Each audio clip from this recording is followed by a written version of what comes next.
Please note that this content is for adults only. Viewer discretion advised. If you haven't yet, hit the subscribe, like, and share.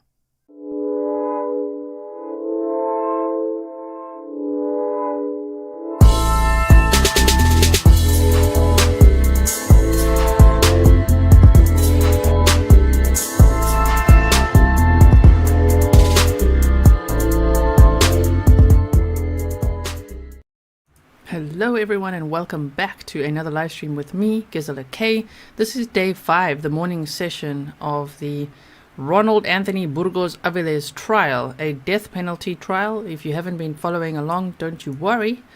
There are replays of all the days that we've watched so far, as well as timestamps provided for you of everything. So if you want to just catch up easily, you could do that. And then because court is not going to be on Monday or Tuesday, because Tuesday is a national holiday in the USA, it's not a holiday here in the Netherlands, so I'll probably be doing something, for you guys. So if you are subscribed, just know, yes, we have an international audience, and we generally, even on holidays here, you guys know I love true criming, so I'll probably be here.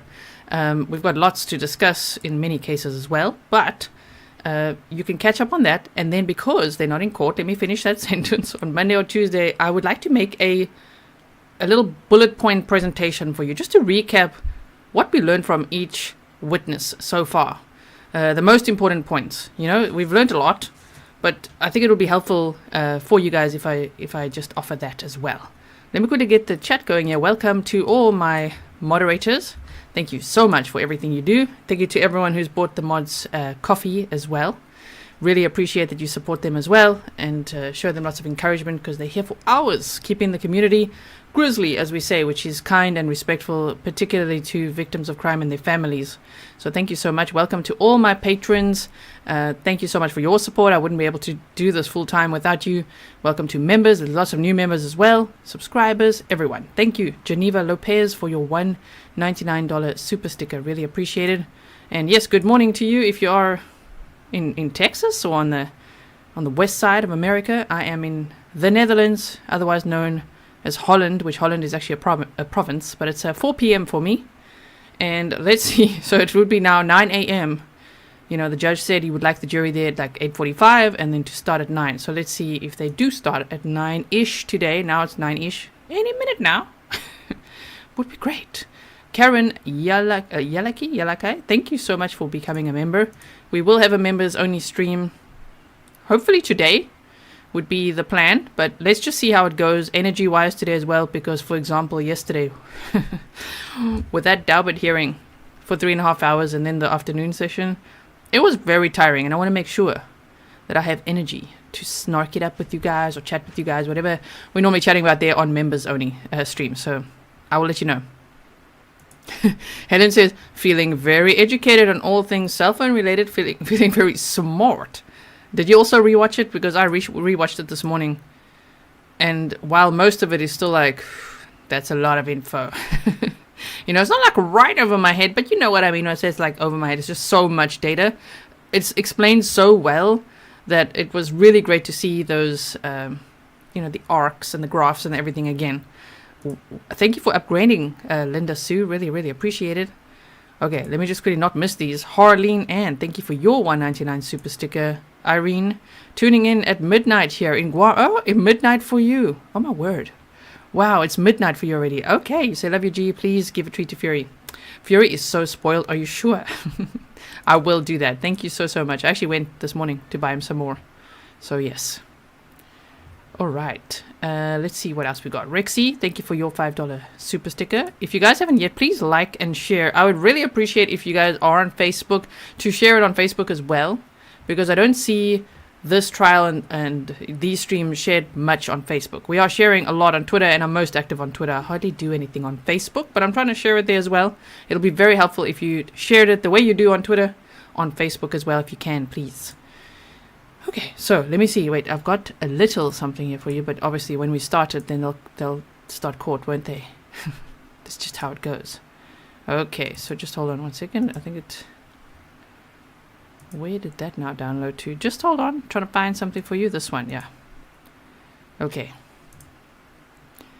Geneva says, upgraded, great job. I'm in Odessa, Texas for Dominic and Grizelda. Oh, you're right there. Okay. Thank you so much, and thank you for upgrading as well. So many members upgrading today. Karen, thank you so much. You guys are so sweet and supportive. Alright, so I wanted to show you this quickly. In case, don't worry, I'm not going to do the whole recap again.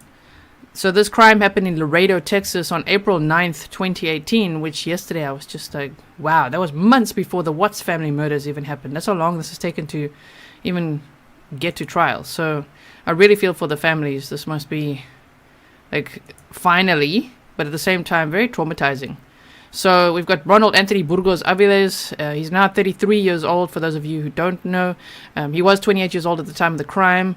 He was which was in April of 2018, a 9-year veteran of Border Patrol. So he really abused the power, of his job, his uniform, his skill sets in allegedly committing this crime. So he's on trial now, as we know. That's what we're watching. So when convicted... if and when convicted, we shall see. Then we don't have to say allegedly. But allegedly now, it seems like there's a lot of data that has proven his location points and things like that. The prosecution has done an excellent job. I rewatched some of the opening statements, today as well. And I just wanted to see again what the defense attorneys were going for. And from day one, in the opening statements, they were really going with cell phone tower pings are unreliable, so you can't prove that he was there at that time. But like, what about eyeballs though? Because people saw him there. Tracy Owen, you say, wait for it. Thank you so much, really appreciate it. And Sunny Girl, welcome to membership. So he was in charge of 5 Border Patrol agents. He had been married for about 5 years when this happened. The number one question that gets asked is he still with his wife, or actually is his wife still with him? I highly doubt it, based on just a little bit we've read on her credentials and everything. I'm sure she would kick his ass, So I don't think so. She's moved to Florida, but we don't have clarity on that. Then, as well, he's had 2 incidents of possible misconduct in the past, a vehicle crash incident and falsifying a burglary. And yesterday, someone actually sent me an email, Annie P., I think it was you, actually, with screenshots from a Facebook post where a guy said that Burgos had stopped him. It's something, not like a traffic stop. I'll have to read it again. But the thing is, what I gathered was that he was so aggressive, he was so abusive towards this man, that the man actually posted a comment about his behavior on there. So we'll look into that as well. Web Weaver, you say, hey, you. Thank you for your $2 super chat. So, yes, we've got that. Okay, we're still waiting for the court, as you can see. If you guys don't know, this stream is provided by... The media rights are from Court TV. They've got the cameraman or woman in the room, and they're distributed via Court TV and Law and Crime Network. So if you want to watch this trial without my commentary or all the fluff, all the things I make for you guys, the borders and the backgrounds and the everything, if you want to just watch like raw trial footage, I would highly recommend going to Law and Crime Network if that's what you prefer. Because for some people, they do prefer that, So maybe you discovered the trial over here and you're like, shut up, lady. Most people here, though, are here for my commentary. So thank you for being here. As we learn together, this content is for educational purposes only, and it's for adults. And my goal is to learn as much as possible, even about, how all these different states work with their trials and how everything just is so different. And with the cases, even though there's patterns we see sometimes, just what we can learn from it, safety-wise and otherwise. Rabbit, thank you for you guys, oh my word, you guys are stickering it up today. Thank you so much, Rabbit, really appreciate it. So I will link Core TV's original stream in my description box as well. If you, Law and Crime Network, actually, this is the stream where we're looking at it from. Geneva Lopez says, so heartbreaking. I was in a situation similar but escaped, very scary. Very glad you escaped. Yes, and very scary. C Minor Ops says, driving 6 hours today. No comments, but we'll listen. Thank you for listening while you drive. I know lots of people are either listening when they're at work, or if they're cooking or cleaning or looking after family or driving. So thank you for checking in. Okay. So, Carrie, member and patron, she's the best true crime channel around. Thank you so much. Really appreciate it. Robin E says, it's payday, lol. Right? There's so many stickers today. Oh my word. You guys are making it very colorful over here. So now we've gone through all of this. What I want to do, the court's starting, is just show you a preview of what I plan to do. Like this. I plan to make you a little presentation like this and just give you the bullet points of what happened on each day. So day 2, we had those witnesses, day 3, and day 4. And now we're on day 5, okay? So we will do that at some point, not today. We've got some time before court starts again on Wednesday after today. Miss Schmoopy Cake says, I love all the G sprinkles and fluff in a trial. I heard some court sound, so let's make sure it's boosted. Hold on. It was just for a second. See, it's quiet. It's very quiet now. But I boosted the sound for us. If you don't know what that is, I call it Grizzly Boost. And I just make sure that we boost the sound as much as possible, because sometimes the court feeds, or, you know, like press conferences and court feeds can definitely do with some sound boosting. So I hope you enjoy that here as well.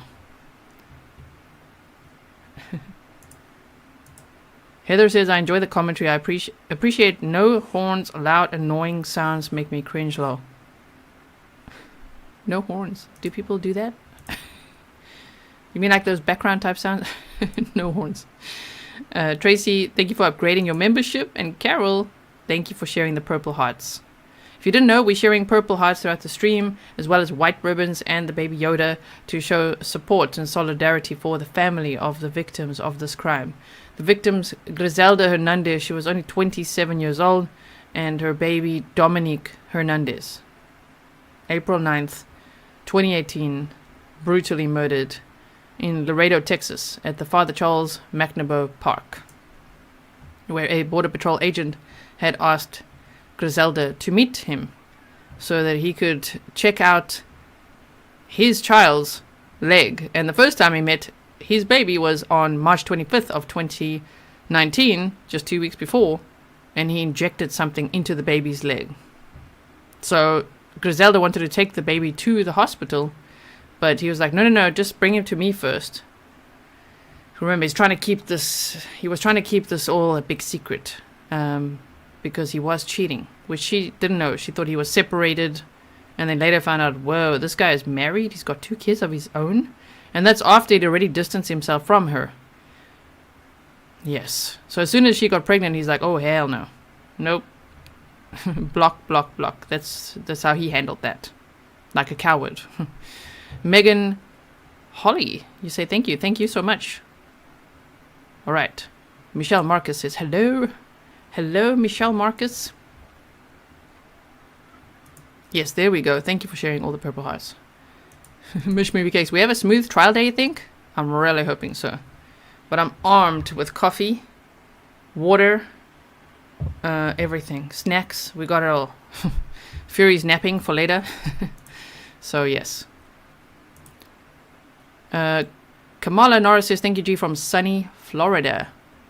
I like Florida. Hello to sunny Florida. Ronna says, I feel like most likely he has killed before and will kill again if not convicted. I do wonder, with that level of savagery and his type of language, you know, of saying, that one out there, yeah, she's not my ex. I have many exes. Those guys like bragging on the day. Oh my gosh. Wow. Okay.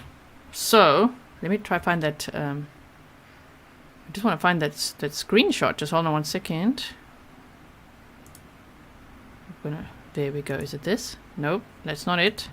Thank you to T for the picture that you see up there. Let me make it bigger for you. Here we go. This picture, for sending me this picture. Texas State of Mind says, we appreciate all you do to represent the victims and families. You are the voice for the voiceless in these tragedies. Thank you so much, Texas State of Mind. Crafty Florida Lady says, why can't we give memberships here? Can you please knock it up at YouTube? Can you ask them as well? I don't know if it's because I'm in the Netherlands. They said it's a beta project. It's not available to everyone. It was available on my channel for a bit, and then it just went away. So I don't know. Maybe people were gifting too much. I'm not sure. Ladybug says, waiting for the pros to wipe the floor with a defendant cell phone expert. Oh, yeah, with the defense cell phone expert. Oh, my word. Yes, that's going to take a while, though. So once the prosecution rests their case, which could be probably now by the end of next week, if they say it will be a week to a week and a half, right, for the prosecution to rest their case, if Monday and Tuesday is off and they're only coming back on Wednesday, I would assume that we've got this week and then next week, Wednesday, Thursday, Friday, maybe, for the prosecution to rest the case. Maybe they'll do it by Thursday or so. And then for the defense, yes, when they bring up their witness. If you guys missed that yesterday, check it out. And just know that, yes, I did unfortunately spell the surname of their witness incorrectly. I thought it was Stank. So I wasn't trying to be snarky. You know, some people thought I was trying to be snarky by writing Stank. That's what I heard, okay? I don't have the best ears myself. So I heard Staenk, but it's Shank, like Schenk. So I fixed it later. Sorry about that. Gurana, welcome to $1 supporter. I hope I said that right. Guriana. Hope that was right. Okay, so I'm still looking for this. I'm trying to do 10 things at once. Yeah, I want to find this freaking screenshot. Where is it now? It was very interesting. You see, I've got like millions of emails. That's my problem. That's the problem. There. Okay. Let's see if I can save this image and show you. Let's just call it screenshot. Okay.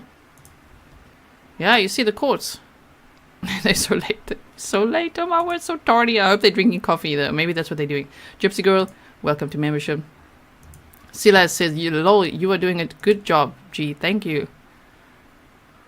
Okay, let's find this picture quickly. Here we go. Image. Here we go. Bring it. I want to show you this quickly.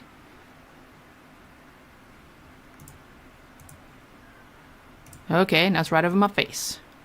So, this is from La Gordiloca News, Laredo, Texas's Post. And this person, please don't bother them. I'm just showing you what was sent to me. Nicanor Marquez, welcome to all the members. I see you. Said, hope this guy serves justice for what he did. Me as an innocent man going to work in Carrizo Spring, Texas, went through this checkpoint daily. I got arrested by Burgos. Was in jail for a little over a month in Webb County and CCA for his anger problems. You see that? I got arrested by Burgos. Was in jail for a little over a month in Webb County and CCA for his anger problems he had against me. I have full video of what happened that day. My case was dismissed and was released after having such evidence the government could not go against. As I sit in that station in a cold room, this guy flashed his flashlight purposely in my face, laughing and talking ish. I believe he got madder after he knew everything was being recorded in my dash cam. Now, sir, we want it. I'm trying to find this man so that we can ask him for that dash cam because we want to show that. Yes, please. Janet says, Roro, it's Roro ATV, remember? We have a Grizzly here whose username is Roro, so don't be offended, Roro. But Roro ATV needs to go, right? Okay, they're entering the courtroom. Day 5, morning session. Thank you, April Showers. Yes, Pernil says, welcome to all patrons, lurkers as well, and members, yes. We love some lurkers, especially if you subscribe and hit the bell. You don't have to chat if you feel shy. I completely understand. I think I was once upon a time also a lurker, actually, before I became a YouTuber. Just lurking there. And all the Chris Watt stuff, like what? In all the chat rooms, just like this. So, thank you for being here, if you're just watching and not chatting. Sam says, yep, let's see the video. So I hope we can find this person. I would love to see that. Show it. Yes. Oh, man. That was like temporarily. Okay, so we want to show this again. So you see, look at this. I think that's Burgos there. Look at him. Which looks to be, again, abusing his authority. So I'm just going to go down here. Nicanor Marquez, we shout out to you. And can you please show us the dash cam? Send it to me, grizzlytruecrime@gmail.com. Christine says, Australia's listening every day. Melissa says, some people change when they put on that uniform. Some change for the better, some become worse. Yes, Raquel, good morning, good afternoon, good evening, everyone. Paula Rosa says, I just found out Ronald is allegedly from Puerto Rico. We do not claim him. He is. Him and his wife are originally from Puerto Rico. They then moved to Puerto Rico. Okay, they then moved to Florida. And then because of their jobs, because his wife worked she was a customs agent, I believe, but also at Border Patrol. So because of their jobs, they moved to Laredo, Texas. And after he was arrested, she moved back to Florida and continued to kick ass. Like, her credentials just keeps growing. Her training, her expertise, everything. I'm pretty sure she would have divorced his ass immediately. Vicky Corner says, just joined. Love your accent and seeing Fury. Yes, Fury he's not here now. He's fast asleep, but maybe he'll be here later. When the doors open, he's here. Oh man, he's swaggering in with his suit and tie. I don't know how he's got this little haircut and everything going on when he's been in the Webb County jail for 5 years. Anyway, there's no sound yet. Welcome, Teresa Blake. Millie Girl seems friendly. Thank you so much for joining. We are a friendly bunch over here. Yaku Furi says, who needs the FBI if you have this witness gathering evidence? Right? Can that be part of the exhibits? Is he going to testify or what? That would be amazing, although it would probably be from way before.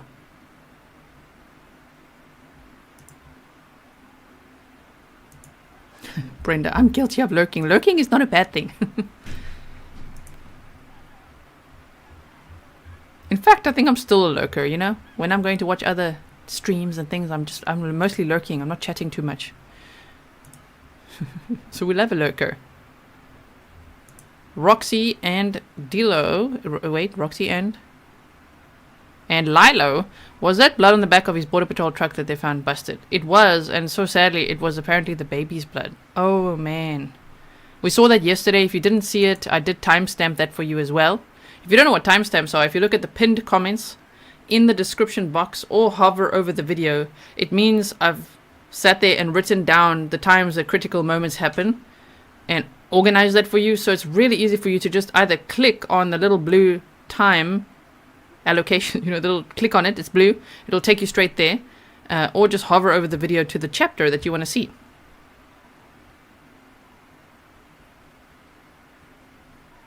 Okay, sorry, I'm just trying to see what you guys say. The chat is flying. We have a lot of members, which is a good problem, I suppose. It's a good problem, but damn, it doesn't... Okay, so let me say that slow mode does not apply to members. So we have a good problem right now where there's a lot of members, although I would like to ask members to please... Like, it sounds rude, but I'm not trying to be rude. I'm trying to make it helpful for everyone. Think before you type, instead of like typing all the time, even though we're all excited, we all want to chat, because... then everyone can get a word in edgeways. Otherwise, the chat becomes like a blur. Even for me, I'm like trying to see what you guys are saying, you know, because there's a lot of members, and I really, really appreciate it. Thank you so much, everyone, for becoming a member. Oh, yeah, that's true as well. Wait, Rosie says his wife needs to stay married to him until the trial's over, or she will have to testify against him.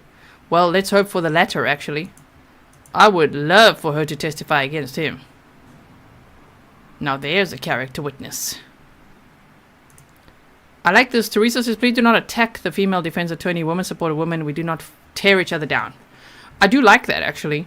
I know we've been saying messy bun lady and all that, but yeah, I get what you're saying, and especially with the double standard of judging every move she makes with the defendant and not judging any of the male attorneys doing the same thing. So if they whisper to him, now that's not flirty. But if she whispers to him, that's flirty. You know what I mean? So I get it. Thank you, Teresa. Rachel, Damon, thank you for being a member for 9 months. You say, I love this community. Copper Horse and Aaron, greeting everyone. Thank you so much. Okay, so what are we waiting for, everyone? We're ready. Come on, it's Friday. Let's go. I will never stop being shocked at how late they've been every single day in this trial, especially compared to incredibly well-organized trials like the Letitia Stach trial. That was like a well-oiled machine.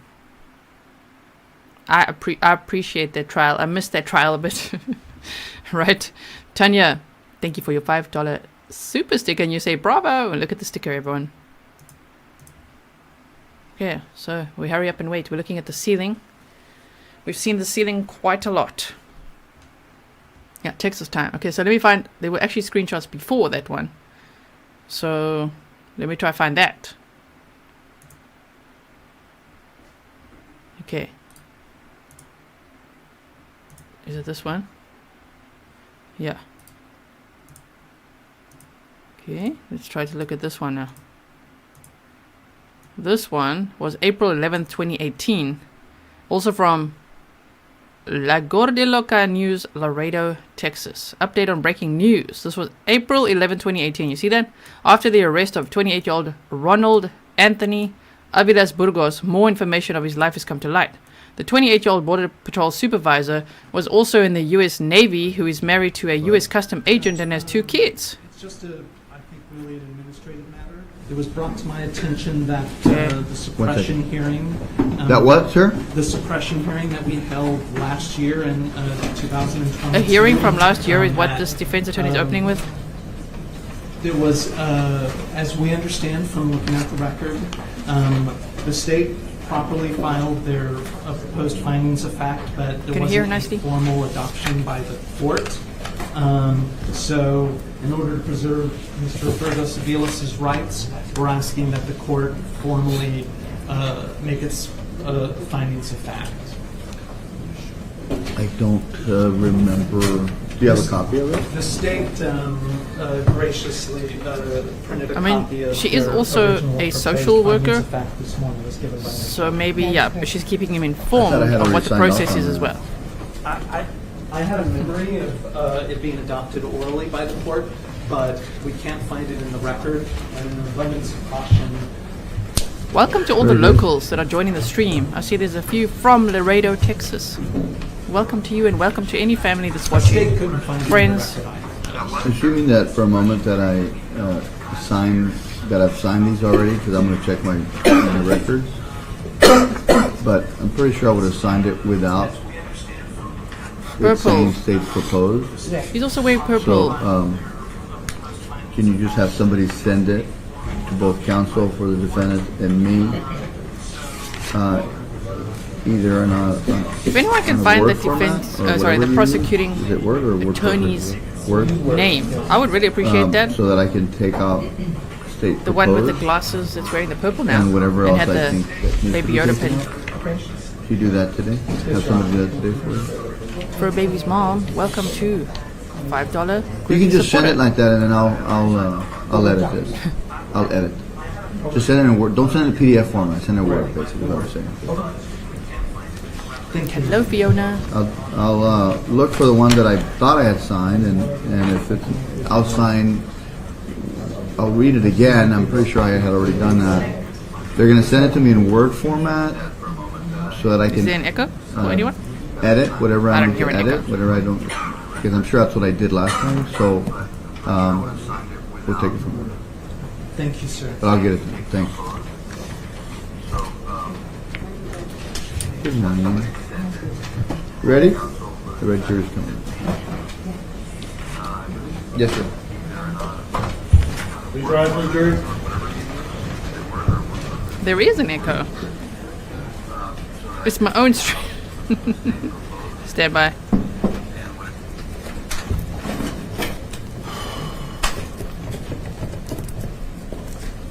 We're good. You're like, I hear an echo. Echo? Echo? Now everyone's gonna say echo, echo, echo. Okay, it should all be good. It was on it was on my phone.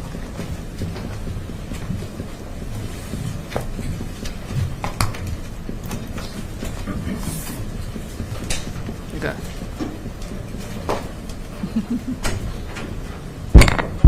We had double stream time. Thank you, everyone. Please have a seat. Good morning, members of the jury. We will get started.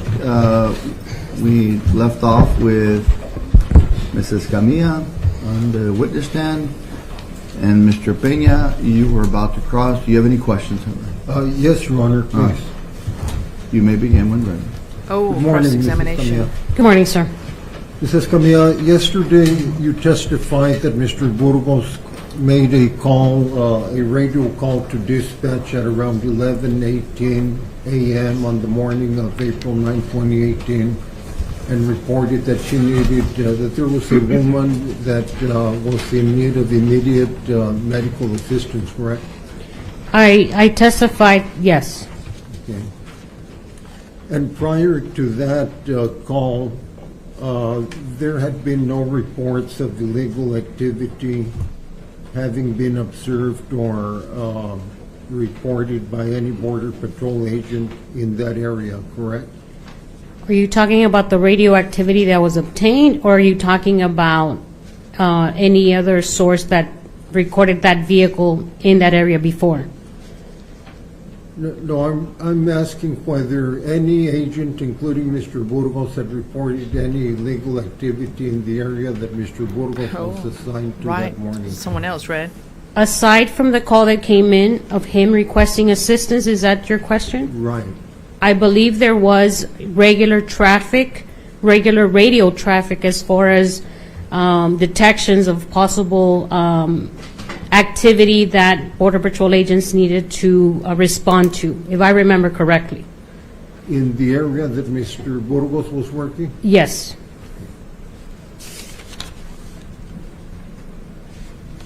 And that morning of April 9, 2018, Mr. Burgos was assigned to an area from the World Trade Bridge to Father McNaboe Park, correct?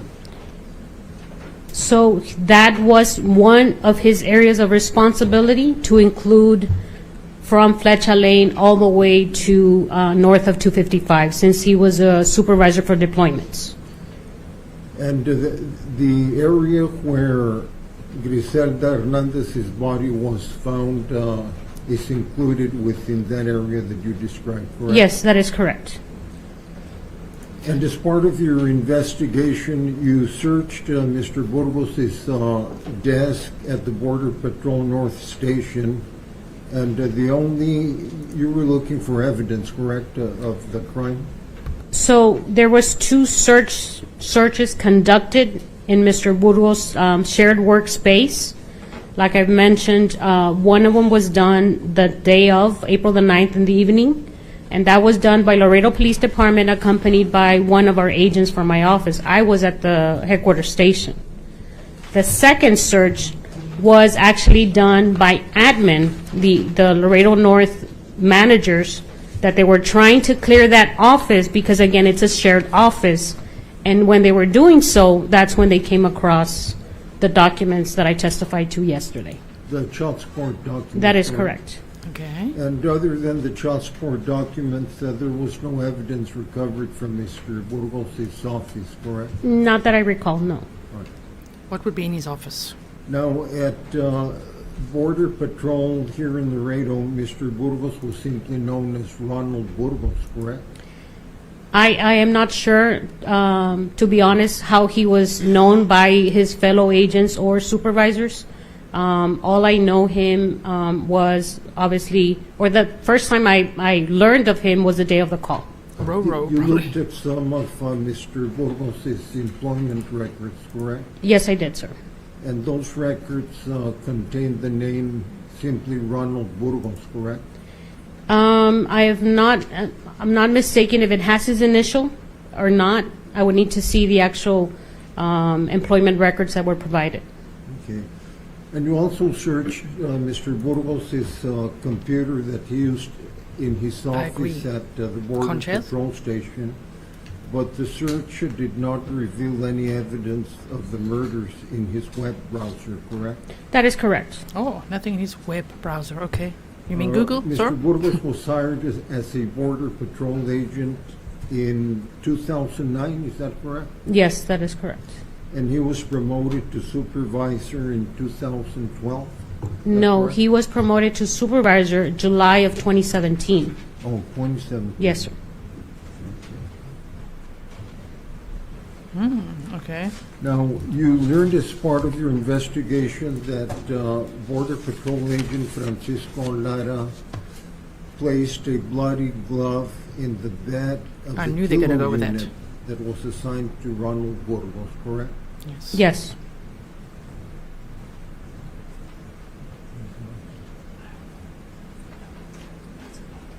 I'll pass the witness, Your Honor. Oh, that's it? Okay. Just a few questions, Sean. That's right, Gerda. Here, remember to stay off Google, Yesterday, when we were discussing state's exhibit, but forgot about all the other tech.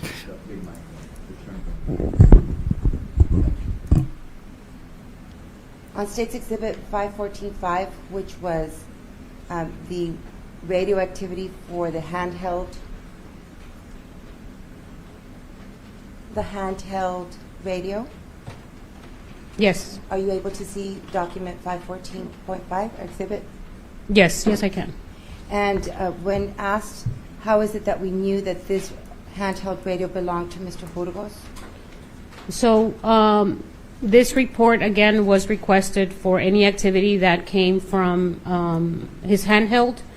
And aside from the subscriber ID, the 5154867, the report also documented his star number, which is the N68. The subscriber alias was recorded that was the radio assigned to Mr. Burgos at the time. I'm now Okay. showing you states Thanks, Keystone 472. Pirate, for that info. And if you can find the star number or the alias name for Mr. Ronald Burgos. Yes, so the star number is noted on the report next to his name. Thank you. And then will you also please read out the name as it is listed here in State's Exhibit 472? If you can just zoom in, it's a little bit blurry. I don't know if it's the light. Okay, it's Ronald, or Burgos last name and then first name Ronald. Okay. Is there next to the parentheses, is there, outside the parentheses, is there a letter or anything? Yes, there's an A initial. Thank you. No further questions, Ron. Anything else, Eduardo? Okay. Thank you. Am I excused? You are excused to go about your business. Thank you, sir. James, you had to come back just for that.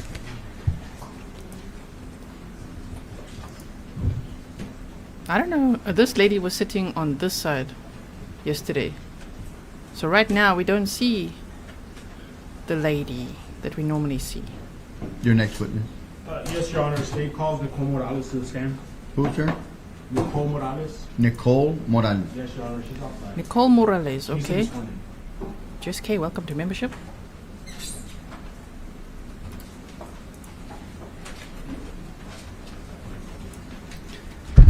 Nicole Morales. I'll correct it if it's not right. Miss Morales, good morning. Please come forward.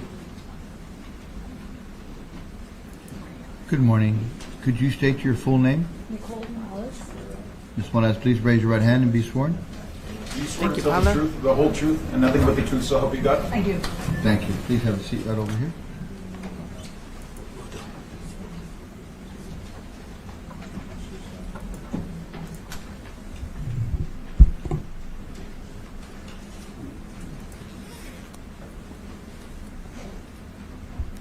May I proceed, Your Honor? You may. For the record, ADA Jesus Vigil, conducting the examination on behalf of the state.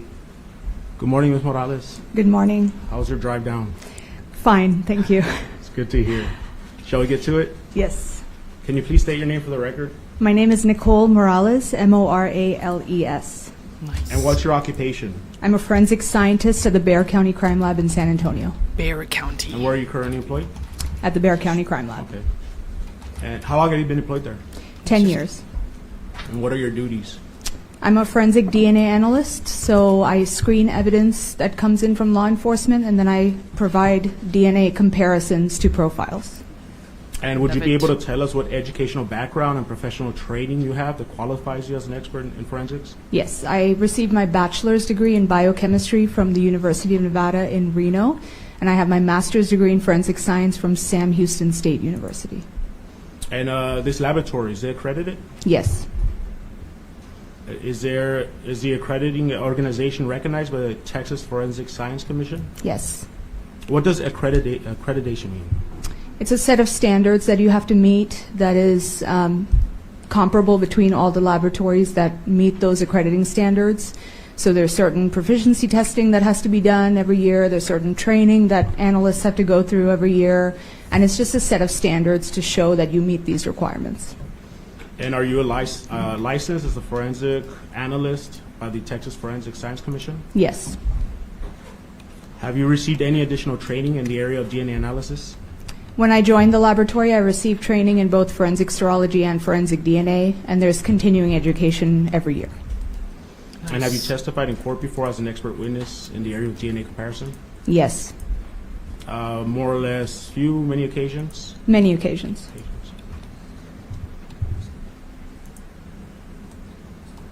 Throughout the state of Texas?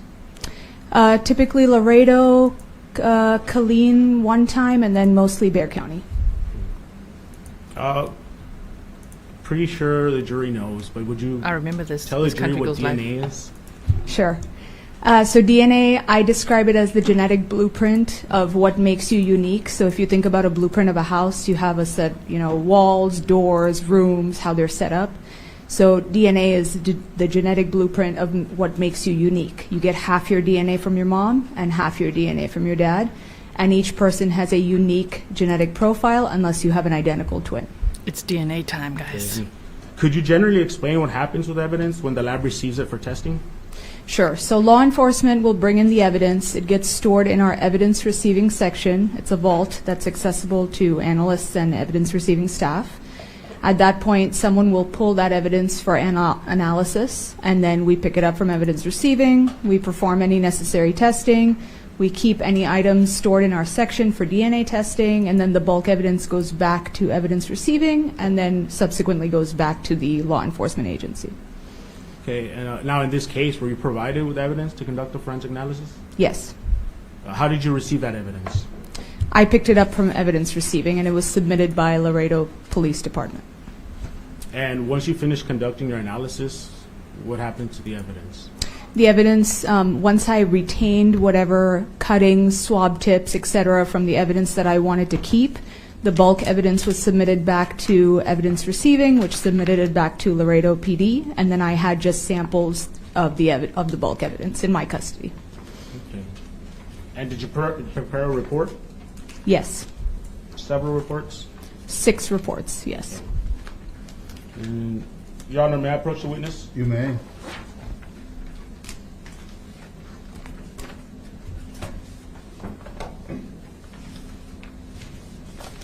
And for the record, Your Honor, I'm going to show the witness State's Exhibit 518, 519, 520, 521, 522, 523, and 524.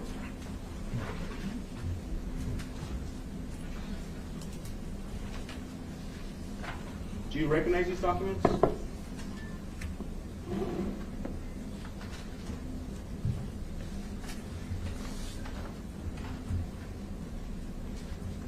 Yes. Okay. And was this report done in the normal course of business of the Bexar County Criminal Crime Lab? Yes. And was it done here at the time you conducted your analysis? Yes.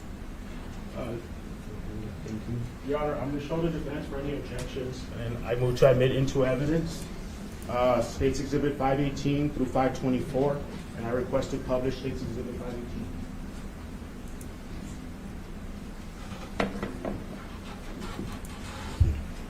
M. Lebrecht says the prosecution has had some strong female witnesses. They really have. Huh? They really have. Thank you, WFO Carter 84, hardest working lady in true crime. Thank you for all your work in live casting these trials. You're the best. Thank you so much. DNA time. We thought he was busted yesterday. Wait for today.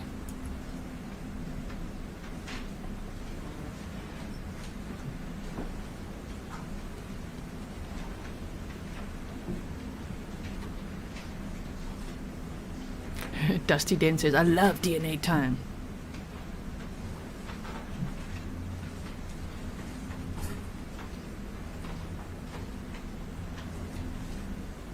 We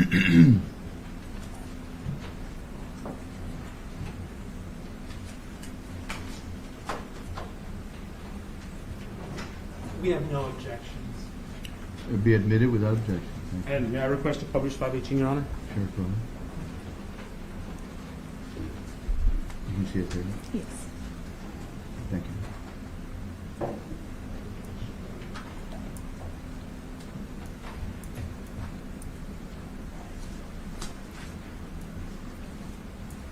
And then some housekeeping matters. So, may I approach the witness again, Your Honor? Excuse me? May I approach the witness Yes, again? of course. Approach liberally, please. So, I'm going to show you what's been marked as, and I guess I'll leave them somewhere you can get them. State's Exhibit 47. What is it?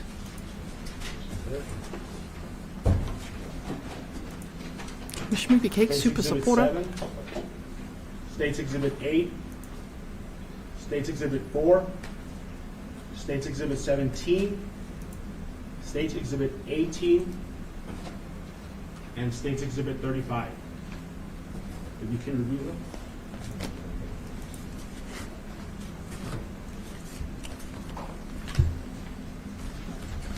Okay.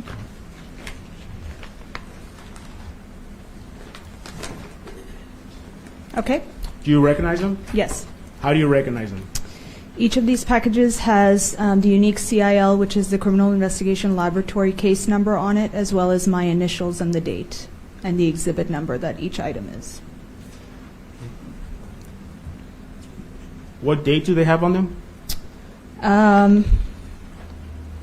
So some of them have 1/29/19, one of them has 1/30/19, one of them has 7/24 of 2018, 7/25 of 2018,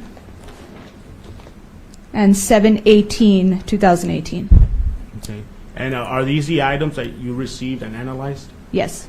Your Honor, at this time, we move to admit these respective exhibits into evidence. I'll tender the defense for any objections. Yes, Miss Lacey J, me too. This witness is so professional and articulate. Oh, Mr. Boggs. Now this lady's whispering to him. Are you all going to say something about her now? 'Cause she's telling him something.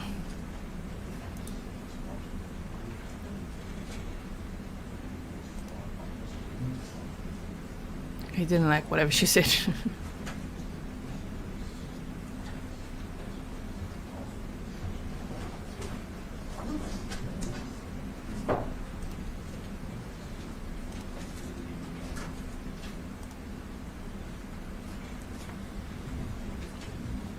Any objections? No objection. They'll be admitted without objection.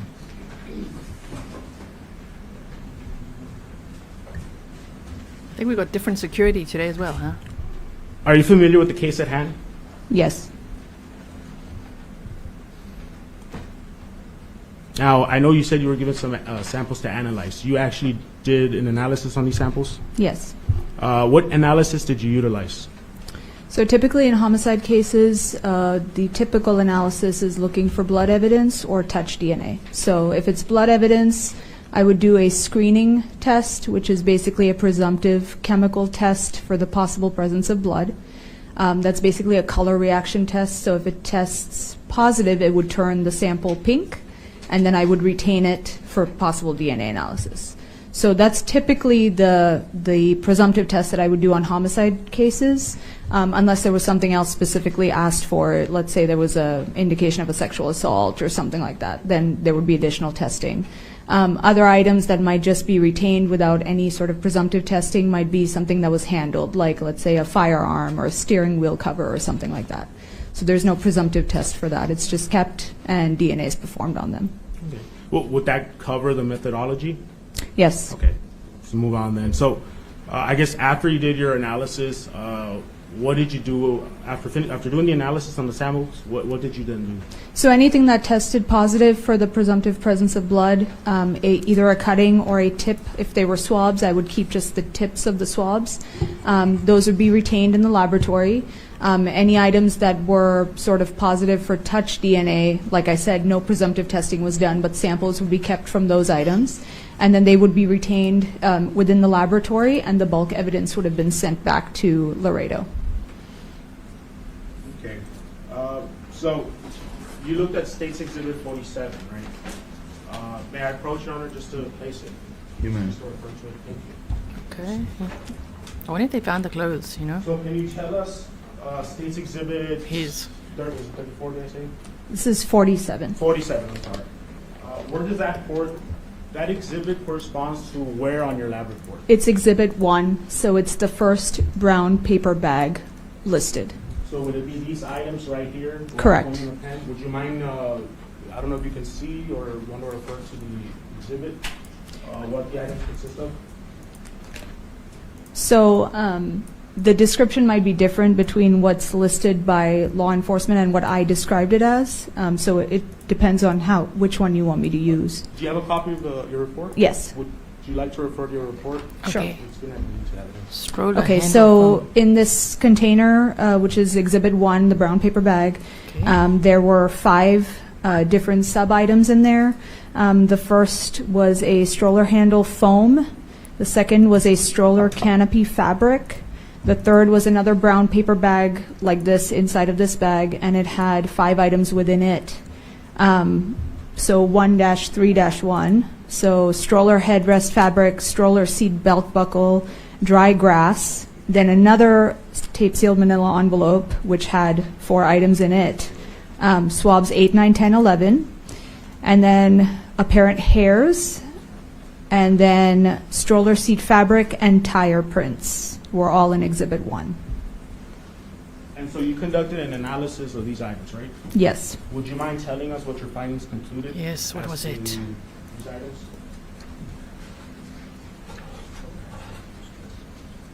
Or let me ask you specifically, in regards to the stroller handle foam, can you let us know what your findings were after your analysis? Yes, that item tested positive for the presumptive presence of blood. Mm-hmm.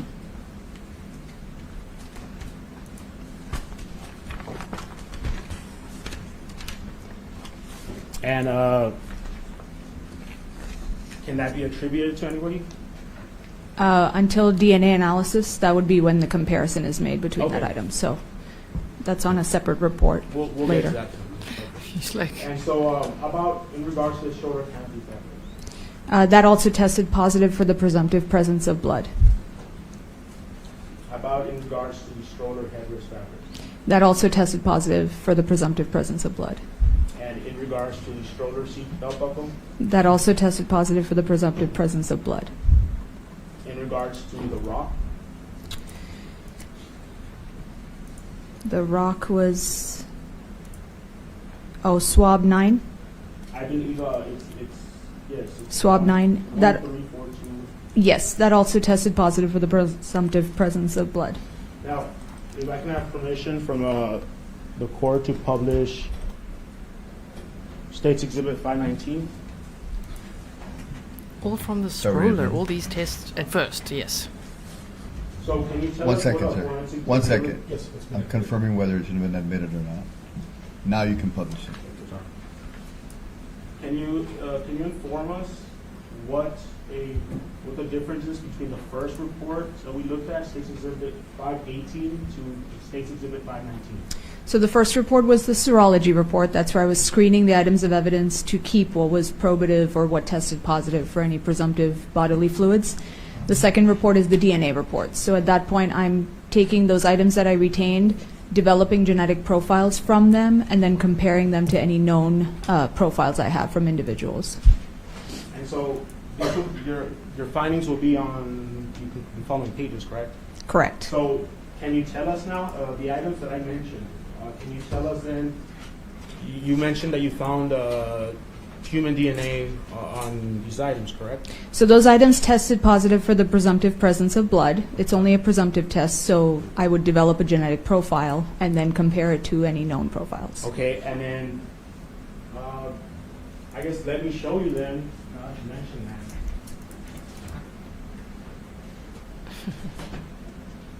States Exhibit 18, States Exhibit 17, and States Exhibit 4. Can I approach your honor? Yes, sir. So can you tell us what these items are?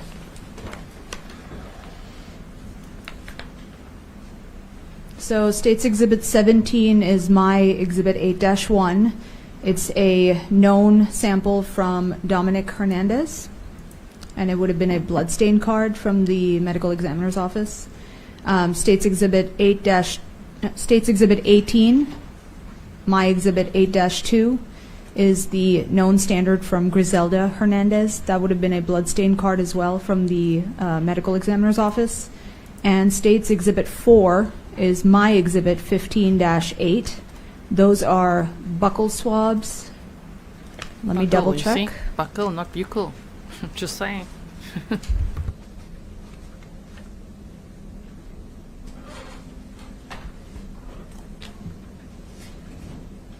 I don't think this is the one, 15-8.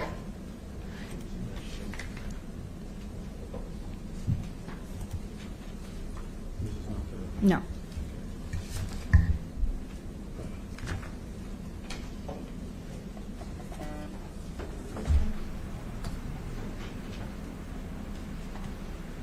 Okay, so let's proceed with these two for now. Okay. While I work on the other one. Okay. So you mentioned that there were Griselda and Dominic's bloodstain cards. Can you explain what the significance of that is in regards to your analysis? Yes, they're used as known samples. So everything that is collected from the crime scene and submitted are all considered unknown samples. We don't know the source of the DNA on those items. When you take a known standard, you know who you're collecting it from. So if, for example, I came up to one of you and swabbed the inside of your cheek and then looked at your driver's license and said, this is a known standard from Joe Smith. So these are known standards taken during autopsy, likely, from Dominic Hernandez and Grizelda Hernandez. And then the buccal swabs would be a known standard taken from the inside cheek of Ronald Burgos. Okay. And could you That's use right. these DNA, these samples that you mentioned, can you use them to kind of be able to, so you can use these to compare it to any other items that you analyze to see whether that genetic profile may be found on that sample or not?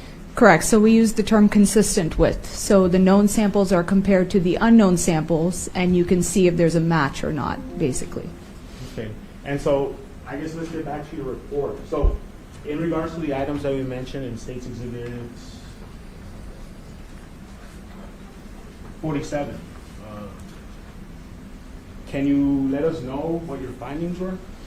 Yes. So on the stroller handle foam, which is 1-1.1, the cutting from stroller canopy fabric 1-2.1, the swab tip from the stroller canopy fabric 1-2.2, the cutting from the stroller headrest fabric 1-3-1.1, and then did you want the rock was the other one, correct?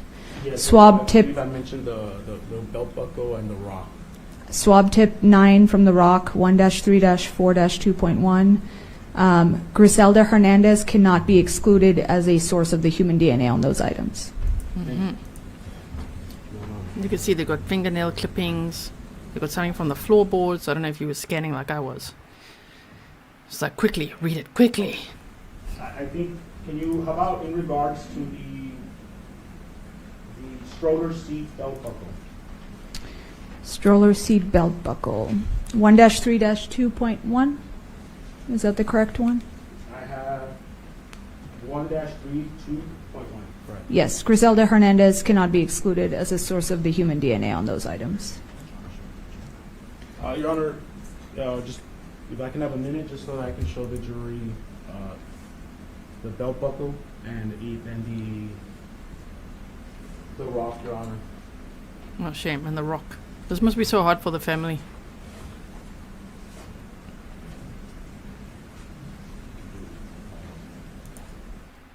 I mean, the whole trial must be hard for them, but to hear all about this blood evidence. 47.1 and 47.2. They're not in yet, what you're saying? Yeah, okay. Yes.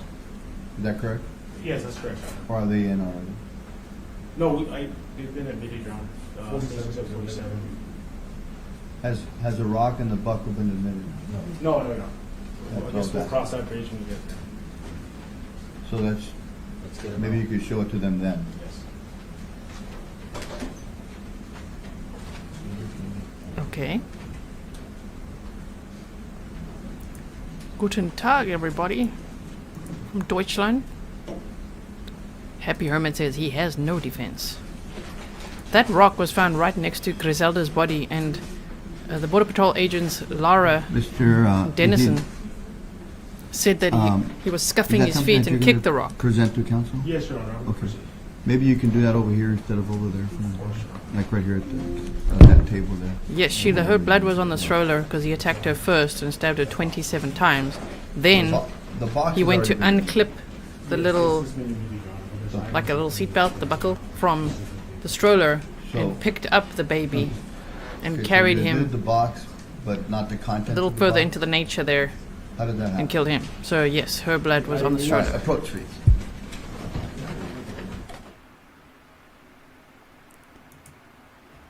Happy Hermit says they're going to attempt to keep him from the death penalty. Yes, and that is what they said in the opening statements as well. You guys know I like to, even in cases that's gone on for months and months, we like to go back to, like if we think of the Idaho case, I like to go back to, wait, what did they say again there in that probable cause affidavit?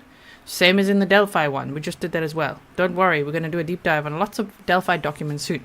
But the point is, even in this is day 5, but I went to go rewatch the opening statements just to hear again, especially what the defense was saying. And yeah, they were doing the whole, this is a death penalty case, and even if he's convicted, he'll spend the rest of his life in prison, and it's, that is what they're going with, is to attempt to keep him from the death penalty. Exactly, Happy Hermit. Okay, so what they are admitting into evidence now is a buckle from his belt, I believe. I think it's the belt keeper. I'm not sure if it's that or from the stroller. But that, and then also a rock that was found next to or near Grizelda's body, which some of the Border Patrol agents observing Burgos' strange behavior with the scuffing of the feet and trying to cover his tracks clearly, he kicked that rock. So there's that as well. Yes. So let's see. Granny Plum says sloppy with the evidence, not good. You mean right now?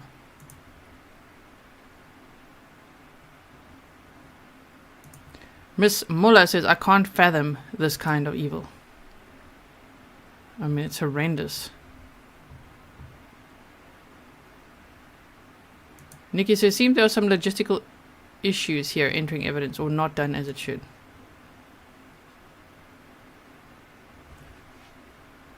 I don't know. Sheila says, my stomach just dropped. Feel like I'm going to puke. I hope you're okay, Sheila. Take a deep breath. Take a walk if you need to. Come back when you can.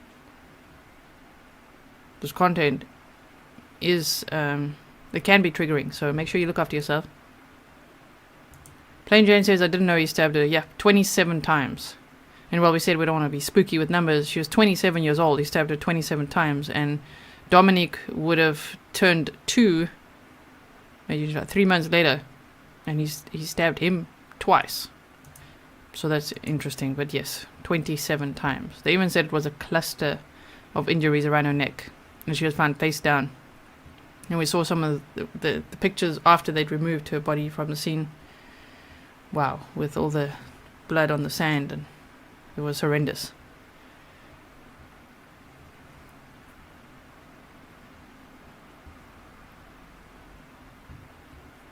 Okay.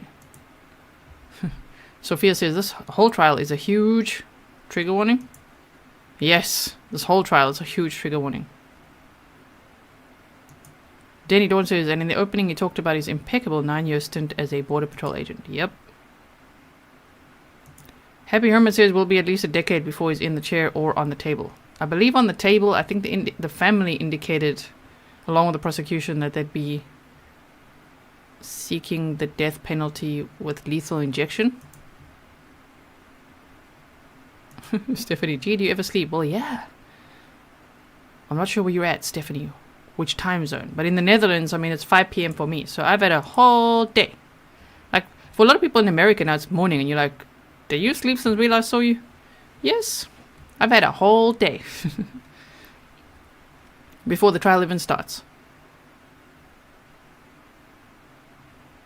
Barbara says, if there was ever a case where the death penalty is justified. Yeah.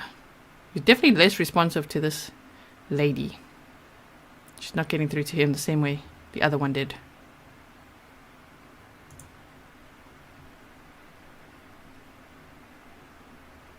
Eduardo smiling.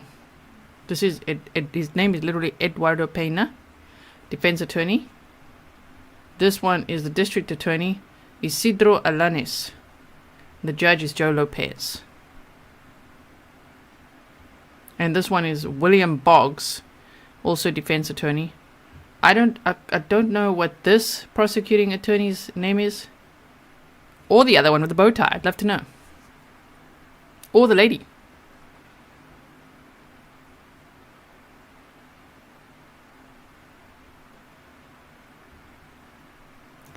Ooh, yeah. Studied casual says, in a way, it's more chilling to have Trigger Bunny stabbed his toddler only 2 times after lifting his shirt. It's terrible to imagine.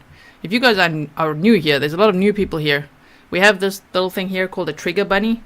So if I ever don't want to interrupt what's going on, but it's going to be something triggering, I would either put this on the screen, which says trigger warning clearly, as you can see. Trigger warning, you see that? I would either put that on the screen, or I would show you this.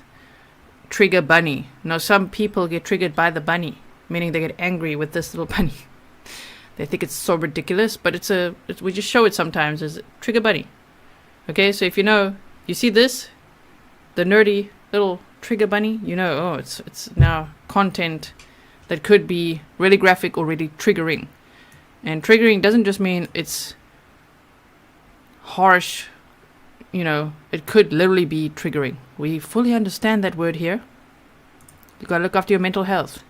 We also do have a horror hog. If you were with us in the Letitia Stark trial, the trigger swine, trigger pig horror hog is also here. Yes. And when we see a defendant like Corey Richens crying with no tears, then we've got the crocodile too, for crocodile tears. We're not trying to do a puppet show, but we've got all the things, okay? So if you ever see any of these, Because lots of new people, if you see me show that, you'll be like, what is she doing now?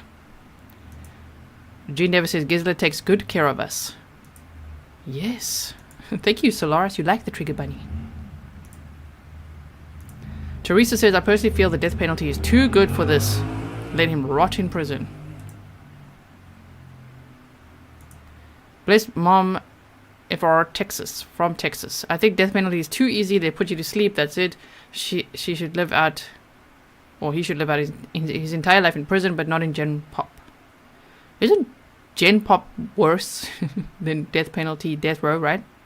They also say with when I wrote those true crime books, if you didn't know, I've written 4 true crime books, and then I came to YouTube. The plan was to write about 100, but then I wrote 4, and then I joined YouTube. So this is what I do now, okay? For anyone wondering. But it was all on serial killers, and Ted Bundy, John Wayne Gacy, Eileen Wuornos, Jeffrey Dahmer.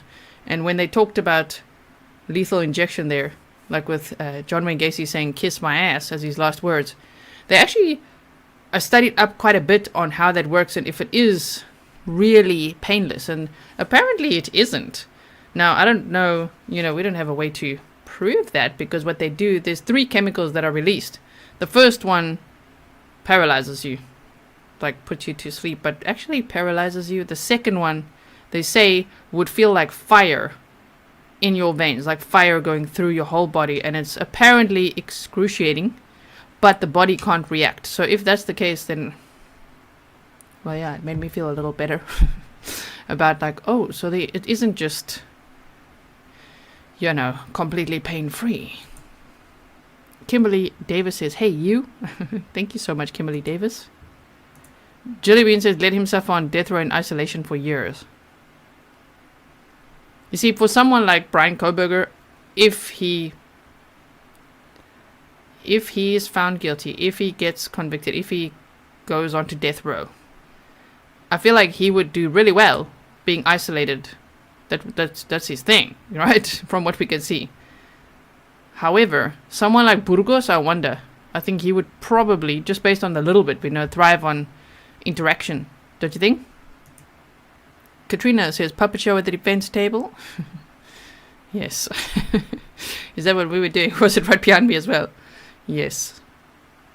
Thank you, Katrina Mackenzie. Melissa says, death row inmates get to be separate from the Gen Pop.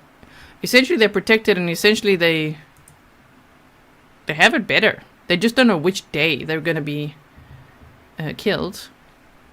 That bugs them mentally, from what I've read. However, and seen, there's also Netflix shows about all that. I believe actually criminal profiler John Kelly, who's been on the show quite a few times, he was talking about the last time he was on the show, being part of A&E's Woman on Death Row, a series. So, looking forward to see that as well. Dana says he seems to be friendly towards this lawyer. Miss Lacey says he's just a coward, honestly. Laurie, again I say, so discombobulated and disorganized. I hope this doesn't come back to bite them. Well, we know they're going to file for an appeal, right? We can already smell it from here. They're going to try a mistrial, impeachment, everything possible. And then, even if found guilty, if it is a unanimous jury. In Texas, do they need a unanimous jury too? I know some states are different, where they need a majority vote. Sometimes they need a unanimous vote. I'll double check that. But either way, we know the defense will be like, that's it. Appeal. This is it. Johnny says Gen Pop for this child offender would be his worst nightmare. That's why I hope he doesn't actually get death row, you know? Yeah, Gen Pop, it sounds about right. Huh? Aaron says, thank you for being our true crime therapist, G. True crime. Imagine that. True crime therapy. Welcome to true crime therapy. There's all sorts of memes now going around of people like, wow, if you listen to true crime and relax, there's something wrong with you. It's on Twitter, and the whole true crime community is like, okay. Dieter Jackson says, I can't help but wonder if his wife knew about Grizelda and was threatening him too. Well, I don't know if she knew about Grizelda, but I do know that she did know about an affair that he had in 2013, because that's one of his previous misconduct incidents, where he falsely reported a burglary at home, where really the situation at home was that his wife was fighting with a mistress. So this was way before he met Grizelda. So there was that. And so based on that, maybe he was completely, there's no other way to say it, but shit scared of the consequences of now getting a girlfriend pregnant. So that would be part of his psychology in his decision making, right? And oh man, just to think what he did. I mean, to think it is already bad enough, but to do it, I mean, and especially after killing the mother of a child like that and then picking up the baby, that's just... Yes. And what is it? It's a tape-sealed manila envelope. It says that it contains a seatbelt buckle from... Seatbelt buckle, okay. I can't read what this says, but it says from a stroller. Okay. And you conducted analysis on this item? Yes. Request to publish on the EQ or Elmo, Your Honor. States Exhibit 47.4 for the record. Is that the belt buckle? Yes. Would you mind turning the label around so I can see what exhibit number? Thank you.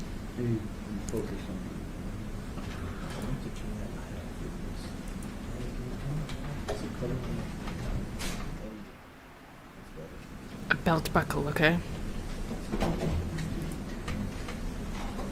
I also think Yes. so, AD. And you said again that what were your findings in regards to this item?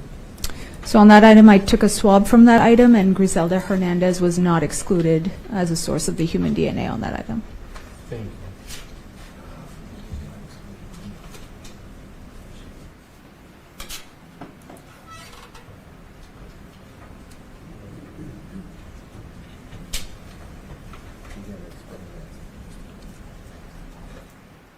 And what does not excluded mean? Not excluded means that when I made the comparison between the unknown profile and the known profiles of the three individuals, that there was a match between the profile of Grizelda Hernandez and that item.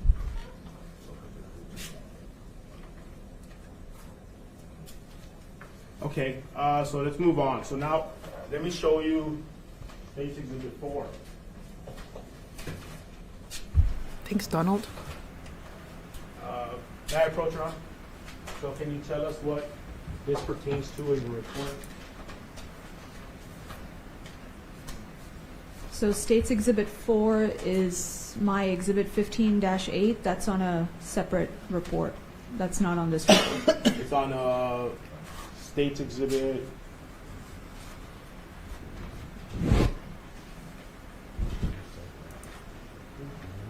Susan says putting on an alpha male persona, but we all know he's a weak, State's Exhibit. insecure, arrogant human. Is this the serology report from February? Exactly, Louise. Yes. I agree with you, Louise.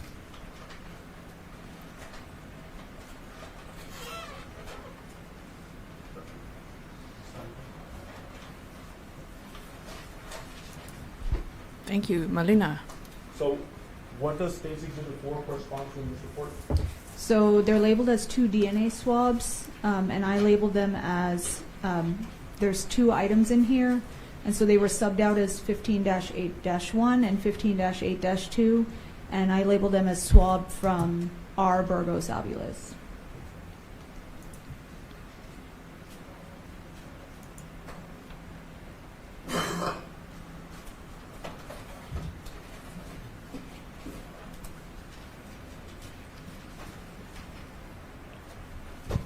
Now I'm going to show you what's been marked as State's Exhibit 7, Your Honor.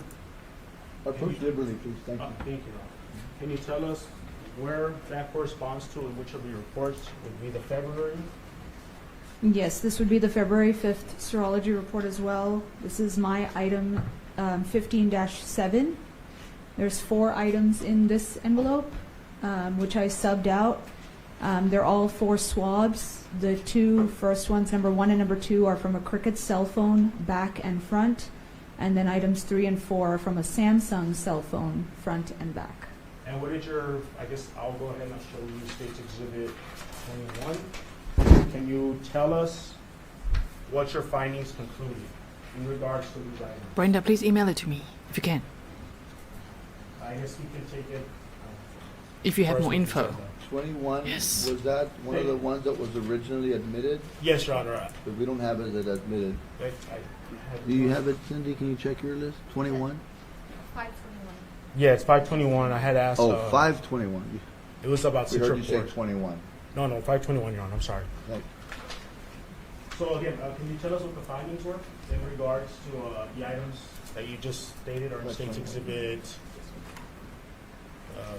7? 7?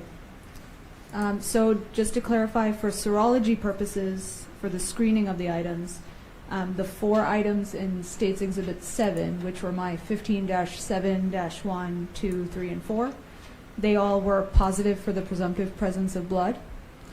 Do you want me to cover 15-8 as well, the previous? Yes. So 15-8, they were just retained because they were just swabs taken from an individual. They didn't have any biological soiling on them. So they were one of those touch DNA swabs that I described, so I just retained them without any presumptive testing. And then do you want me to look at the DNA results? Yes, and what were the results, your findings?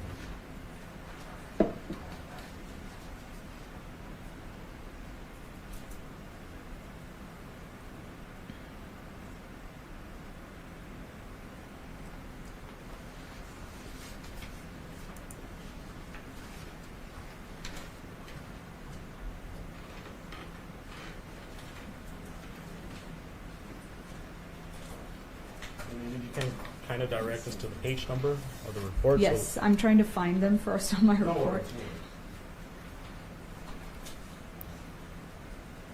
Okay, so Yes, Lola. so we're looking at 15.7, 1, 2, 3, and 4.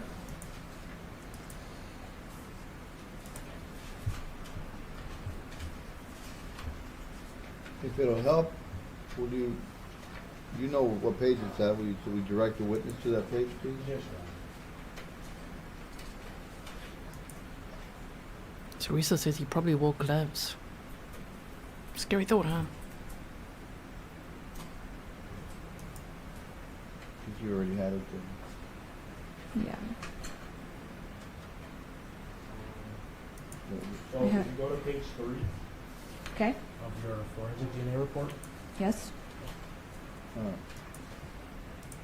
Proceed. Yes. Mr. So I have Proceed. 15.7.4 here. So there's human DNA consistent with 2 contributors on that item.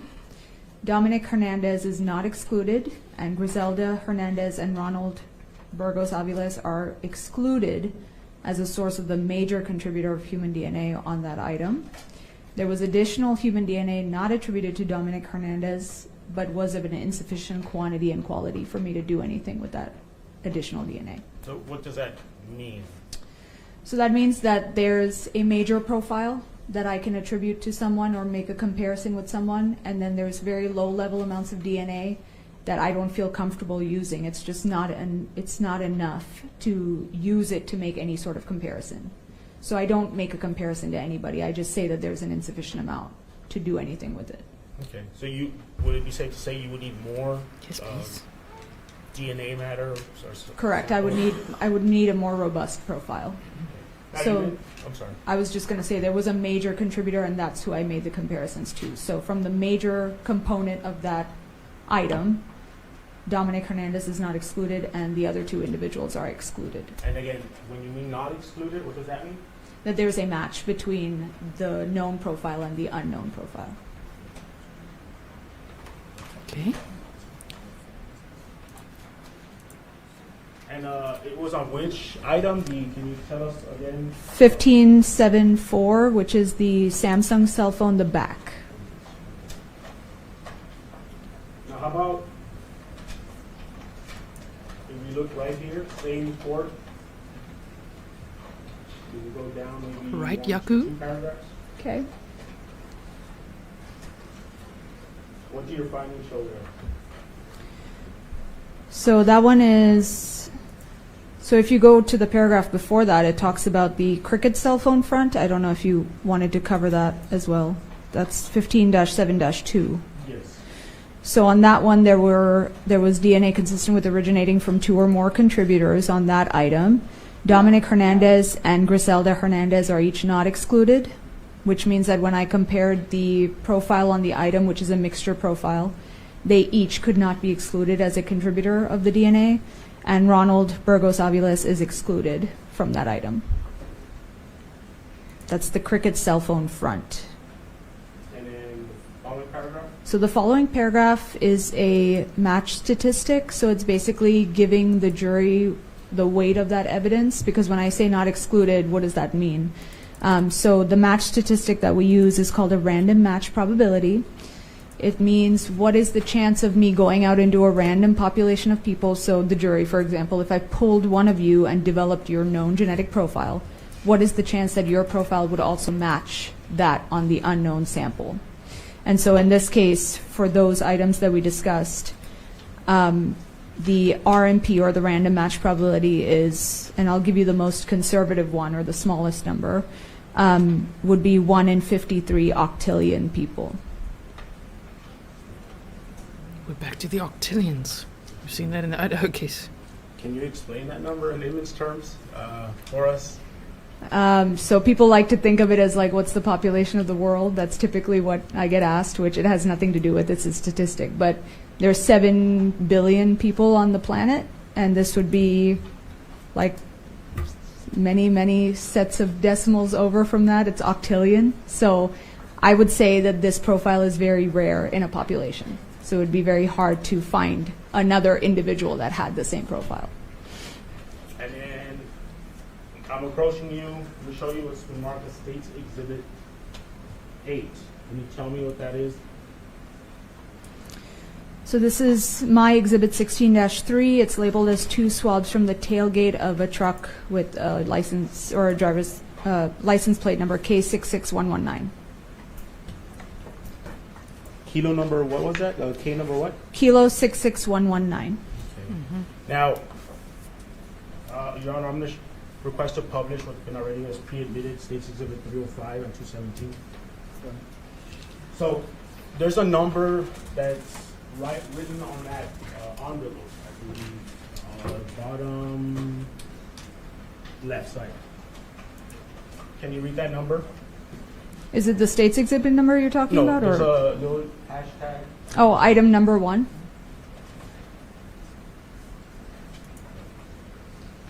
Mace, they met in 2015 and then she got pregnant, and already then he broke off the relationship.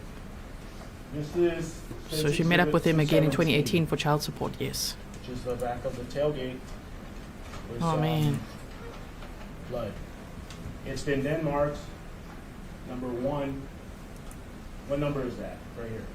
1. 1. Okay. Is that the item you tested? I don't know if that is the item I tested because I did not see that truck. So this is the item I tested, whatever's in this envelope.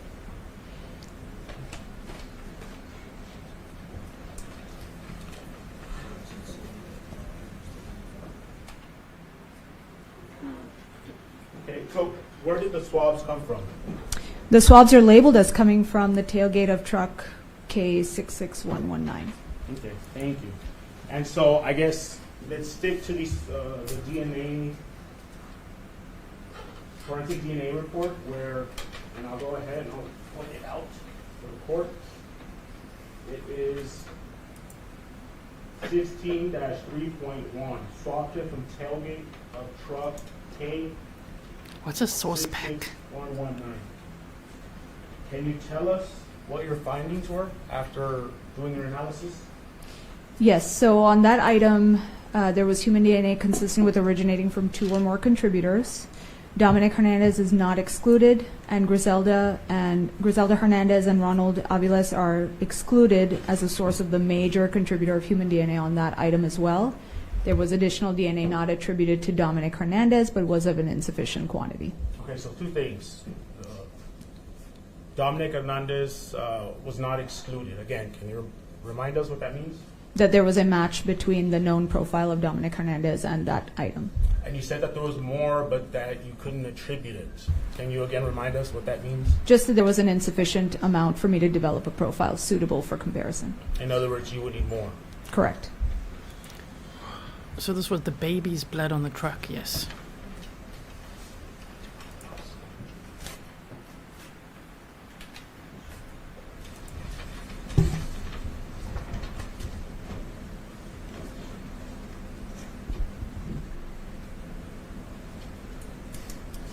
I always look Okay, at so eyes when you they show us that this- testified that you had the genetic profiles kind of as a control where you had the DNA profile and then you use it as a control when you analyze the items, and then you can use that control to determine whose biological sample was on which item, correct? So I can get anybody's known profile, and I would be able to compare that known profile to the unknown profiles. So yes, I have known profiles taken from individuals that I'm then making comparisons to the unknown items in the case with the objective of making a comparison between the two to see if someone is excluded or not excluded. And you Thank you, Pam. testified that he had Dominic's, Yes, what was yes. that term you used, known sample? Correct. And Mr. Burgos' known sample. Correct. So specifically when it comes to Dominic Hernandez and Ronald Anthony Burgos-Aviles, did you conclude anything after comparing their samples with one another? Are you talking about in terms of like a paternity or? Yes, in regards to paternity. paternity. What did you conclude after Yes. comparing their example? Tell us now, samples? tell us. So that's back on the first DNA report. So I was asked to perform a sort of like a biological parentage analysis between the three individuals. So we know that Grizelda Hernandez is the biological mother of Dominic Hernandez, and we know that children inherit half of their mom's DNA and half of their father's DNA. So what's left, I would subtract out the mother's contribution to his profile, and what's left are called obligate paternal alleles, which means that the biological father had to give those alleles to the child. And so with the obligate paternal alleles, you can compare any man's known profile that's an alleged father, for example, to those obligate paternal alleles. And so I made a comparison between Ronald Burgos' DNA profile and that of Dominic Hernandez, and Ronald Burgos cannot be excluded as a biological parent of Dominic Hernandez. There you Cannot go. be excluded. Ooh, Is that that gave me term- chills. That's the same term, yes. Same term as what we were discussing in the previous, Burgos is the dad. my previous questions. Yes. Okay, can you explain to the jury what a combined parentage index is? Yes, it's basically the same thing. It's like a likelihood ratio or statistic for the jury to understand what that means, that he's not excluded as a biological parent. So in this case, it was a probability of parentage of greater than 99.9%. Exactly, Rongo.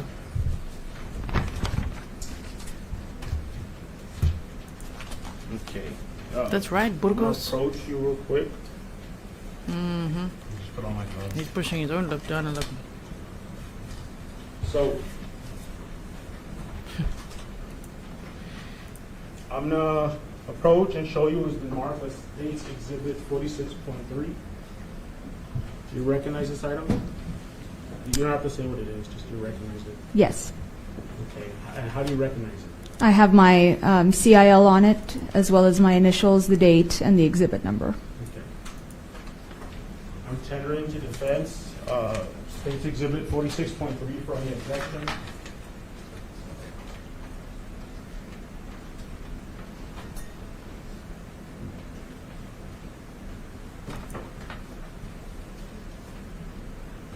He's the dad, Buttercup. Defense has no objections, Your Honor. I move to admit State's Exhibit 43. That's correct, Your Honor. No questions? Any questions? think- 46 point. Eduardo will go with 46. Agent Lara. They put the Point bloody three. glove in the back. Thank you. Gene says he's busted on every testimony.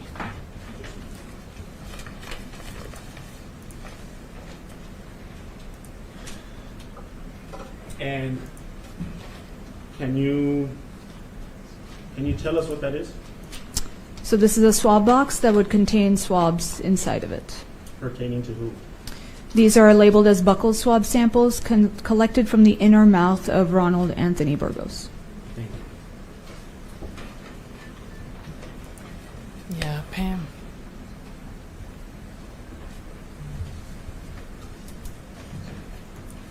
Jane, they are so going to argue it.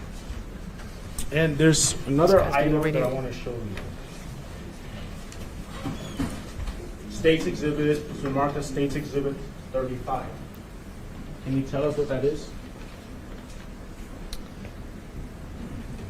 So this is labeled as a black in color belt keeper found on the driver's side floorboard of a Ford F-150 truck of Border Patrol Unit K66119. Victory. And Your Honor, this is already been admitted. It's State's Exhibit 35. William Boggs is ready for something. He's got his arm Was ready. that 47, that bag, the big bag? He's ready to Big get up bag. and be like, oh, object. There is no 46 yet, right? Because the 46.3. Yeah. Right, like this.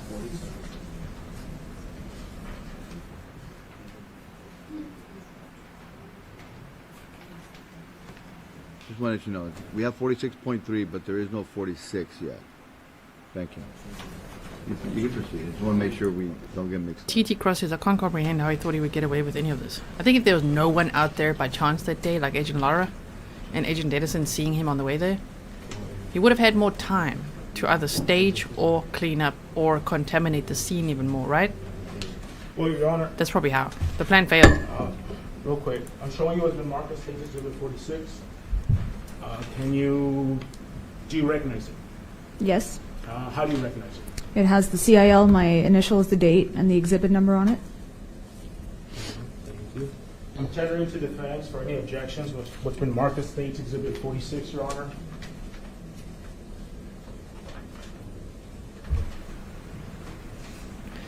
Rona says Anthony is still holding out that he did not do this. He's like, there's still hope.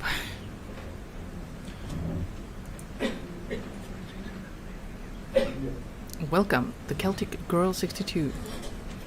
Any objection, Mr. Pena? No objection. 46, State 46 is in. And before I get into your findings and all that, let me just show you the item. And this is going to be which item, Mr. Vahid? This is State's Exhibit 35, Your Honor. That's it.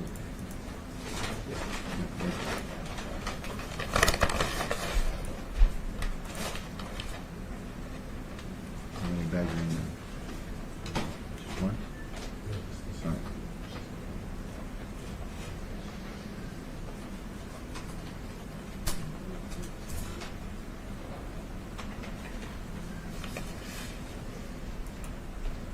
Mabel says, I wonder if he was You ever recognize violent to his this item? wife. Yes. I doubt it. Just based on how We'll go ahead kick-ass and she resolution is. publish it, Your Honor. Man.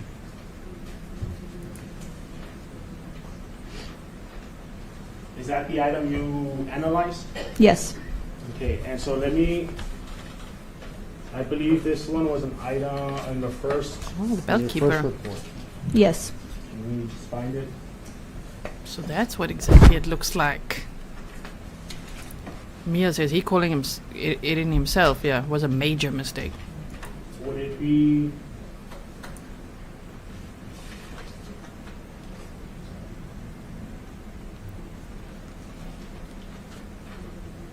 It's 11-8. I believe it was 11-8. Correct. And so I'll go ahead and I'll publish the DNA report. Okay.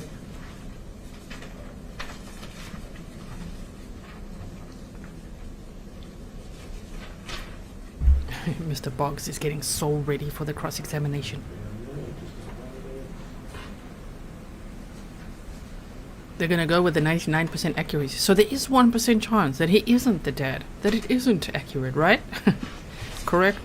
So after conducting an analysis of this bellkeeper, what were your findings? So that belt keeper tested positive for the presumptive presence of blood during serology. I took 3 different swabs from that item, from 3 different blood stains. Because there's multiple people involved, usually I would take separate swabs just in case. So I retained 3 different swabs. So on the DNA report, they're itemized as 11-8.1, 2, and 3. Do you want me to talk about the results for the DNA? What were your findings? On all 3 of those swabs from that belt keeper, Grizelda Hernandez is not excluded as a source of the DNA, and Dominic Hernandez and Ronald Burgos-Aviles are excluded. And again, there's that term again. Is it the same when you mean by not excluded? It means the same as we were discussing before. Yes. Sure. She fought for her life. Unless you're going to use it again, put it back in the envelope, please. Yes, sir. Karine, thank you. Thankfully, there's no Dr. Lewis here. Thank you. She would definitely go with that.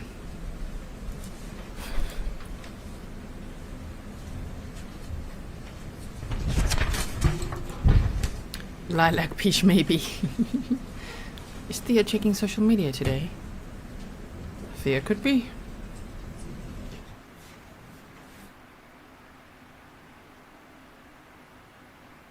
Maybe checking how it was perceived yesterday versus today.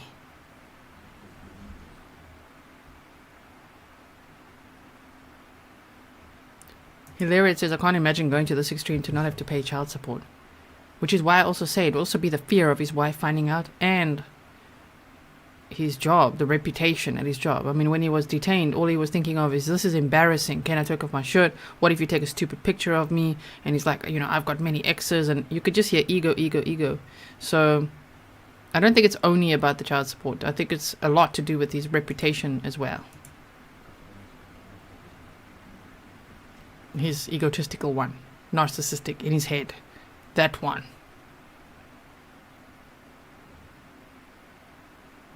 Yeah. Jean says Thea's watching Grizzly True Crime. I mean, maybe. And she's welcome, right?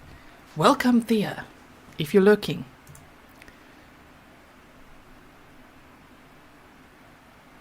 Thank you, April, for sharing the ribbons. Yes, Your Honor. Oh. When, This prosecuting attorney ahead. seems very, Mr. Boggs. agitated all the time. Good morning, Ms. Ramos. Good morning. Ms. Ramos, Mr. Boggs is on ready. direct examination, you were asked a question. You were shown a picture of an exhibit, and you were asked, "Is this the item you tested?" We got to And ask you questions said, like this. "I don't know. I tested what was in the envelope." Is that correct? Correct. Okay. And you didn't perform any of the evidence collection in this case. Is that correct? I did not. Okay. And your results and the conclusions from them, as far as evidence to be believed by the jury, is only as good as the evidence collection process. Is that correct? Yes.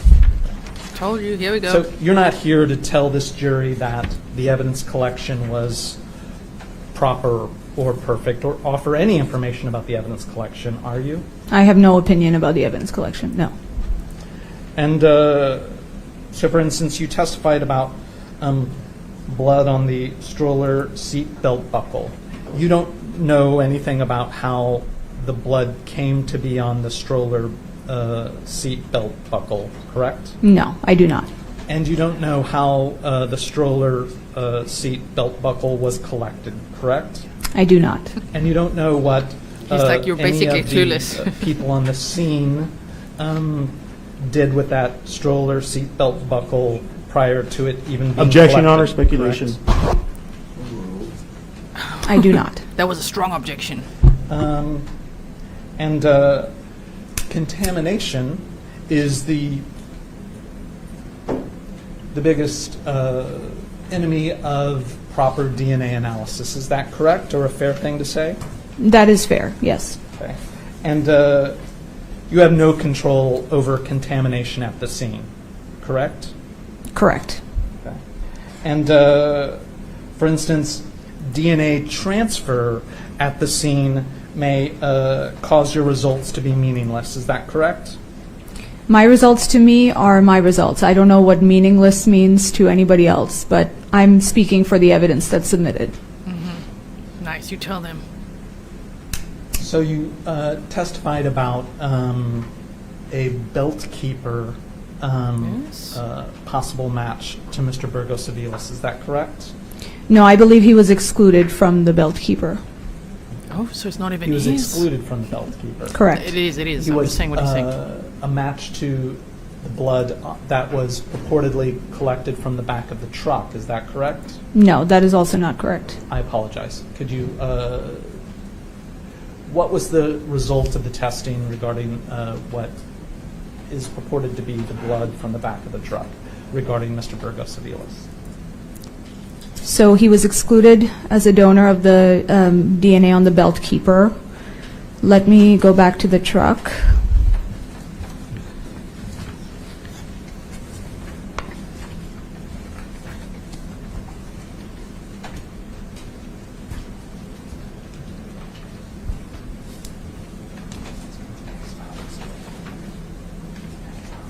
That one's item 16-3.1. So from that item, Dominic Hernandez is not excluded, and Grizelda Hernandez and Ronald Burgos-Aviles are excluded. He's going to be like, wait, And what? so, if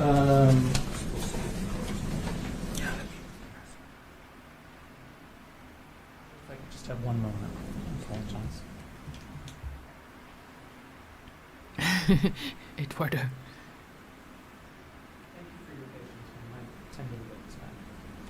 A couple questions, Your Honor. Oh, you got stuck there, didn't you? Ms. Morales, I think you had stated earlier in your direct examination that you had also analyzed the fingernail clippings of the defendant, Mr. Burgos. Yes, I received fingernail clippings from Ronald Burgos-Aviles. I'll need a reminder of which report it's on, if you don't mind. Yes, I'm on that. If it's on, I believe it's on your Sheila, it's because they're talking July about blood. 30th, 2018. Blood evidence. If you look at 8.3 He didn't have blood. His blood on stuff. 8-3-1-1 swab from right hand fingernails. Yes, And there's two. Then there's the left, and there's also right hand fingernail clippings. correct. So I guess now let's go to. So let me just publish 518 to show the jury what I'm referring to, or the court. Judge, objection. I believe this is beyond the scope of the cross-examination. Oh, now you're going to object to the... Stefan says, Boggsy boy has to So- jot it down. Again, Yes. here it is in the July 30, 2018 forensic serology report. You just testified that yes, you did have some fingernail swabs and clippings of the defendant. Correct. Now let's go to State's Exhibit 19, which is your forensic DNA report. Okay. Can you please tell us what your findings were in regards to those items? So on the first item, which is the swab tip from the right-hand fingernails of Ronald Burgos-Aviles, there was human DNA which could not be attributed to him, but was of an insufficient quantity to develop a profile for comparison.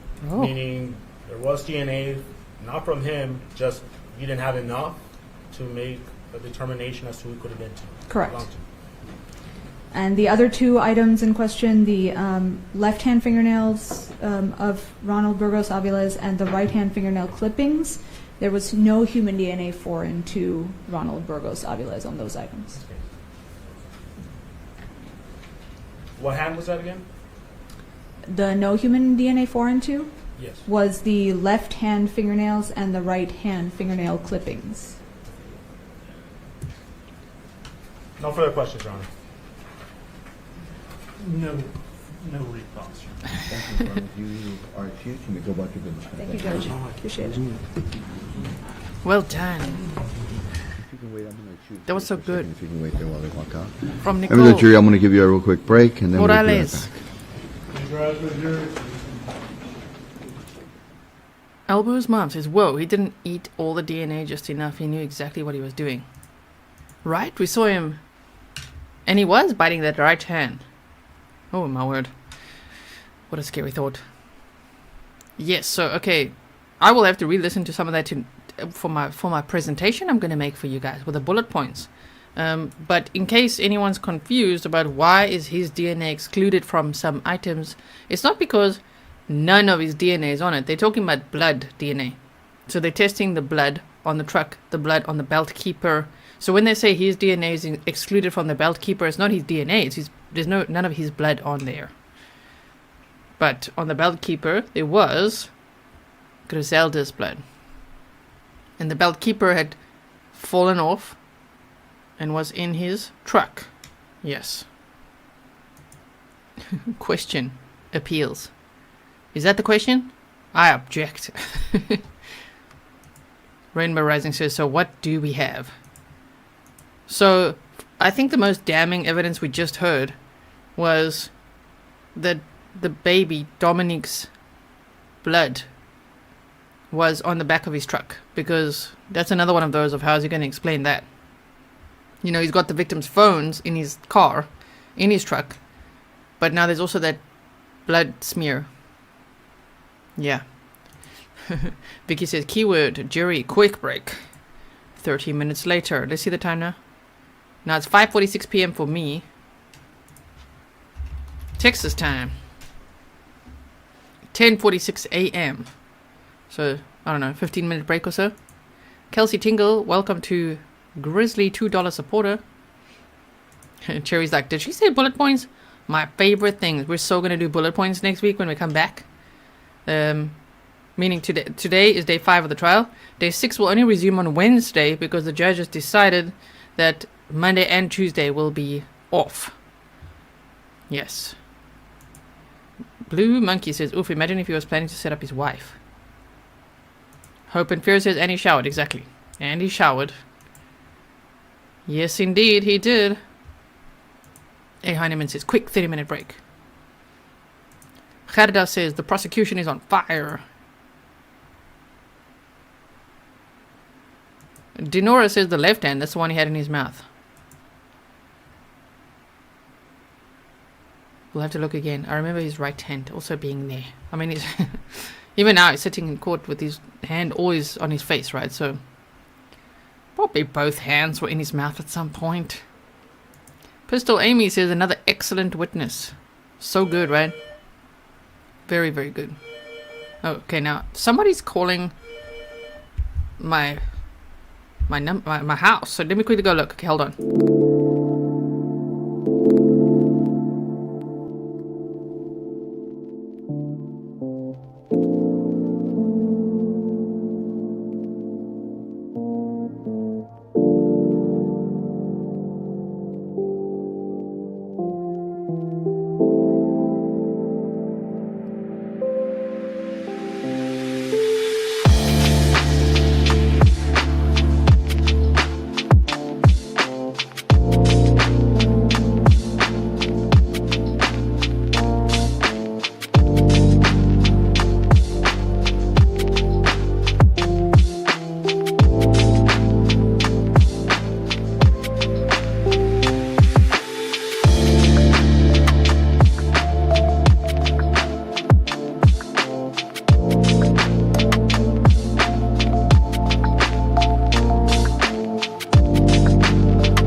Okay, I'm back. The court isn't yet. The doorbell rang and no one showed up. Was anyone worried? What if she doesn't come back? I'm right here. So Christine Barabas says, why did he take their phones? Probably in case someone called them, in case there was noise from the phones, and that would alert anyone in the area as to them being there, which is quite interesting that he wanted to find them. I think he wanted to go back and stage the scene a little more and make sure that he covered his tracks to go according to his plan of it being a story of smugglers attacking them. That was his goal, according to the prosecution. To be like, whoa, these random smugglers attacked this woman.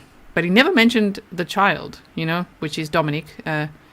He found a woman, which is Grizelda.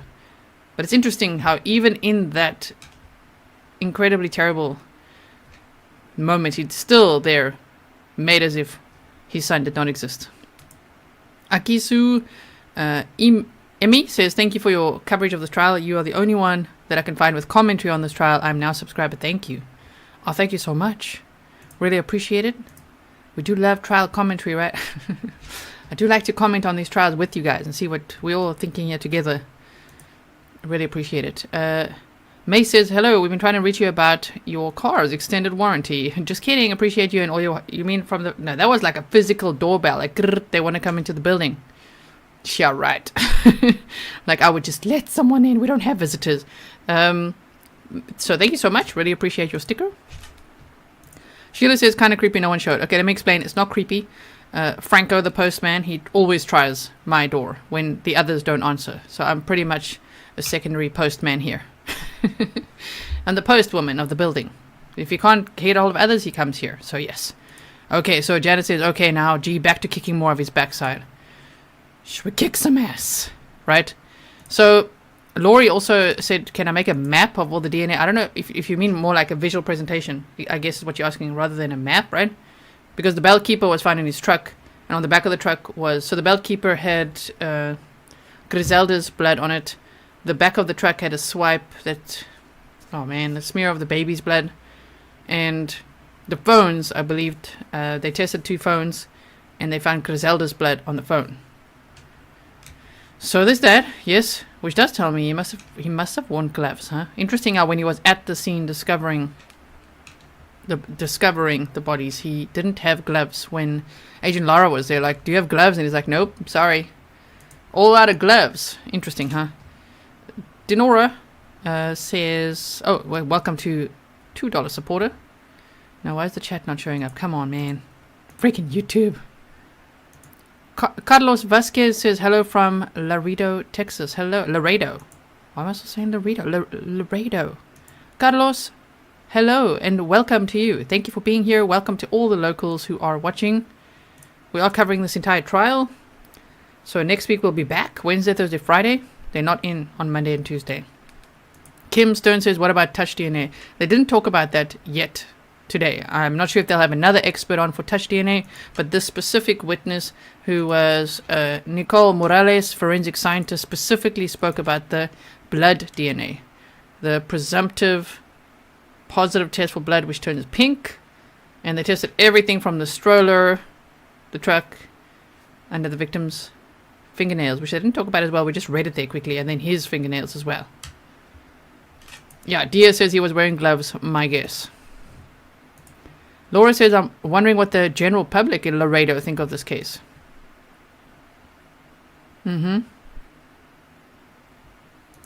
Shindog City, presumption of innocence versus kicking his ass. Right? Phantom says, I'm out of coffee. That is an emergency situation. I hope you fix it quickly. Out of coffee or out of Wi-Fi is just a no. Tiff Knox says, lots of Laredo folks in chat. That's nice. Yes, thank you. Don't worry, Cherry. We're all good. We're all good. This is a little pensioners village I live in. For real, for real. And I'm hyper vigilant. Janet said I was trying to be nice. Who said what? I'm still catching up on your messages here. CCNSD says, where are the wife's credentials you were talking about? We looked at it yesterday. I didn't really want to just... I don't want to... It's on Patreon as well, if you are there. put the link there for you to read.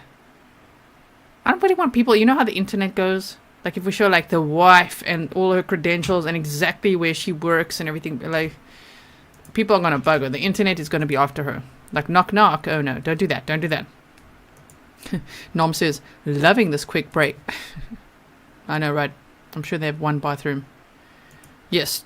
Teresa says Tuesday is Independence Day. Yes, and Monday they're also taking off from the court. D. Perez says, hi from Laredo, Texas. Love your channel. Hello. Lots of locals rolling in. Welcome. Hope you'll watch the trial with us. We're here to support Grizelda Hernandez's family and Dominic Hernandez's family and friends. And the defendants, because I'm sure they're very upset too.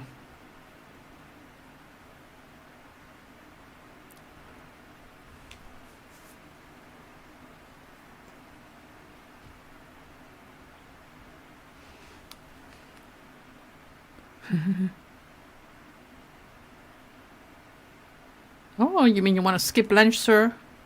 Work hard and go home early. I like the sound of that. I like it. That's what he said. The judge said he's toying with the idea of skipping lunch, having little breaks, short little half an hour breaks, and then going home earlier. Okay. Yeah. Queen Bella says it's great. It seems she's escaped the craziness of the press. And I don't want to be the person to put her on blast on the internet here. Be like, look, this is the wife. This is the picture. These are her credentials. Because we know. Then the internet's like, spotlight, let's go. Jerry, we don't know the answer to if he's no longer married or not. We don't know. I really hope the answer is that he's not. And that the wife, ex-wife will testify against him. That'll be amazing. M. Schmidt says, all exes, please stand up. Jill W says, best stream on the tube. So if you're only joining now, this is day 5, the morning session. They've just had a quick coffee break, and we're looking at the trial of Ronald Anthony Burgos-Aviles, a former Border Patrol supervisory officer who is charged with killing a former girlfriend and his child that he had with her. And this happened on April 9th of 2018, and he's facing the death penalty for this. So it's been a riveting trial so far. Some very boring moments. Sorry, but from the defense's side. Very dragged out yesterday, the Dalbert hearing, but all very important, and I understand that they're doing their job, and we are watching all of this. The Butterfly Den, thank you for being a member for 7 months. No, the sound is off now again. Court sound is off. It was on for a second. Did you not hear that? Okay, sorry. And now it's off again. So we can't hear anything.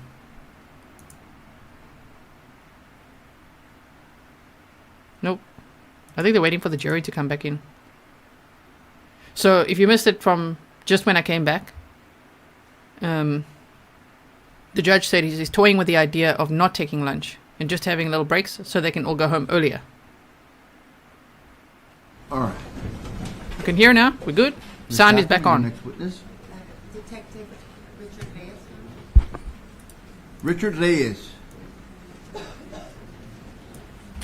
Detective Richard Reyes. Richard? I don't know how we would spell this one right now. He's coming the other way. Put a look quickly here. Officer Reyes, Detective Reyes, you've been sworn in, sir? Yes, I have. Please, sir, have a seat right up here. Boss. Have a seat, scoot your chair up to the mic, and then we'll get started, sir.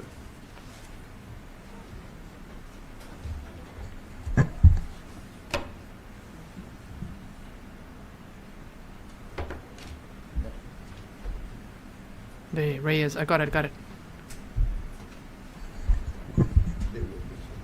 I proceed, Your Honor? You may proceed. Good morning. Good morning. Detective Reyes, will you please state your full name for the record? Richard Reyes, Jr. And how is it that you're employed? I'm a Laredo Police Department. I'm a detective. How many years have you been a detective? This September will be 33 years. Damn. And do you know why we are here today? Yes, ma'am. And you were called out to the scene by Father McNaboe? Yes, I was. I'd like to direct your attention Favorite so to far. the Father McNaboe parking lot area. Okay? And that's where I'd like to begin the discussion. No. The discussion. Do you have an occasion to see Mr. Ronald Anthony Burgos-Aviles that day? Yes, I did. Do you recognize him here in the courtroom? Yes, ma'am.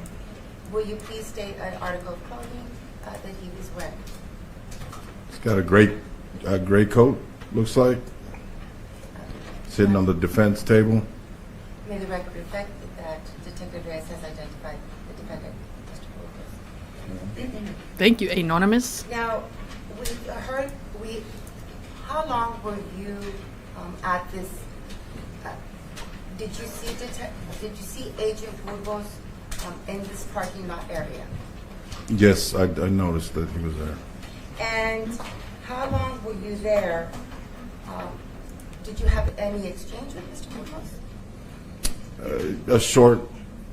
A brief interaction with him, yes. And this was before radio transmissions that the jury has already heard regarding the driver of the vehicle. Correct. How long were you there before that radio transmission was heard on the radio? No longer than 20 minutes. And what was that exchange between you and Agent Burgos? So when I initially arrived, I arrived to the what I would call crime scene number 1, where the decedents were found. I didn't spend more than 20, 25 minutes there when I first observed the defendant. So I was tasked to go and look for maybe or possibly the victim's vehicle that might be parked in Father McNaboe's. So when I drove there, I saw the Mercedes. I realized that Detective Gilbert Benavides had already found the location of the registered owner. So I was standing by, kind of just securing the Mercedes, is when I noticed and observed the defendant walking towards me near the car in the parking lot. And what was the exchange? What words were there any words exchanged? Yes, it was. And what was the content of that? I don't know if I initiated it or he just brought it up, but somehow I said, hey, do you mind if I ask you? I said, I noticed you were at the main crime scene. Why are you here now?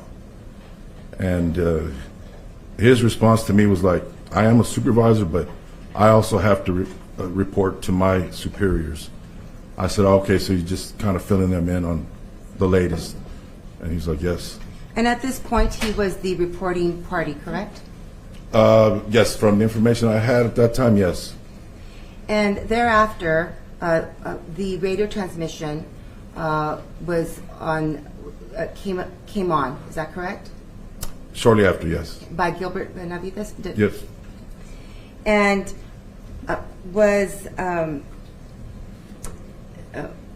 what were, if you could just list, because we've heard the transmission, could you list the facts that were mentioned as to who they believe the driver of this Mercedes was? So my understanding over or via the radio transmission was that the car had been taken by Grizelda Hernandez, and she had her infant child by the name of Dominic.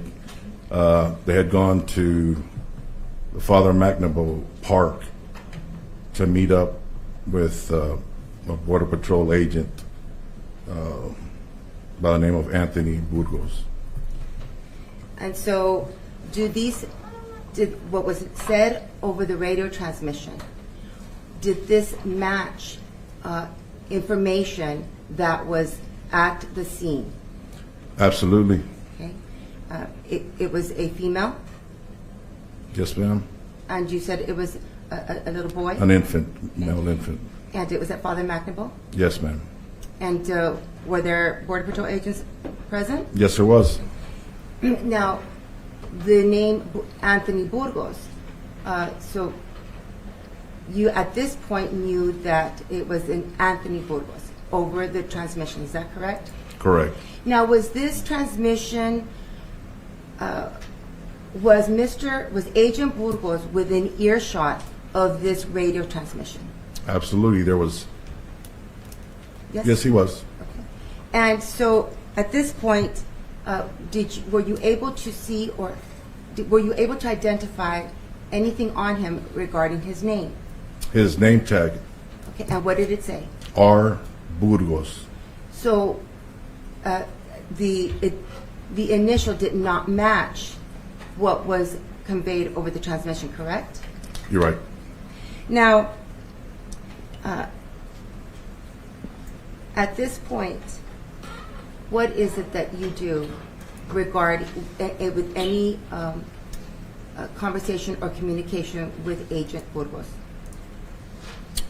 So,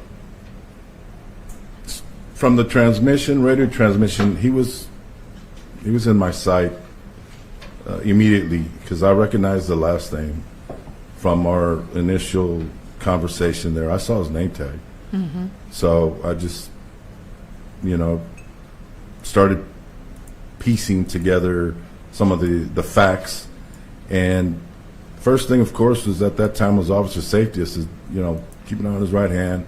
And everybody there also realized that there was an Agent Burgos in the crime scene. Yeah. Now, did you? So at this point, the only name that you associated with this person physically was a tag name with R. Burgos, correct? Yes, ma'am. After the radio transmission, did you receive additional information? Yes, I did. What was that? His full name. Who gave that to you? Lead Detective Raimundo Garcia.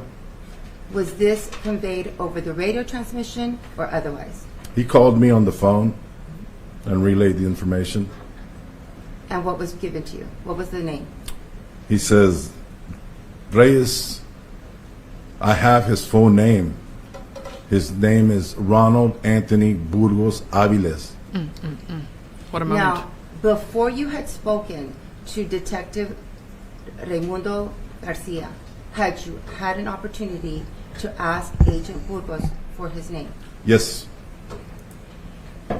And what did he verbally tell you his name was?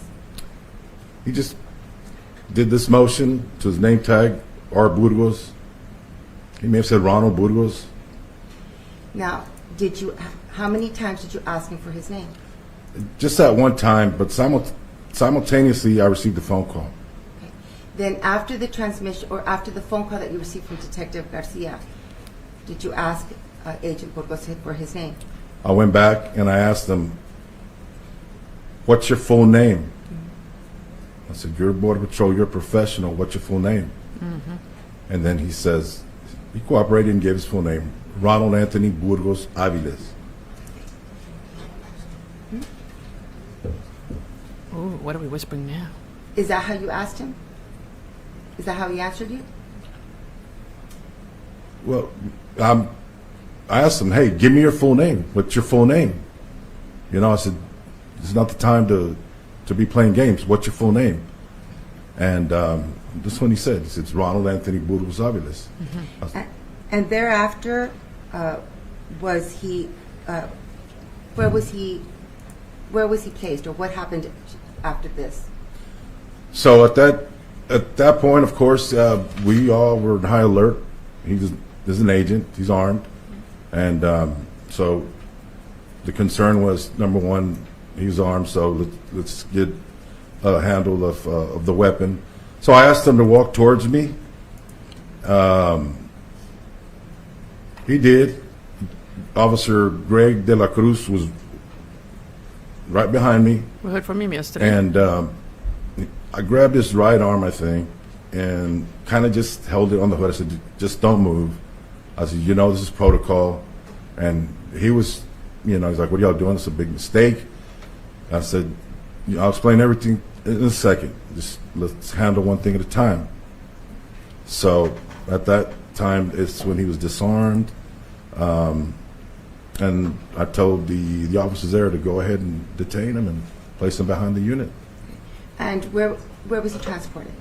He was later transported to the Laredo Police Department, to the Capers Division, or interview rooms, room number 2. Nice. And did you, He takes no gunk. who is it that transported him? Do you remember? I believe it was Officer Lisette Castillo and Gregorio de la Cruz as well. Now, they were in interview room 2? Is that Number what you 2, said? yes. At this time, can you explain to the jury what the sense was at LPD interview rooms? How many interview rooms do we have? At that time, we had about 8. Okay. Were they being utilized? They were all full. What was happening in these rooms? Interviews. With Interviews. what kind of people? Who was in there? We were talking to family members. We were talking to friends, relatives, anybody who, the spouse or the ex-spouse of the defendant. Ex-spouse, he just told us. Employees, co-workers. So anybody who He knew the confirmed defendant it for us. or the victim. And were there several officers involved in these interviews, or did you conduct all the interviews? No, we had detectives. We had mainly detectives conducting all of the interviews. And while these interviews were being conducted, was evidence being collected or taken to the LPD department? Yes, it was. And did you participate in the interview for Ronald Anthony Burgos-Aviles? Yes, ma'am. Who else participated? Myself and Detective Ernesto Elizondo. Okay. Now, at this point, would this interview be considered a custodial interrogation? Yes, ma'am. And in your experience and with your training, what rights must be conveyed to a person who's going to be questioned? Miranda Is rights. Miranda rights. Miranda. And at this time in your career, approximately how many interviews had you conducted? More or less. Hundreds. May I approach? You may. I'm showing you Ex-wife. State There we go, Exhibit everyone. 525. He said ex-spouse, so finally, we knew he's got the answers. Yes, ma'am. I'm tendering State Exhibit 525 for inspection and offering as Boggs is like, yes, absolutely. Don't judge Eduardo. Admitted? permission to publish them. Even the security guards are looking at him like, damn. Oh, this guy doesn't play. Look there. Exactly, wildfire expert. Now we know. This is State Exhibit 525. Okay, Will you okay. explain to the ladies and gentlemen of the jury what... Miranda? Miranda rights. Is it on? Yes. It was on. The- Did it again? It's actually off. Turn it. You want to turn it on and off? I don't think it was that one.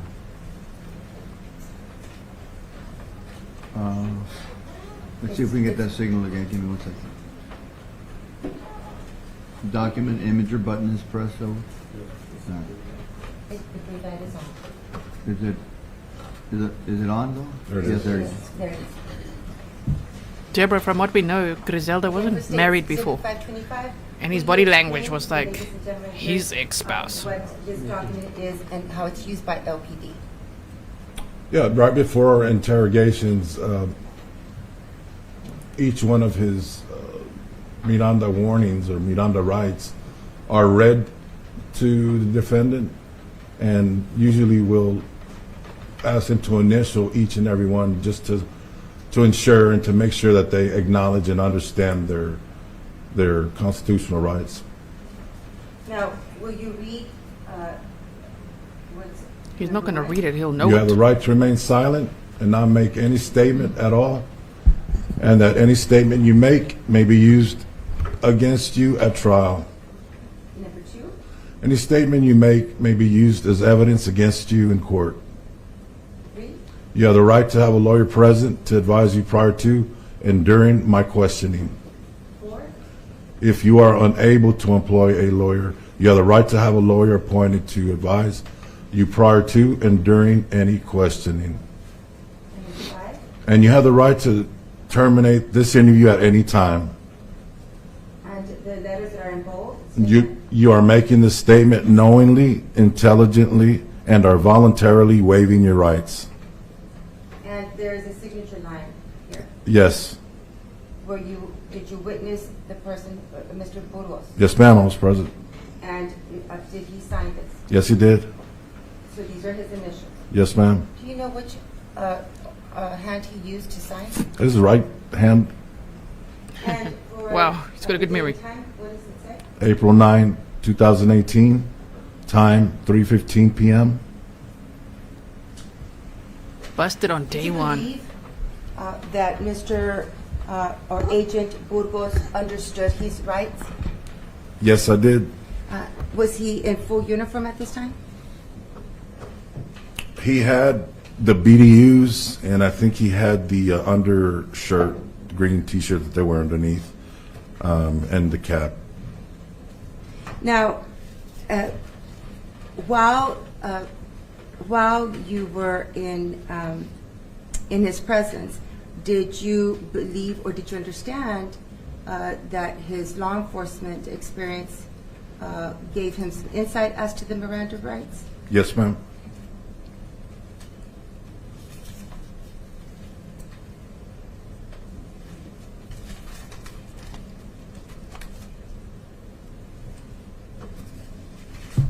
Now, did Mr. or Agent Burgos willingly participate in the interview? Yes, he did. Now, I'm going to, may I approach you? Are we going to play I'm going to it? show you what is marked as State Exhibit 81. Tell us it's a USB. Yes, ma'am. Will you describe what it is? This is the interview that we were just talking about. The pen drive. It's a pen drive containing the interview, the interrogation of Ronald Anthony Burgos-Aviles. And how do you know it's the same pen drive or USB that has this interview? Because I initialed it and I viewed it.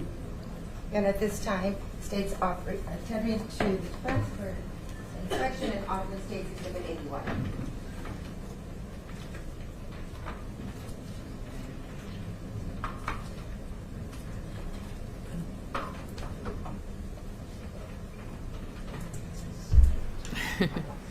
Eduardo's like, do you think we could maybe just say no?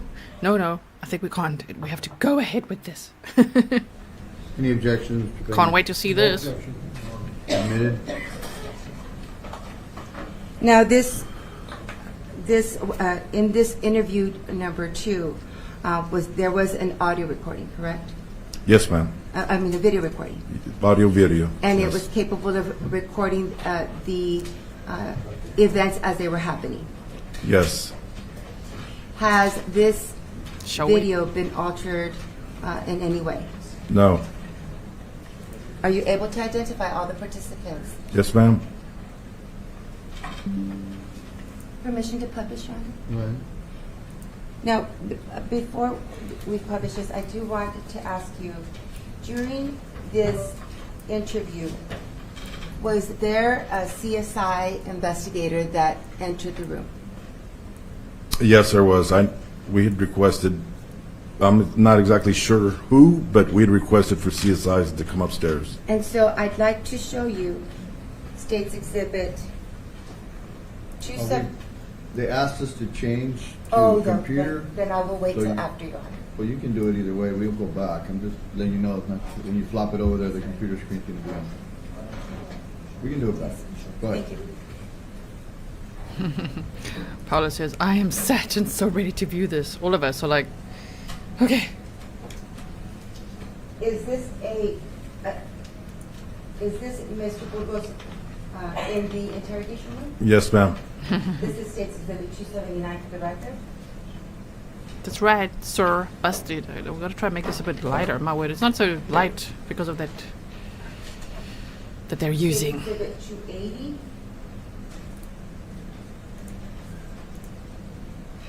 Yes, ma'am. State's Exhibit 281. No scratches you got there, Yes. sir. Okay. What was the purpose of documenting this particular image? For the scratches and nicks that he had on his right forearm area, right arm. State's Exhibit 282. Yep. Yes. Okay. It's a closer. Just a closer version or view of the injury. State's Exhibit 283. Same thing, just even closer What is with different? a ruler To measure the size, or just to give you an idea of the size of the scratch or small laceration that he might have. State's Exhibit 284. Yes, just kind of displaying the redness on his knuckles and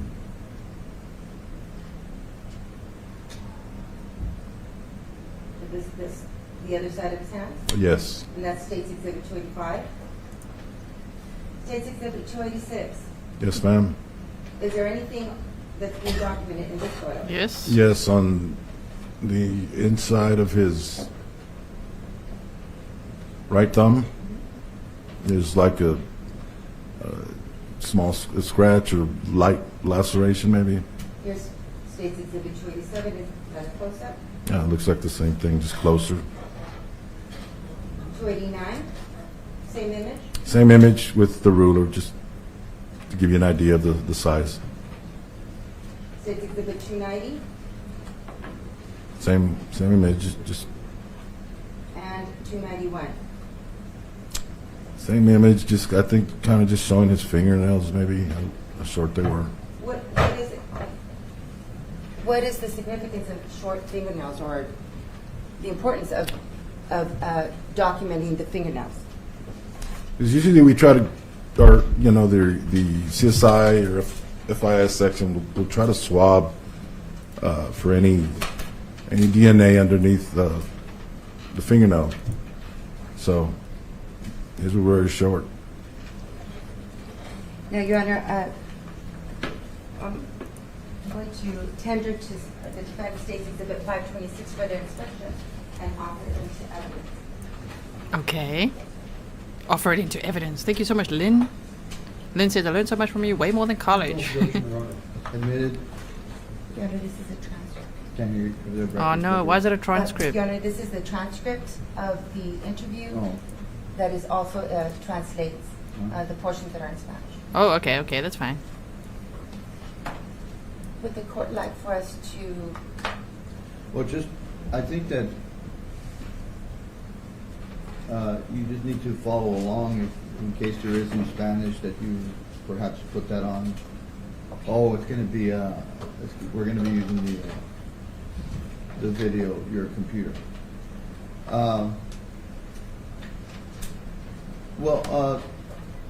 I guess just know that, make a note, I guess, for jury and argument that in fact these, whatever's in Spanish in the video will be in fact translated in the transcription exhibit number, and that way, in case somebody wants to see that at some point the translation or interpretation, I guess it would be translation, they could turn to that page. But for now, we're just going to play the video as is. Thank you, Your Honor. Thank you. Okay. And Cindy, since there is an exhibit with a translation, we won't have to worry about, doing the interpretation as the video goes. Thank you. May we now publish the... Yes, ma'am. Thank you. And there is only one sub-file, Your Honor. One what? One file in this. All right. Thank you. Thank you.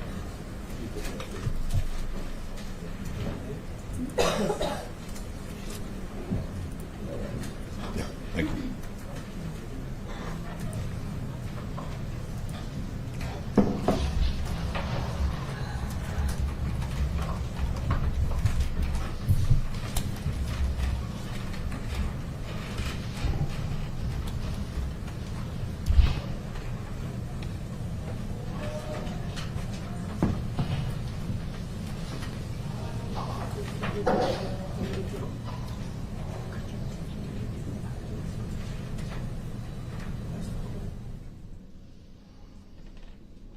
Here we go.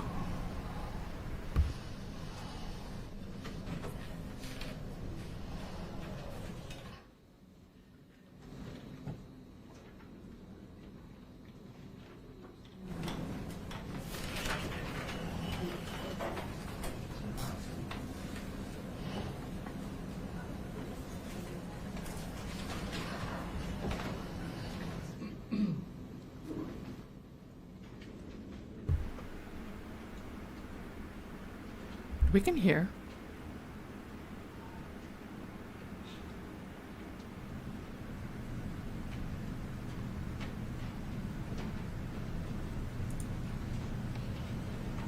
Could be, or was that not his sign?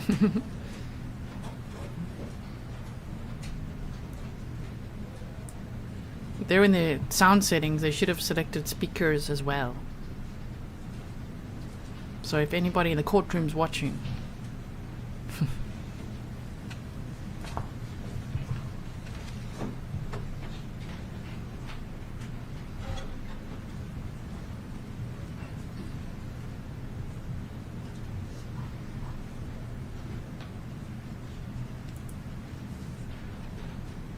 thank you, Tina.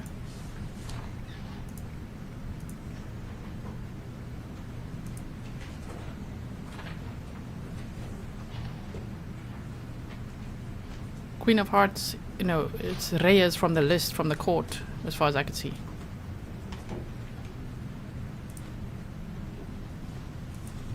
Jean says he keeps trying to cover scratches like that's gonna work out. It's so smart.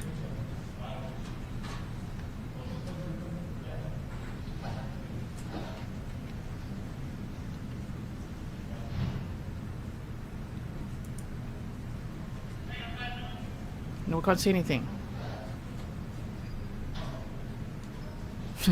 This guy's getting upset again. He's like, come on, man, with freaking computers. Not being able to play this. If it's about the sound, they must make sure they've got their speakers selected, the audio for speakers, because there was one setting they showed that said speakers and the other one said HDMI or something. So just make sure those match. Cameraman, gotta tell them. How do we know? Oh, because we know. Okay. And make sure it's full screen. We need this full screen, guys. Where do your kids go to school? One goes to daycare later on, like Fearsome. The one goes to Borchers. Okay. No, so we can start working on something with the season, how we can figure out who's gonna pick up. Your wife's name? She can pick them up. They have an echo going because of that problem I told you guys about. Any last name?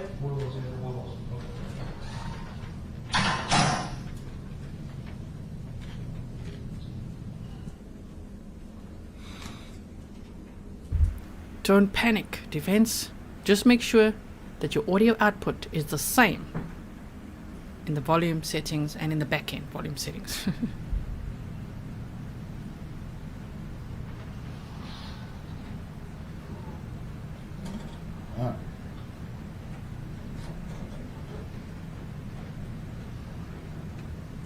Look, it says 2:33 p.m. This was on April 9th, 2018. Yeah. There you go. There you go.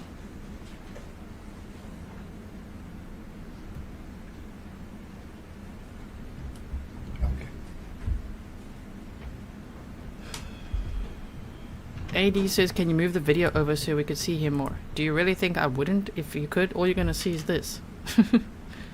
You know I'm giving you the best views over here. Detective Reyes, at the beginning of this video, what time Can you lower your mic?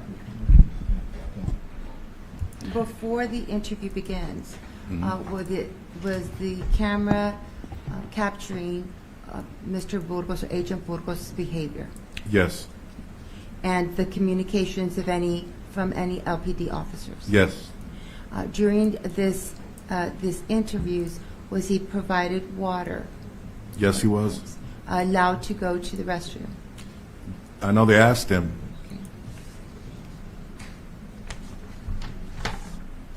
Yes, Mr. Grizzly taught me well. What Did behavior? you stop the video? Is that, you're talking? I believe they were working on trying to get the speaker working on it. Okay, go ahead. What behavior, have you reviewed this video lately? Yes. What type of behavior is Mr. Burgos seen doing before you and Mr. Ernie Elizondo walked in? At times you can see that he's trying to clean off. It looks like he's trying to wipe his arms, both arms, and then he gets underneath his T-shirt, starts kind of rub his T-shirt. You gotta trust me, AD. I would always give you the best I views. guess we'll see it here. I'm not sure if he licks his hands with saliva, but he is trying to rub things off his arm and his chest specifically.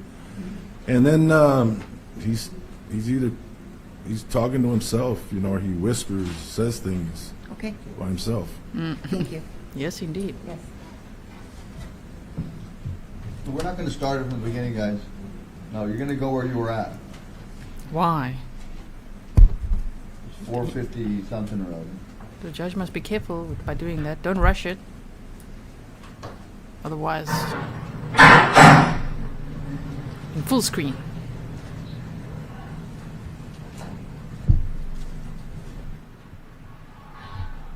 Beautiful. Let's go.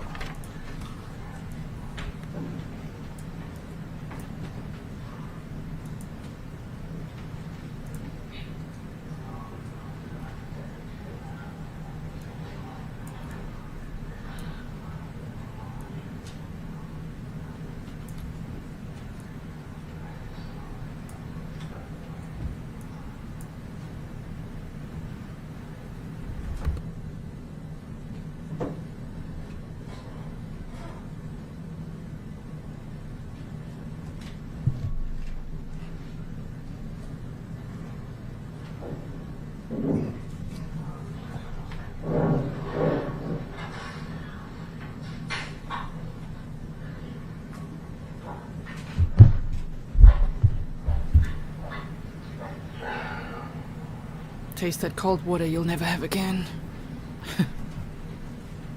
Faucet water after that.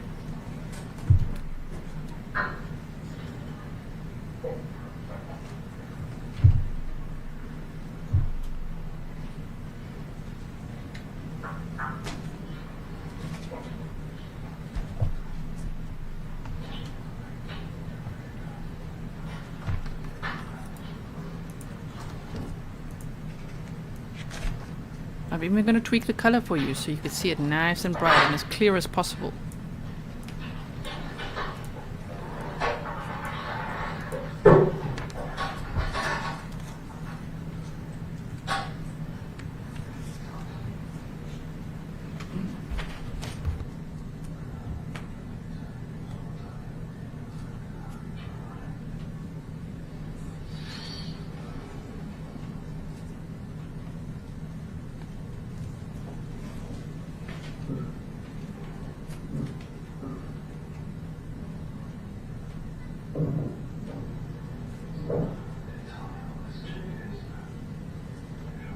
See, he always talks to himself.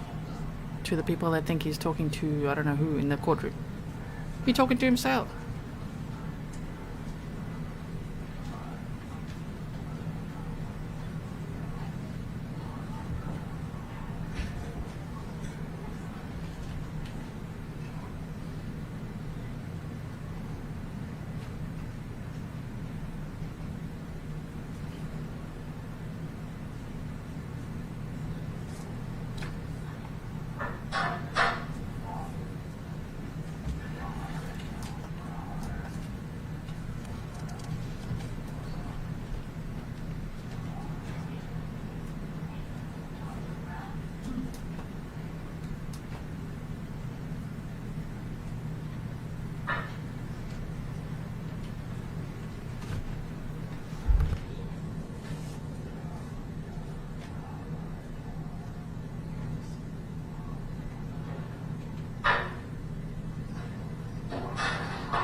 wait for Detective Reyes Jr. to enter the room.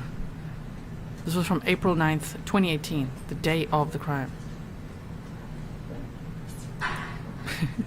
Patricia says, OMG, they really are watching your stream. And they are welcome to.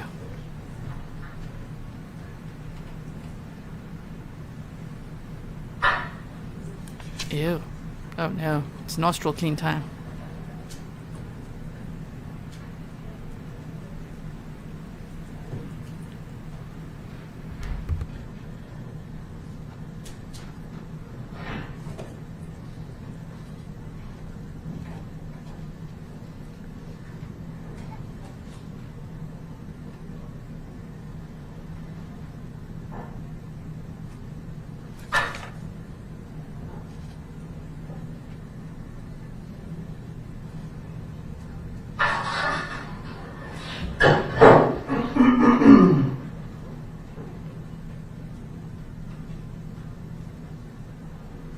The moment the anxiety hit,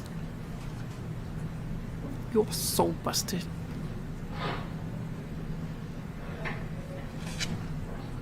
Remember, if you don't want commentary, go right here. Law and Crime Trial Network.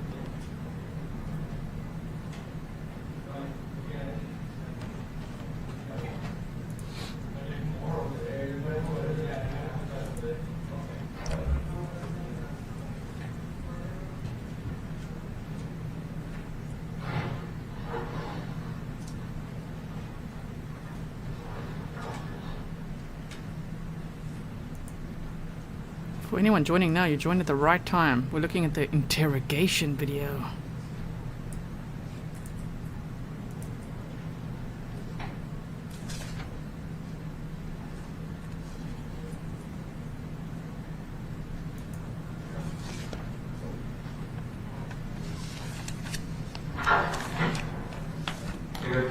Yeah. Hey, you know how much? What's up? You know how much? So we're gonna talk to them. Is gonna be the one of the guys from down there, or? Yeah. Well, no one of the detectives. So they don't have to finish. No. There's one here. So we're just gonna. We'll talk to you shortly. Yeah. Oh. He's like, head on the table.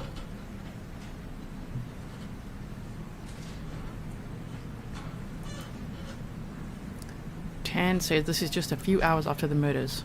Indeed. If you didn't know, the murders happened between 9:46 a.m. and 10:10 a.m. and this is 2:39 p.m.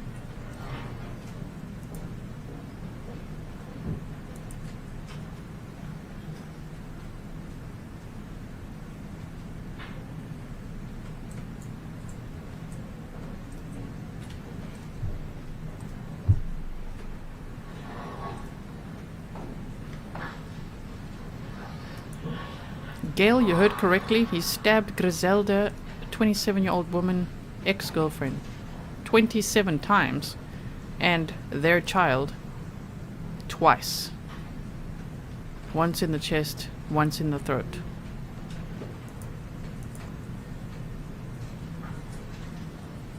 Oh, you're checking for injuries now, what, sir?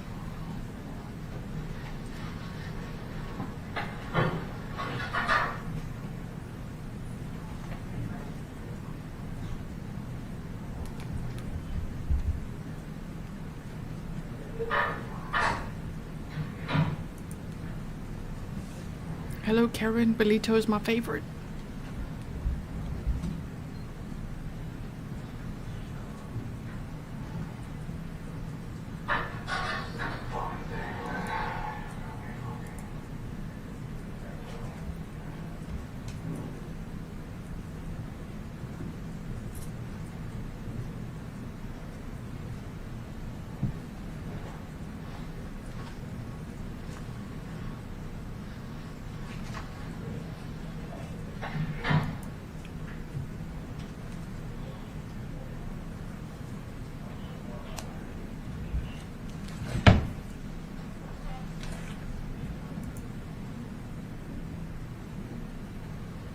Didn't work for me.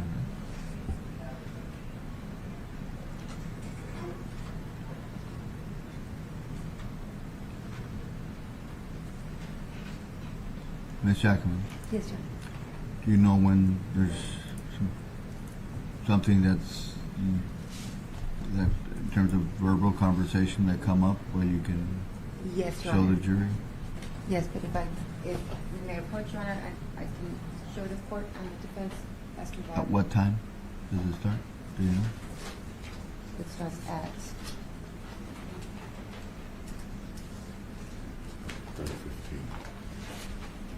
3:09. 3:09.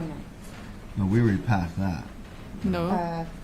We're at 2:42. It's the time and the PM. timestamp. It's the time that's on the back. But they were at 2:42 You're gonna have p.m. us here for the next, what is it, 2:42, that's 18 Yeah. plus 9, 27 minutes of this? My apologies, Your Honor, but that is the entirety of. I don't need to play the entirety of an exhibit just to hear him whisper to himself that nobody can hear or talk or whatever it is that he may be doing or making noises. If, What is the importance of that? then if the court would allow us to read what the transcript was able to pick up on what was said up until 3:09. Who prepared the transcript? I'm sorry, Your Honor? Approach, please.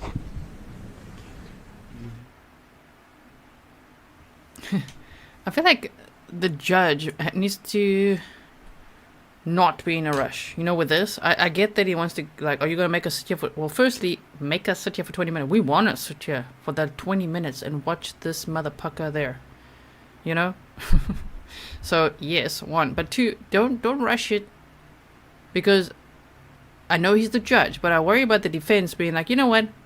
The judge was rude to our witness, and then he was also rushing the footage or whatever it is. Just let it play, whatever they think is important, or ask them, yeah, what's the importance? If they say, well, because he's going to say this, and this, okay, let's hear it, right? What do you think?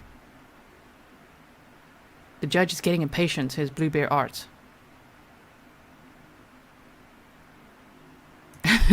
Caroline, exactly. I'll accept that. Your Honor, that is how they do it on YouTube. That's the best argument right now. This is how they do it on YouTube. We need to watch the whole thing.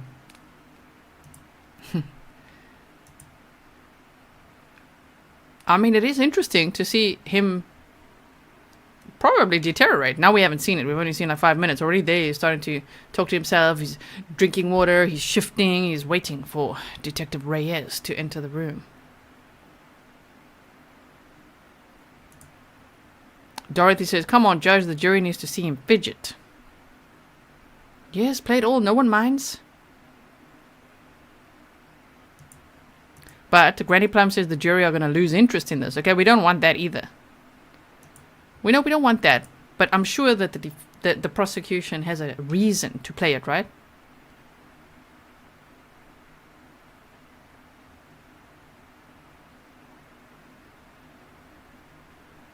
Jan Hill says we want to watch him squirm. It is a death penalty case, indeed.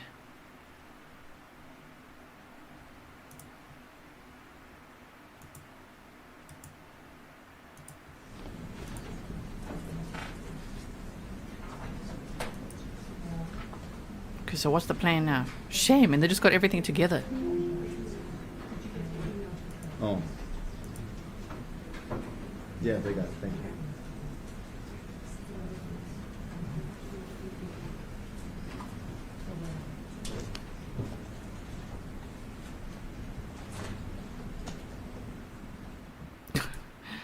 Cha-Cha, he says, love you, G, you're quite a character you are. Judge reminds me of extended fam grandpa.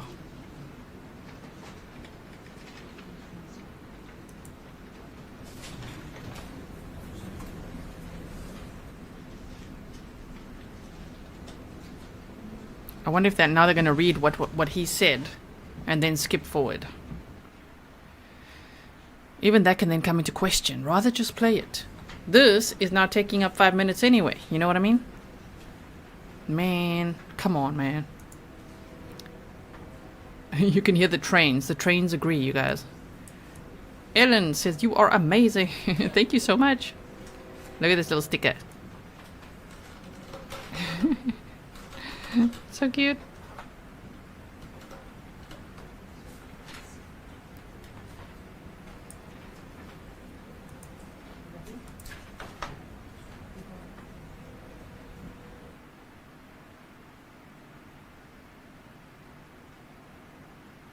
Yeah, Fiona says, would have been halfway through watching if the judge would let it play.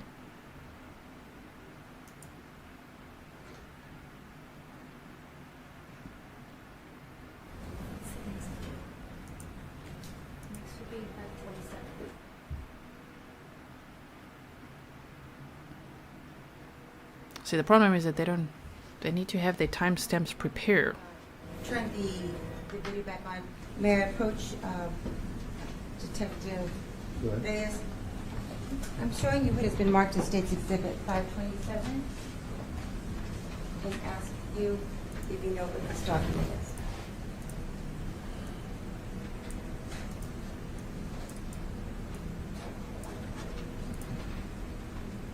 What is the title of that document? This is for the child support.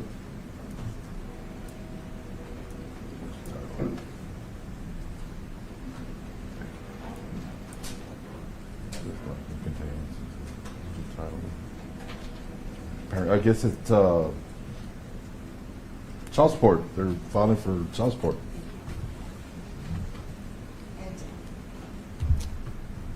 I'm going to be offering State's Exhibit 527. It is a certified copy of the petition to establish the parent-child relationship, Your Honor. Don't judge your runner. And we'll publish it after. Is it? No, that way we don't have to switch. I'll publish it after. Okay. May we proceed, Your Honor? Yes. Oh, man. They could have just played it.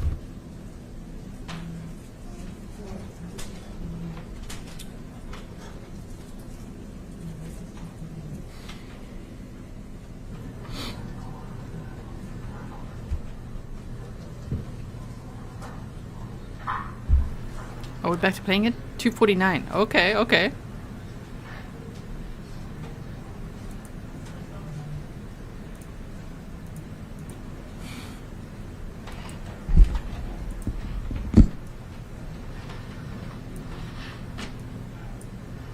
See, this is what we want to see.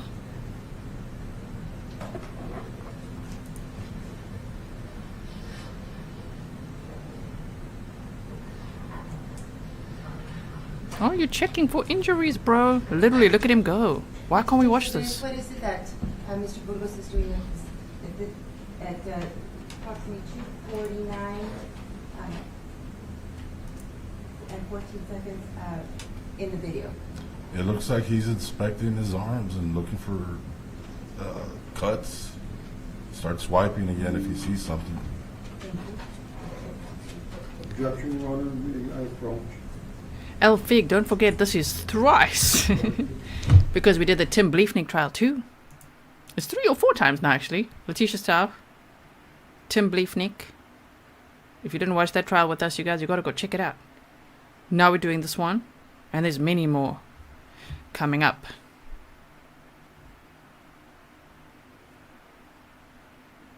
V. Ronaldo says, is this the detective? What do you mean? Detective Richard Reyes Jr. is on the stand, and they're showing the interrogation video with him. So far, we can only see Burgos in interview room number 2, checking his arms for injuries, for scratches and things. Which is so dumb. Again, so smart, this guy. I've got little emojis for you guys if you want to say, I think there's one not smart. So not smart. Because he's sitting there being watched, but yet he's like, okay, check my arms, quickly check it. Wow.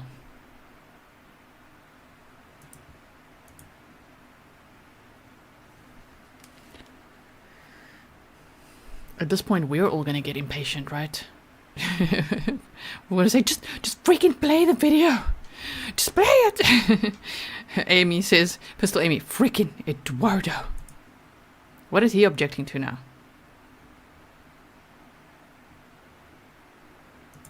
Dragonfly Lady says, this lawyer talks too soft, cannot hear very good. I don't think that the witness can testify to what he thinks.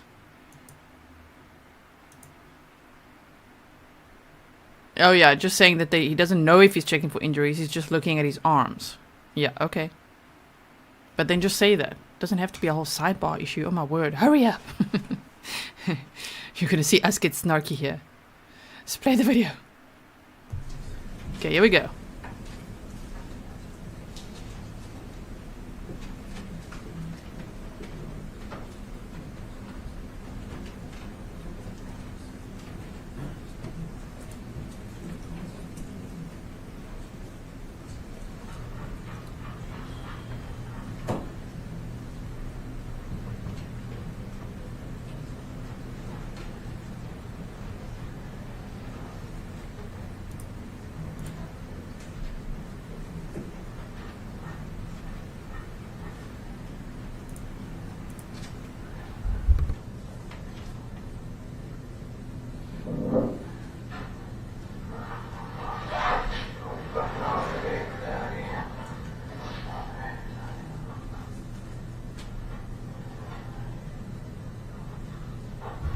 Okay.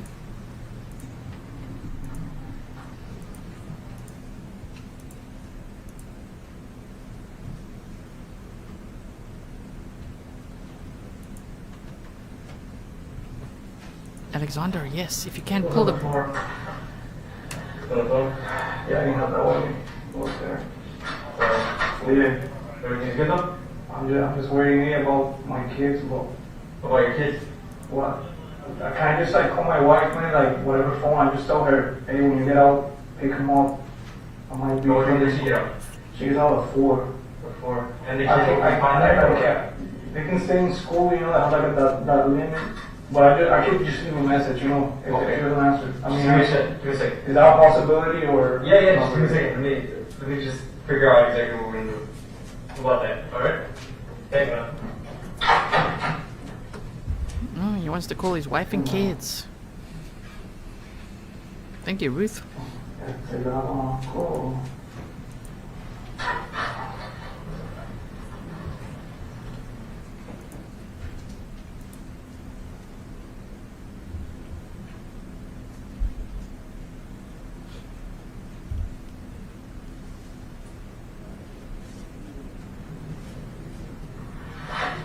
3:01 p.m.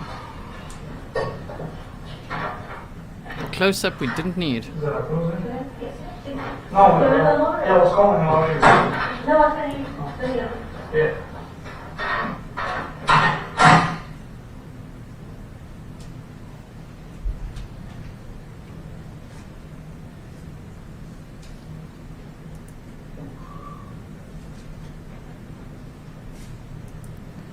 Sharon says he's pulling the wife card.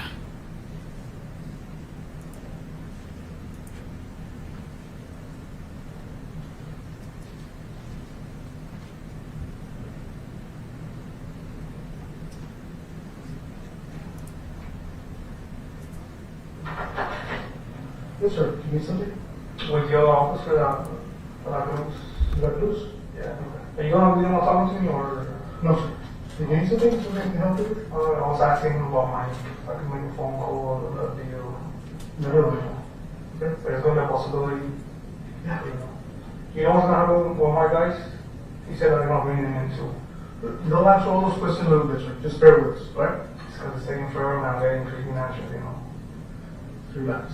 It's hard to relax. It's hard to relax. A lot of things at once. Just relax. They'll be right with you. You'll be able to talk to somebody. They'll answer all your questions. Let me see if I can get somebody in here so they can start talking to you and answer whatever your questions you have. All right? So I hope. Appreciate it. Thanks.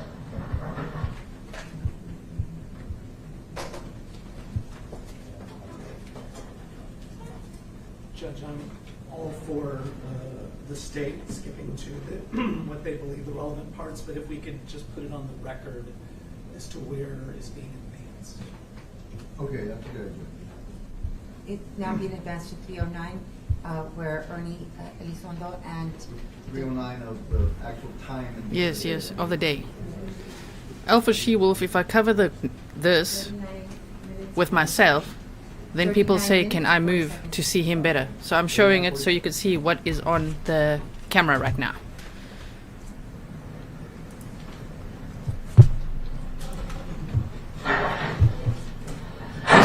He's 33 years old.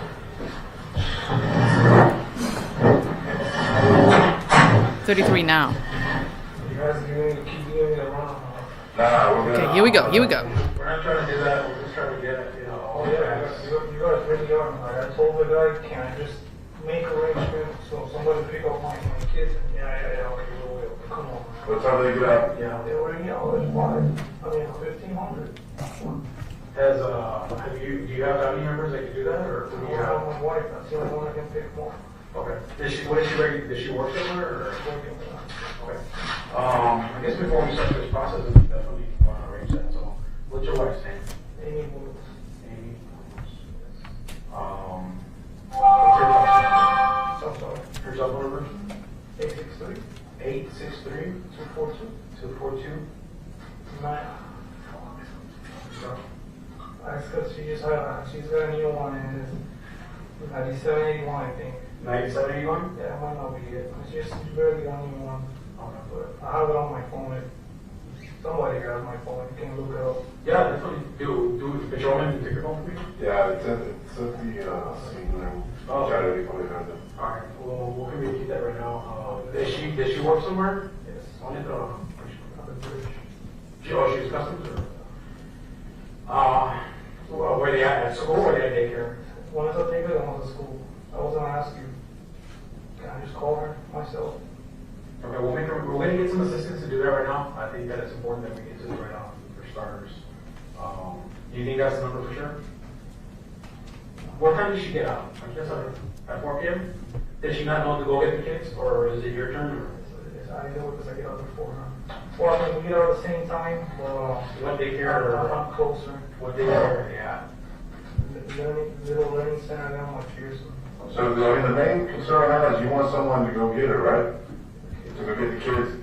So it's okay if I call her to tell her, hey, look, okay. But, furthermore, I mean, if you don't show up, then obviously they're going to be calling on you or your wife. You go, that's not, if she answers, they're calling her. Yeah. I think that's good to the rest of us know that. What's your wife's name? Amy. Amy? Well, I understand why you're right. If they don't show, they're going to call her. So, I'll be there. Let's just get to it, man, because it's fucking. All right. Well, I mean, obviously, we've been together all morning long, so you know where this is stemming from. And, the only thing we can do is try and get everybody's side of the story. Right? Obviously, you're here and we transported you from the scene that we're at, right? So, at this point, I think it's pretty clear that you've not been allowed to leave. Yeah, I'm on the rest. So, it's still under investigation. We're trying to figure out all the details. Yeah. But we need to hear everybody's side of the story. So is it true that you arrested the other guys or what? No. Right now You're detained right now. You're not free to leave. You're not. I understand, but it's only that the other guys. No. What other guys? My older buddies are with I'm us. sorry. What we're doing right now is we're investigating. No one's being unlawfully detained. Like I told you, We're just trying to do is get all the facts of them. Yeah, but the other guy told me your other buddies too. No, don't worry about it. I mean, whatever answers that you need that are really accurate, you're going to end up getting from us. But before we start all that, obviously you know your status in the situation, but we do need to get all the details and we want to get everybody's side of the story. So, but before we do any of that stuff, I think you're pretty much aware that we need to review the other points. And to get your side of the story, we need you to make sure that you understand it. You have the right to remain silent and not make any statement at all, and that any statement you make may be used against you at your trial. You understand that? Sir? Any statement you make may be used as evidence against you in court. You understand? You have the right to have a lawyer present to advise you prior to and during any question. Do you understand that? If you're unable to employ a lawyer, you have the right to have a lawyer appointed to advise you prior to and during any question. You understand that, right? Yes. Okay. And you have the right to terminate this interview at any time. All right. Any statements that you make, you're making them knowingly, you're making them intelligently, and you're voluntarily waiving your rights. I think that we need to get your side of the story. We need to make sure that you understand your rights. Signature. Did anybody call the station to let them know? Yes, sir. Yeah. You know who you talked to by any chance? You mean your supervisor? Well, I come to that guy Luis that you mentioned. Oh, it's 3:15 p.m. The correct time right now is 3:15 p.m.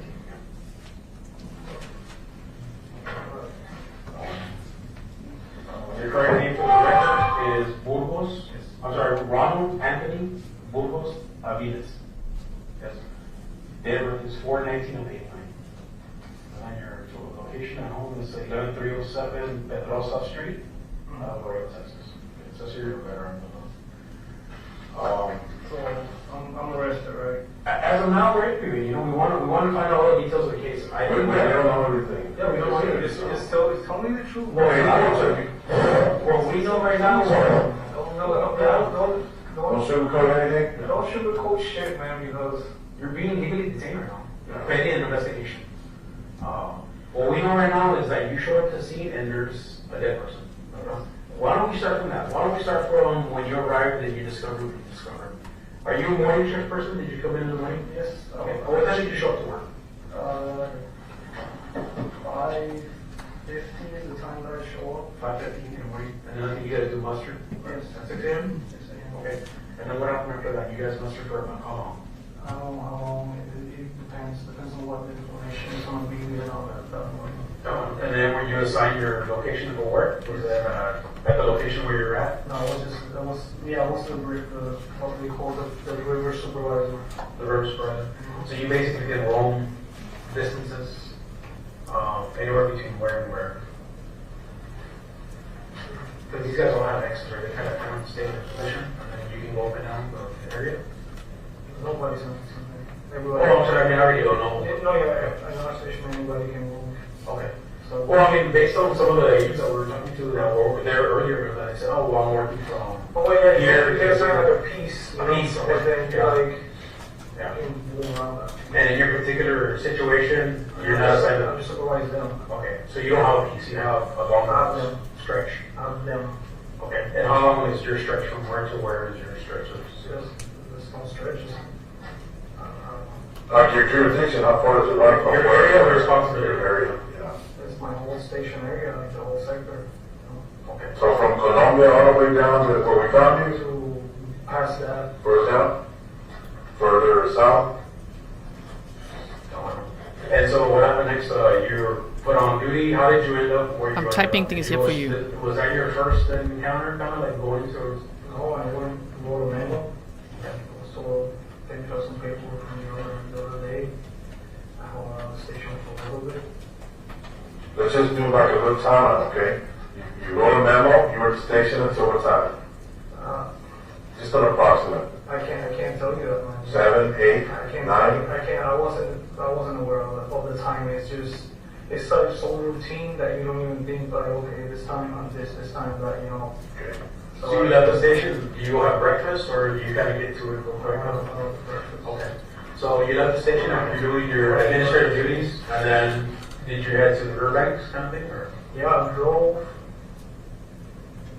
I drove towards the World Trade Bridge.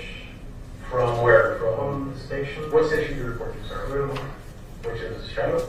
No, Pearson. Oh, way up there. Okay. They have to do this by now. Like up river on the World Trade Bridge. Right? Okay. I hung out around there. So a couple guys, talked to them, whatever. Forfeit ratings? Yes. Okay. And I just kept working it down the river, like going south.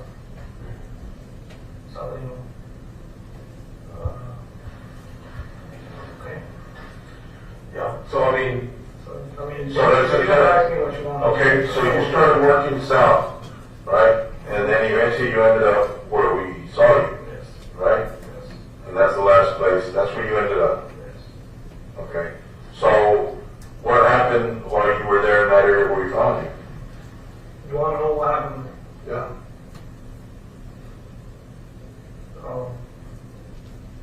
I went to the park. When I was going down there, I went to the park. I just did a loop. Made up with Lara. Talked to him for a little bit.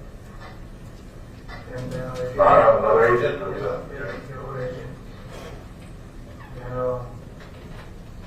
I just talked to him. I told him that I had to go because the station had called me to go to the station. And then that's when I drove on that river road, and that's where, you know, So what? that's where I saw stuff in my body. Yeah. After that, I already know the story about it. So you found how many bodies you find? I just saw that one person. Just So when I saw that one person, I just saw the legs at first, right? Because it's like, I don't really know what it is. yeah, So when I got out, I ran there. At first I kind of freaked out. I grabbed my handheld, I ran in there, like, you know, what's that called? There's an acronym for it. You know, make sure for, you know. yeah, each other. Shaker, waiter. Whatever. So I tried to feel her pulse in her neck. And then, on her hand. Then at that time, I fucking shit, you know. Because I'm like, what am I doing? I don't know what I'm doing. I mean, I know, but like, I don't know, man. It's weird. What was your impression when you saw her? Was it like this is you seen something? You were. I thought it was just I thought it was somebody that got beat up because they didn't pay on the other side to cross. Nothing crazy, you know, they get their ass beat. Yeah. Whatever. And so when you tried shaving her, I mean, what were you thinking about? Obviously, you could tell it's a female. Yeah. I mean, I could say it was a female, but it was hard to beat, you know, so because she was really down. And you had like a failed attempt to kind of bring her through the noise because. Well, at the same time, simultaneously, like on the radio, I was, you know, as all this is going on, I already say, God, you know, I need your help. Come over here. And he was like, probably from where that door that we came up the stairs to where we are right now, that's not far where we were. Yeah, right. So he just, I don't know if you saw where the units were. Yeah, where the soccer field's at. Yeah, so he got there.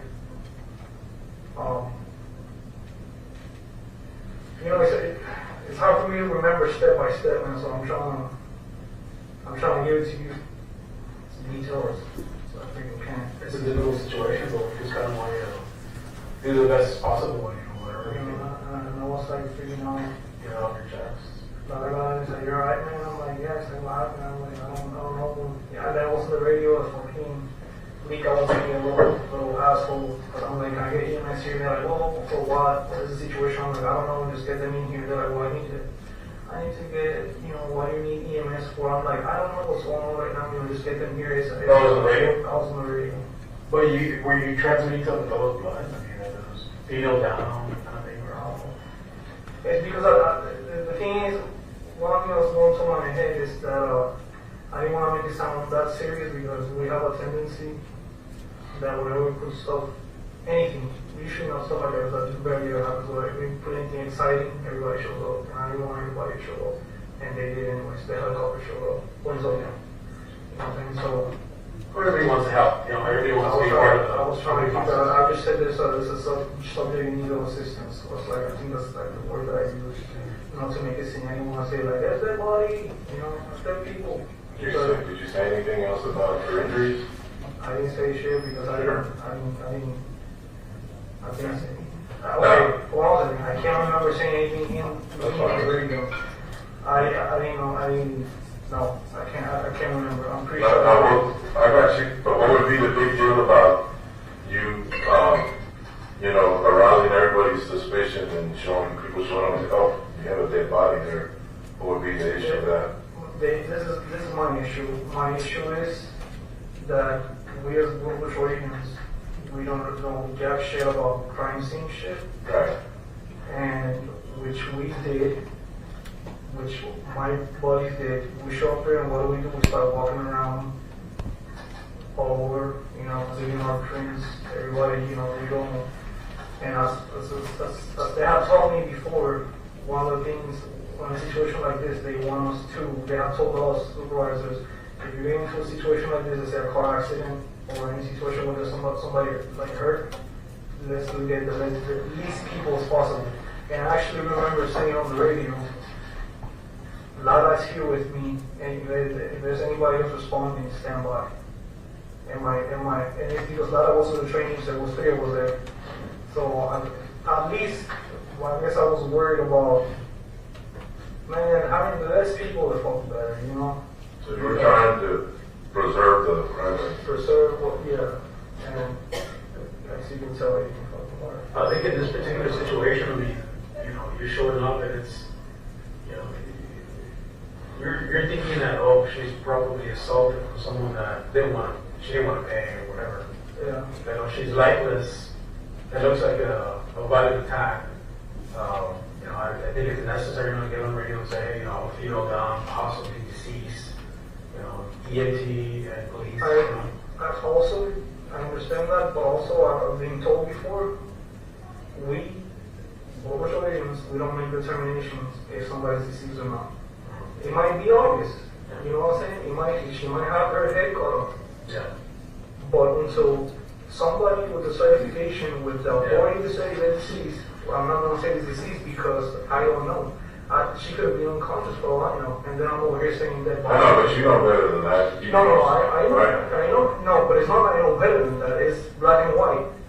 Who am I to say so-and-so is dead? Or so I'm just saying, I mean, considering the amount of blood that was around this girl, she was face down, you know that, you know, common sense does not matter policy or any of that. Ms. Jackman. I know, but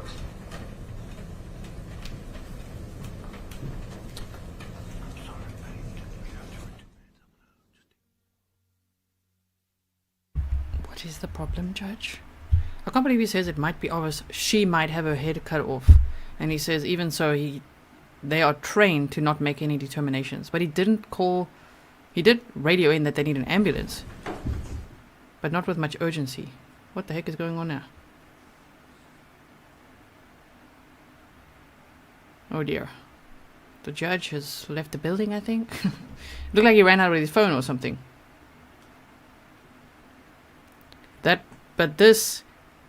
This sentence here is one of those tells, you know. I mean, she did have a lot of clusters of injuries on her neck and she was lying face down. He talks about touching the victim and shaking her and trying to turn her over to see if she's alive. But why would you do that if you're saying that you're not allowed to make any determinations? Like, that in itself is contradictory, you know? And he said, now I'm just going to say, so trigger warning for the content and for the language I'm going to use. I'm going to paraphrase. Well, I'm going to say exactly what he said. So the quote, unquote, was him saying, we don't know jack shit about crime scene shit. That's what he's saying. That they are not trained to handle crime scenes. Amazing, though, then, that he has no gloves on and he's touching a person who he's found with his blood everywhere. And yet he's touching the victim. And he says, I only found the mother. Even that was quite a tell. So you don't know jack shit about crime scenes and how to handle it. You haven't been trained for that. Yet there you are, touching the victim. Yet there you are, trying to make a determination. Yet there you are, finding the bodies. And he can't remember the time. He can't, because of routine. So he says he can't remember step by step. He can't remember the time. He's keeping it very, very vague. Why? Well, we know why. But he's so scared he's going to puck up, right?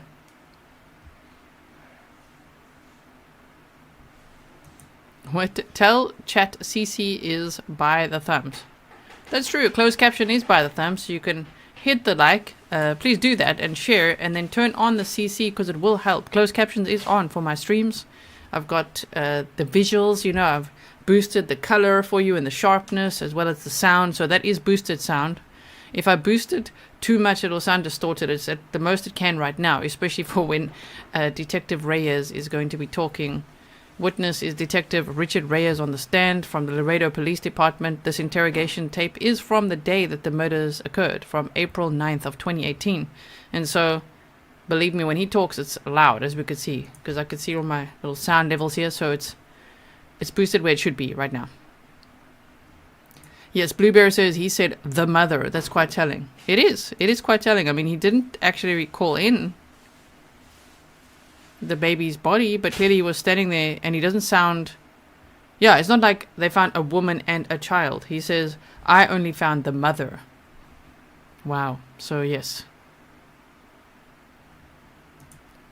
KC Cat says the judge clearly has something else going on, saying the jury will go without lunch, they will leave early, get someone walks out while the court is in session. Just remember that maybe he's waiting to hear from juror number 1, who they said they might need an alternate for,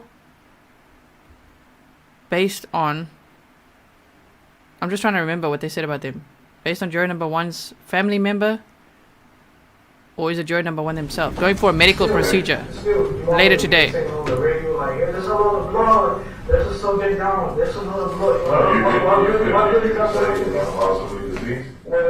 What everybody said, it don't matter. What matters is that I got there. I said I need EMS. We have a subject in assistance, and that should tell to send them there regardless. I asked for backup. My backup showed up. Your backup was Lara. Lara and Smith. And they walked over to where you were at? Yeah, they showed up where I was. And then what happened there? Well, by the time that Lara showed up, which was like real quick, I was yeah, he was right next to you. He was like, yeah, he tapped her also, and he's like, what do you think happened? And Lara is an ex-military guy, so I kind of like, what do you say that? Like I was, instead of me being like the one in charge, I kind of like, hey Lara, what do you think, man? What should we do? Because he's an ex-military guy, he's got a lot of training. I'm a military too, but I don't have that type of training he has. And he's like, I don't know, he started saying like what could it be?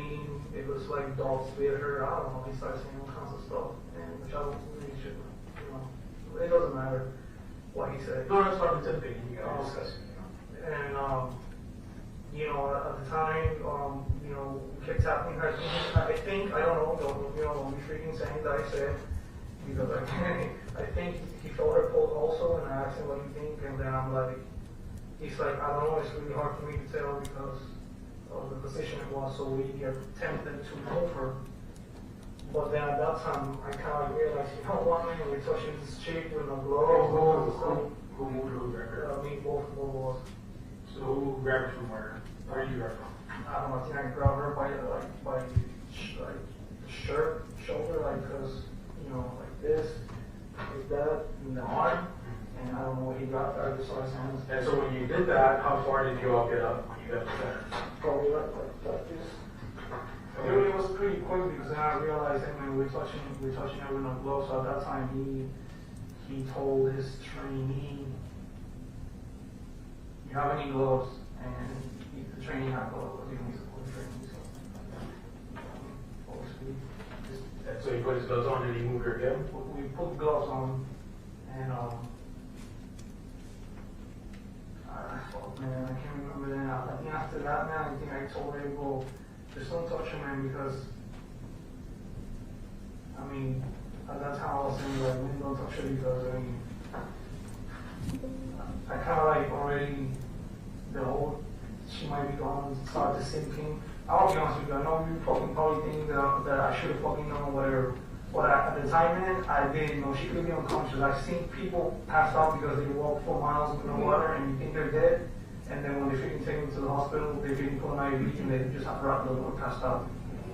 I know, man. I know you can call fucking things bullshit, man, but like, yeah, I do. But I know, man. But fuck, man. I didn't fucking think it.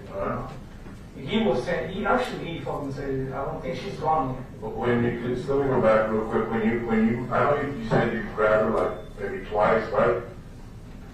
2 or 3 times. Did you have gloves on every time? The first time you did. Second time you did. No? Every time. When I put my gloves on, you know what? That's why I said I don't know if I'm anymore. Okay. Same for him. So then I'm assuming that you washed your hands after. Yes, I guess so. You got the bacterial stuff. Yeah, I had water in my throat that I washed my hands there. Okay. And I told the guys they will see it for exposure because we touched her there. Okay. So in this particular situation, you're not seeing that she's passed out because of heat exposure. You're seeing because there's blood force trauma. And it's pretty clear. From the moment that I showed up. Blood force trauma as well as what? I mean, when there's blood everywhere, you're in a blood, full of blood, Usually that's a sign that. I think that was a discussion that we had with you and with Lara and with Smith, was like, hey, there's blood here, there's blood here, there's blood here. Like, well, let's make the crime scene bigger. Well, that was them. That was Lara, the one that was making those calls, because like I said, he's the one that knows what they're doing. Yeah, no, definitely. Yeah, we agreed with him when we showed up. We were there 10 seconds when we said, wow, there's blood. At the time when I was there, I didn't know it was, it was drama, trauma. I didn't even know that shit, you know. Yeah, well, we don't know yet, we're just assuming because of the type. To me, I know you're thinking fucking bullshit, man. You can tell me to my face, but at the time, man, I thought she got beat up, and I didn't. In my head, man, I wasn't thinking what happened. Did she got shot in the head? Did she got freaking? Because I said something about dogs, because there was a guy walking with dogs or some shit like that. Yeah. He mentioned dog thing at that moment when that thing was going on. I wasn't thinking none of that shit. You're getting me wrong. I'm not saying that you're supposed to know what she had. The only thing we're saying is that just by looking at it, you know that it's a serious injury, whatever, whether it's a chingazo on the head or whether, she was assaulted with something else. That's all I'm saying. And you should have known that she was dead. I didn't say you should have known she was dead either. You made it sound like you're like, come on, man, you should have known better. No, you should have known that it was pretty dang serious. I mean, it was serious, but I told her, you don't want to put in the radio that somebody dead, you know, Right. because like, Okay, we got that. We clarified that. All right. Okay. So, Burgos, you guys moved her a couple of times, remember? Yes. Did you get a good look at her? Did you say, did you say at one point, who's this female? No, look, I'm trying to show you how far we moved. It was like this. You know, it was. And then her hair was down and all that shit, you know. So that was okay with them. You said, okay, you're on, yeah, kind of messing with this situation. At that time, and then what happened next? The more we moved, the more. Between the three of you, what happened next? We did a sweep. What is it? Like, we went into like the surrounding areas, like, just in case it was, I don't know, somebody. In your separate directions, or yeah, one direction, they went in another direction? Yeah. Okay. And then what happened with your sweep? We found shoes, which I found a shoe. I didn't think anything of it. I found shoes all the time from the aliens. They just grabbed it, looked at it to make sure I didn't look over it, put it down. Found a stroller. Same thing, you know. I looked at it, I grabbed it, whatever. Didn't get anything of it. They continued to sweep. We went back. There was another shoe looking at the same one that I found. And that's the one that, you found both shoes? Yeah, that's the one I was like, you know what? This shoe here looks like the other one. And it was like pretty cold, so I grabbed it and I put it down the dirt road, and that was that white one that was there. You grabbed both shoes? The first one I grabbed, and I didn't think anything of it because it was like far away. It was like maybe like 15, 20 miles away. Okay, so the furthest shoe So that one I grabbed it, but it was like 20, 30 feet away. Don't fucking quote me on it like I'm giving you exact distances, because I'm just giving you so you can visualize it, right? Anything of it, I put it down, right? Yeah. Walk back, in one sweep area, all the stuff. Found a stroller, anything of it again, because like I said, there's always trash all over that place. Went back to Rada, and I told him what I saw. And where he was at, in the area of the brush, that's where I saw the other shoe. He didn't see what I saw. And I grabbed it, I was like, this is like the other shoe, man. And he's like, it might be hers, man, because she's using two shoes, so that's why I freaking put it. And it was like pretty cold, so I grabbed it, and I put it there on the dirt road, and I was that white one that was there. You grabbed both shoes? The first one I grabbed, and I didn't think anything of it, because it was like far away. It was like maybe like 15, 20 miles away. Okay, so the furthest shoe is what you grabbed. So that one I grabbed it, but it was like 20, 30 feet away. Don't fucking quote me on it like I'm giving you exact distances, because I'm just giving you so you can visualize it, right? Anything of it, I put it down, right? Yep. Walk back, in one sweep area, all the stuff. Found a stroller, anything of it again, because like I said, there's always trash all over that place. Went back to Rada, and I told him what I saw. And where he was at, in the area of the brush, that's where I saw the other shoe. He didn't see what I saw. And I grabbed it, I was like, this is like the other shoe, man. And he's like, it might be hers, man, because she's missing two shoes, so that's why I can put it there on the phone, you know.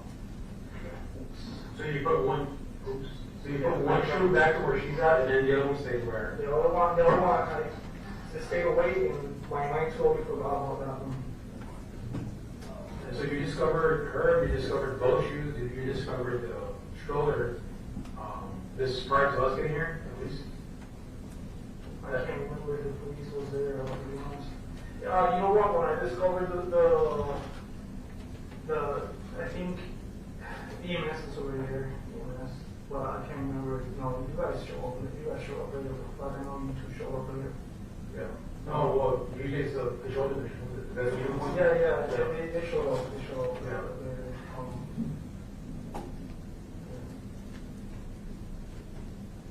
Then I went.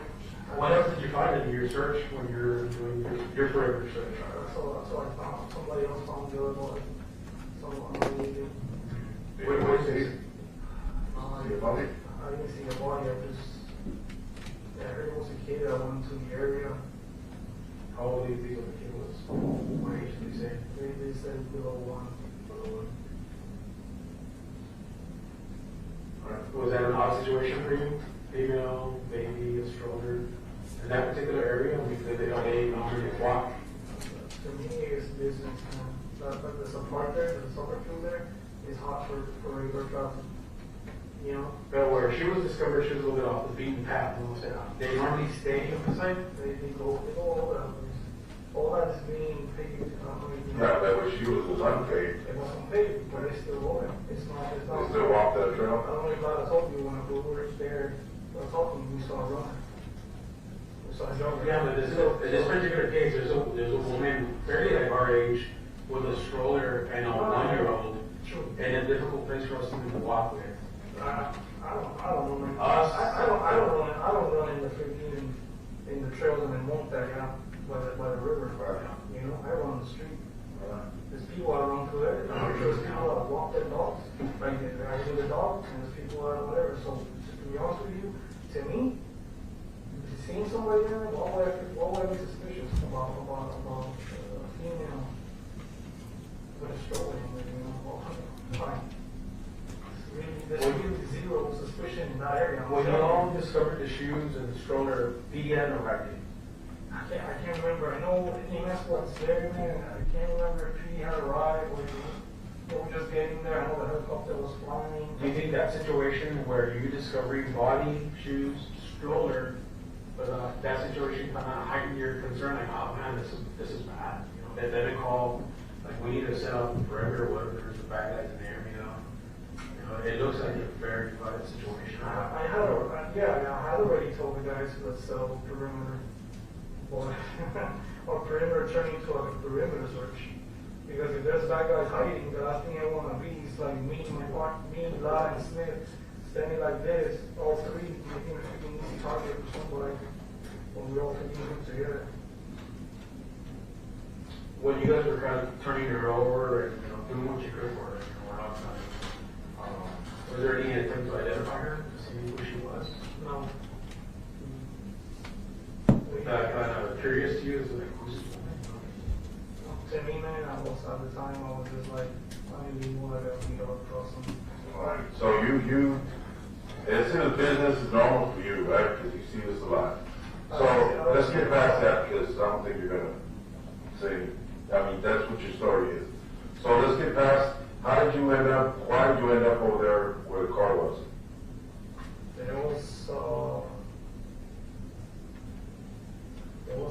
There was one of you guys, one older guy. He was giving me the rundown. He was telling me that they were going to take pictures of our units, or drone or whatever. And I said, hey, who's the guy in charge? He said, I am. So I'm like, all right. So I'll stay with him. Because anything that I get from mine, I'll tell him, and anything that he gets from his end, he'll tell me. So you obviously saw the scene, and now you saw the car. Putting all that together, what does that mean to you? The car didn't mean to you? Any suspicion about who the car is, or who could be driving it, or who could it belong to? Nothing at the time. Nothing. What about now? Now, my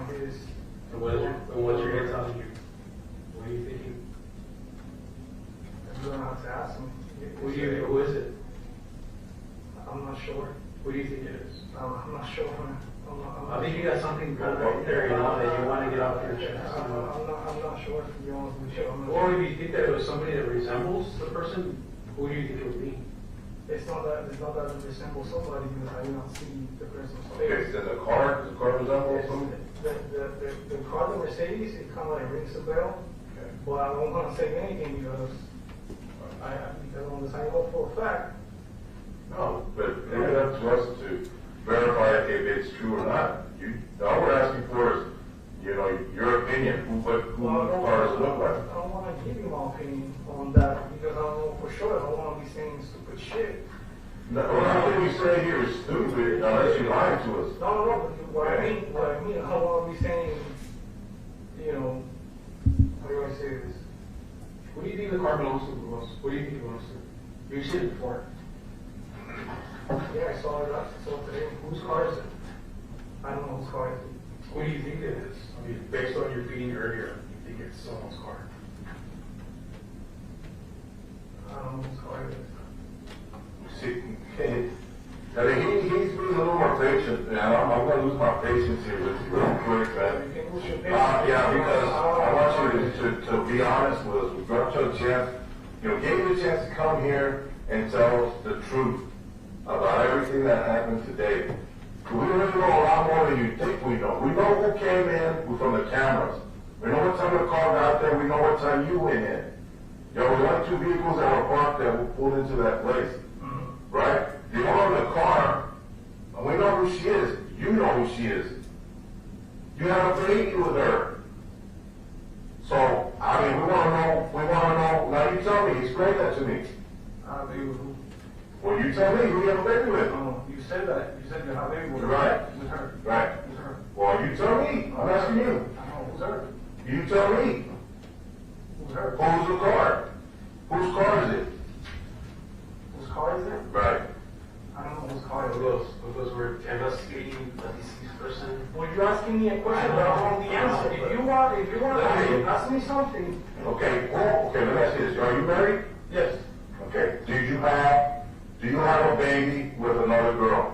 I don't know. Well, that's a question. I don't know. I can't. That's a stupid answer. You mean. What do you mean you don't know? You answer no, bud. There's no playing around with this. We're talking adult homicide. Do you have a baby with someone else? Yes or no? We simply. You gotta make it easier for someone else. You gotta make it easier for someone. It makes the situation worse. I know where you're going. But the yes or no questions, it's not that simple. It's not like I gotta tell you. It's so complex. Mira, listen, asking you if you have a baby with someone other than your wife is a yes or no. I'm not going to judge you. I don't give a damn. I'm just asking you, do you have a child with somebody else? It's because, I don't know, twice already, somebody said they're pregnant of me. Who are those females that have told you twice already that they said they're pregnant by you? Can someone tell us? One is Lindsay. Who? Lindsay. Lindsay who? I don't know her name. That's her nickname, Lindsay? Or, Oh, he's making up names now of other pregnant ladies or what?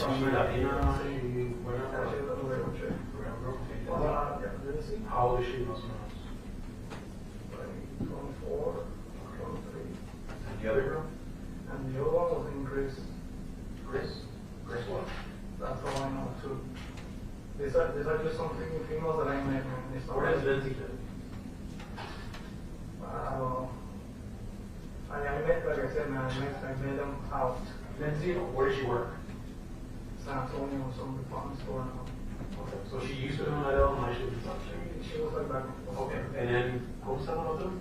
Chris? Chris? How old is she? That's all I know her. How old is she? 23, 24. That's when I met him. I don't know about now. That was like. So what did she do over there? I don't know. When was the last time you saw either one of these girls? Lindsay, I saw a couple months ago. Maybe a couple weeks ago. Like a social setting or just on the street somewhere? Social. number hung out. You hung out? Does she appear to be that person that you saw in the photo? No. What about the second one? The second one? Supervisor resembles her? It resembles her? Did she have a child recently? Yes. How old was the baby? The child? 1 year and a half. A year and a half? Yeah. What does she normally drive? What? When I met her, she drove a truck. 2 years ago. 2 years ago. Drove a truck. So you've been seeing her on the side from your wife? Yes. That was 2 years ago. Me and my wife, we were giving her issues. You know, she left and she went out to go. And then she came back. Yeah, she came back. But over a year with Grace. You're with Grace when she came back or no? No. How long ago did you break up with Grace? We were never anything. Oh, okay. Just social dating. Just two chicks, never anything. Okay. It was just like a male. But it was intimate relationship, sex. It was just Yeah. friends with benefits, right? Now you understand what I'm telling you? Like, I don't know for sure. Yeah. Because it's not like how you think. But that's what you gotta explain. Well, yeah. When I told you no, you figured well off on me. When you told me no what? That, you told me, oh, maybe yes or no. Well, it's a yes or no question. It's not a yes or no question because it's like. Well, I mean, you're still trying to blame me by saying maybe. Either you know that you have to or you don't. I'm explaining it to you. You're a grown man. I'm explaining it to you, but your answer is maybe, right? You don't know. You possibly have a kid with Lindsay and maybe with Grizz. No. They alleged that they were pregnant. Yeah, exactly. Okay. They said I can tell you right now. So then the answer is no, because you don't think you have babies. I don't know. That's just I don't know. No, you don't know. I don't know. That's the answer. I don't know. When was the last time you saw Grizz? 2-3 weeks ago. 2-3 weeks ago? 2-4 weeks ago, yeah. So you guys kind of still carrying on a little relationship? We started to talk again. Yeah. All right. Trying to ask you what's your cell phone number? 863. 863. Well, that's me. Honest. 242. 242. 581. 58. 81. So, your telephone number for Antonio Aviles is known by the mother of the victim. Okay. Okay. So go from there. Where am I? Just get it off your chest, brother. Just get it off your chest. Just get it off your chest. You're the victim's mother, which is grieving beyond anything you can imagine. Okay. Right now, is saying that your name is this and your phone number is this, which is the same thing you provided me. Yeah, that's true. So we know the identity of that person and the child. Okay. Tell us what happened. With what? With the incident that you discovered. Are you telling me it's a coincidence that you discovered a person dying? A person that you know that died, that was murdered? It was a coincidence? Yeah. Yes. Yeah. Wow, that's pretty. Is there any chance that this child could be yours? Well, like I was telling you, you wouldn't let me finish my story. Sorry. All right. So, by going back to Lindsay and Grace, I know them. That's how they know me, right? I'm not denying that I don't know Lindsay and Grace. Now, do I possibly know for sure I was Grizzly or Lindsay? I don't know because I didn't take it. I just told you. Well, I'm talking like at the moment, okay. You know, so that's what you guys are wondering, like how come you already the person or whatever, this and that. Right. You know, I didn't have a freaking, I didn't have a clue. Okay. Who the person was. It was me and Dada when we showed up there, like I was like. So y'all were together. Y'all discovered the body together. Yes. Okay, so. Well, I saw it first. Right, and then you radio for that, right? So you were by yourself over there. Yeah, and it was like about 10 seconds, 15 seconds. Maybe even less than that when he showed up. So you think we should be looking at louder for this or what? Why? Because what are you not looking him for? Because he discovered it? No, like did you hear what I said?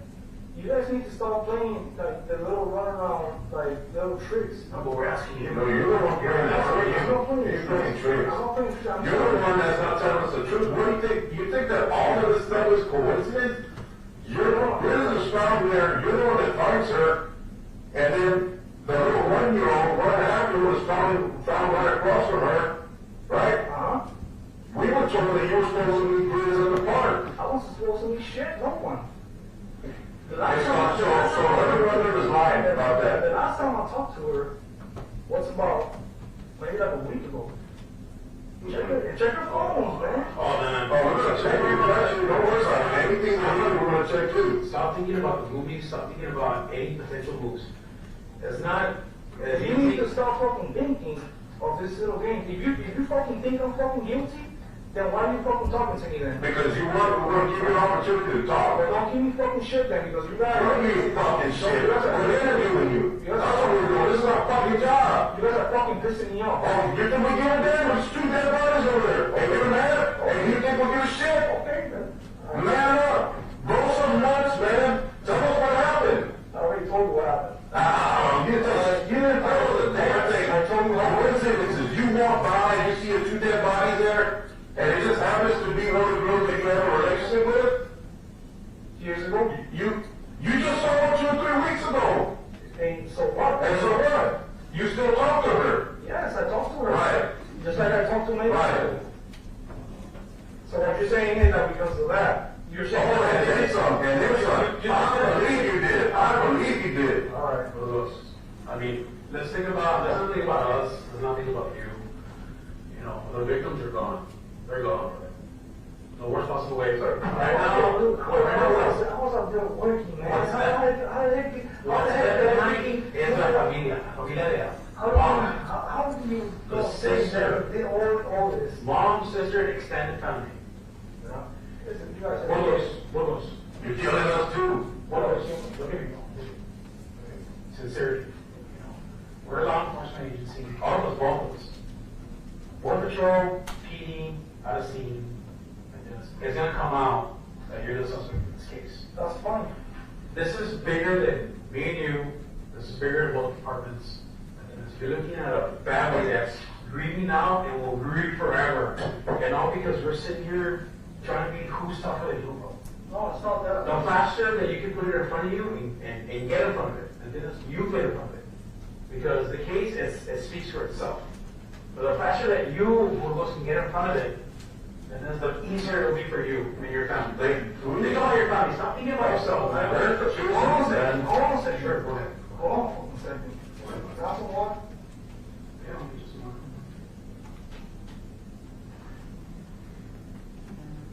Is that your water bottle? It was. Oh, it's DNA time. Was that your water bottle? It was. Let's do it. Oh, he's alone with Detective Reyes. Look at the look.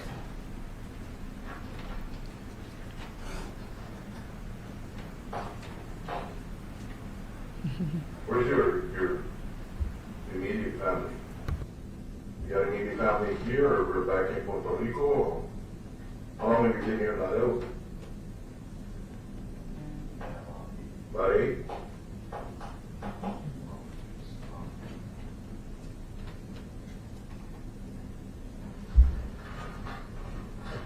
Look, man, I'm gonna tell you something, but I ain't the one smoke up your ass here. Everybody has issues, man. That's issues with everybody. Something's happened. Something sets you off. Something. People just don't want to see that you did it just because you fucking hated her or just because you were. No, something happened, man. I don't hate her. Okay. Every time I talk to her, it's fine. We joke around. You know, we fuck around all the time. We fucking joke around, whatever. She was a fucking cool chick, man. Right? I didn't know her. You know, she did tell me that she thought she had a baby of mine. No, I'm telling you. I mean, whenever the heck, you know, a year and a half or whatever, and it stayed like that, you know? It's thinking like I think. So she never confirmed or denied it? She never confirmed or denied it? She always used to say, yeah, it's yours, whatever. But it was never, like, proven for real, you know? Like, we never went to that, like, you know, we never did. That's why I'm telling you from that. I can't ask you yes or no. I'm telling you yes. You're saying that I know. Well, do I really know? No, just because she says so, she says, well, is your baby. Have you ever bothered to go and look at the child?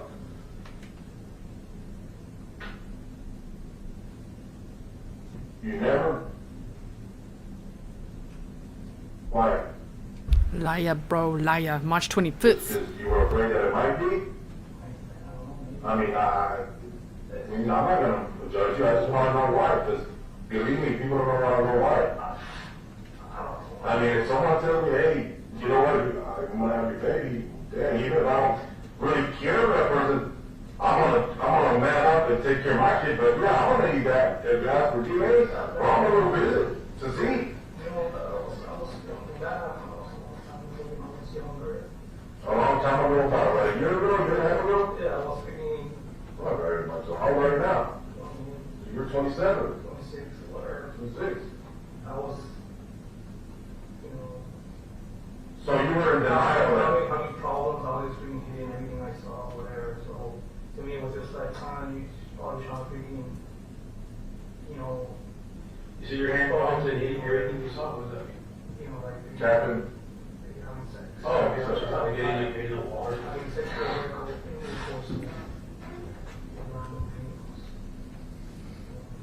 I mean, like I said, we're not judging on all that. So like I told you, it's been fucking, me and her, we've been freaking cool. So then what happened today, man? What happened today? Look, man. You talked to the family, we have the phone. We have everything. But You need your story. That's not going to keep us drunk. You're going to come. Go ahead. Say something and I'll tell you something. There was some phone calls that I remember, by the body. There were 2 phones. What I'm talking about is that we have your phone and we have her phone. That's going to just be put together. Okay. That's fine. Her family's saying that she went to go meet you, man. They know that you went to go meet her. They know. Ella les dijo a ellos, Mom, I'm going to go meet. Okay. You know? Look, what I know on my side, I don't know what she says over there. I really don't know. What I know that I wasn't the only one, alright? That she was seeing me and all that. No, don't lose your focus. The focus is that she told her mother, I'm leaving with the intention of leaving Burgos. She turns up dead, and we find Burgos with a protected person. I mean, that you can't twist it. You can't twist that. I mean, just put yourself. I know you can't put yourself in our shoes right now. I can't. But just imagine how that looks. Imagine how you kind of explain this to not be you. The way you see that's very hard to do. So the whole jury, I know, but also. But at this point, they're gone. But you got family that's behind. What about that family, bro? Do you have any feelings for them on me? Yes, man. They're at home now in hell. They're in hell. Okay, what do you think? And so, what do you think? I think that it's a sad fucking thing, man, but I think that you guys can fucking be blaming me because I ain't fucking doing it. I just stumbled into this, It wasn't like I fucking did this shit, and like, then fucking like 15 seconds later, like it's not like the guys who are trying to cover anything. Well, I think the faster road that two things. The faster that you can come to terms with it and accept it is the faster it's going to be easier for you. But it's also going to be easier for the legal system, to see how you're thinking of this.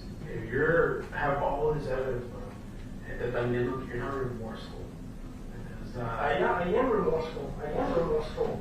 I feel bad for what happened, because I know her, Yeah, her, not the family, whatever. Yeah. Her, Oh, you feel bad for what happened. You're not remorseful. I feel bad for the thing. The thing is, man, I'm fucking pissed, man, because how everything just went down. The fact that I'm here, the fact that somebody, just because I know her and I freaking hit it a couple years ago, now all of a sudden I'm fucking guilty. No, you forgot the fact that you found the body. I fucking found the body. Nobody was fucking trying to fucking hide shit. This was put out on the fucking radio. There was fucking backup immediately there. I wasn't that doesn't explain it. That's not going to help. So I wasn't freaking trying to hide shit. I was just driving on my assigned area, right? So because of this shit, Yeah, because I fucking hit it 2 years ago, I'm fucking guilty of it? Oh, no, you're not going to court. You know how it works. You're not guilty. You're innocent until proven guilty. No, you come on, man, don't give me this shit. You guys are talking to me like if I'm fucking guilty with that. You don't feel remorseful. No, so we believe you do it, and I believe you did it. All right. That's where we're at now. It doesn't matter what I believe.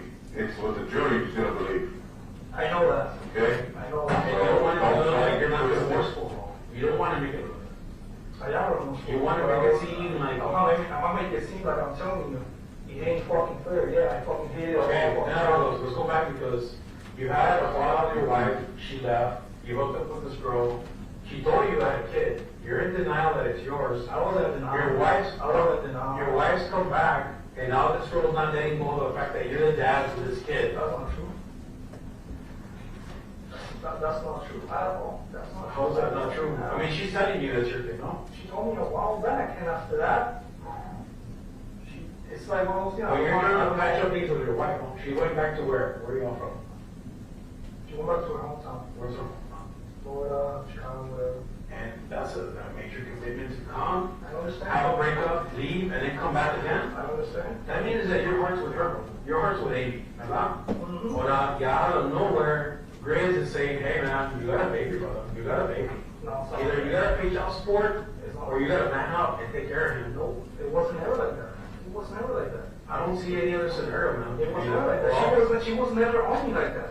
She was never on me like that. I'm telling you, she's not that type of person. She's not that type of person. She was never like, oh, you better man up. How does she tell her family, how does she borrow a car? Mercedes. How does she borrow that? It's not even her car. And man, wait, don't try to twist it, bro. Just listen. You know, I'm being truthful. You need to be truthful. I'm being truthful with you too. How does she borrow the car? Tell her family. How did she tell us about these? I'm telling you what I'm learning because you want to know. You want to know what we're learning? The truth. Go ahead. How did she tell her family, I'm going to go meet Burgos? By saying, hey, I'm going to go meet Burgos. And how did she end up meeting you at that location where you happen to be? And how did she end up dead, and how do you end up finding her? Oh, you want me to rewind? We had a huge team of investigators. We already have all the video, everything.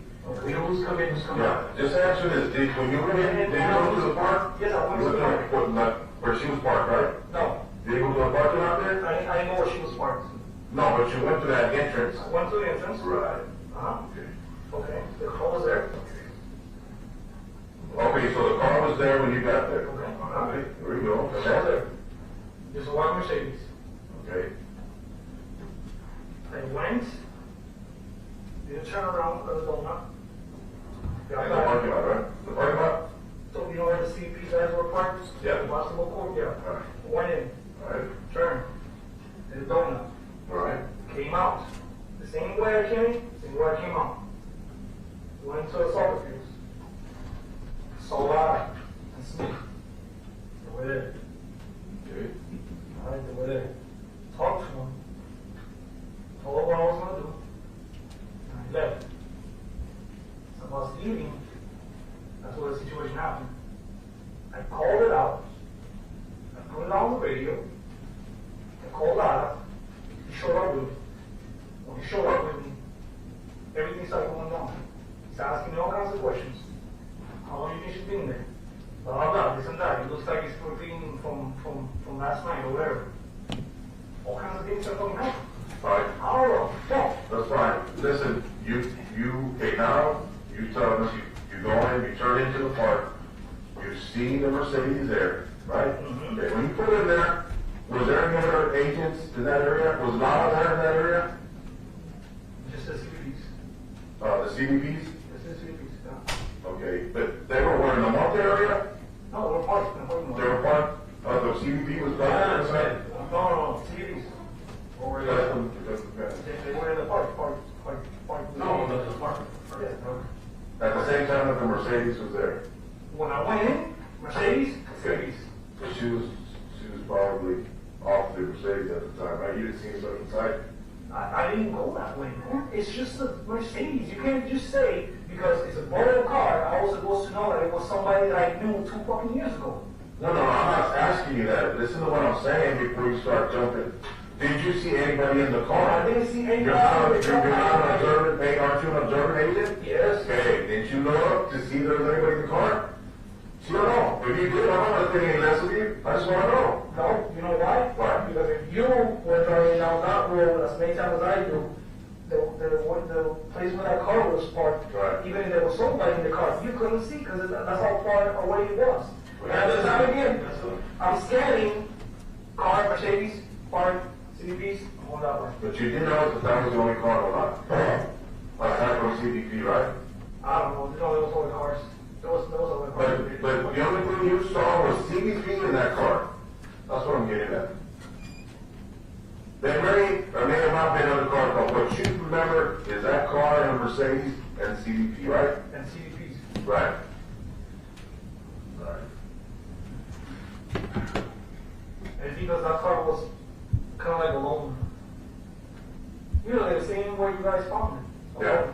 You've never seen that car before. I've seen there plenty of white Mercedes before. You know her family members? You know them? I don't know them. I don't know. We don't know. I never met them. I'm not a great warrior. Okay. Well, this kind of. Do you have a protective order against you from anybody? From who? I don't know. Anybody? Any of your. What's that mean? A protective order, like a restraining order? Like, has your wife ever filed a protective order against you? No. For domestic violence? No. And any of these girls? No. No? But I know of, no. So if, I'm just saying, so we run your name out, you're going to come out clear. Is that a reasonable question? Also? Well, because if you do have a protective order, you should know. Because they serve you, you go to court, and they tell you, hey, you can't be within 1,000 feet from this girl, you can't communicate with this girl. So that's never happened to you. No. No.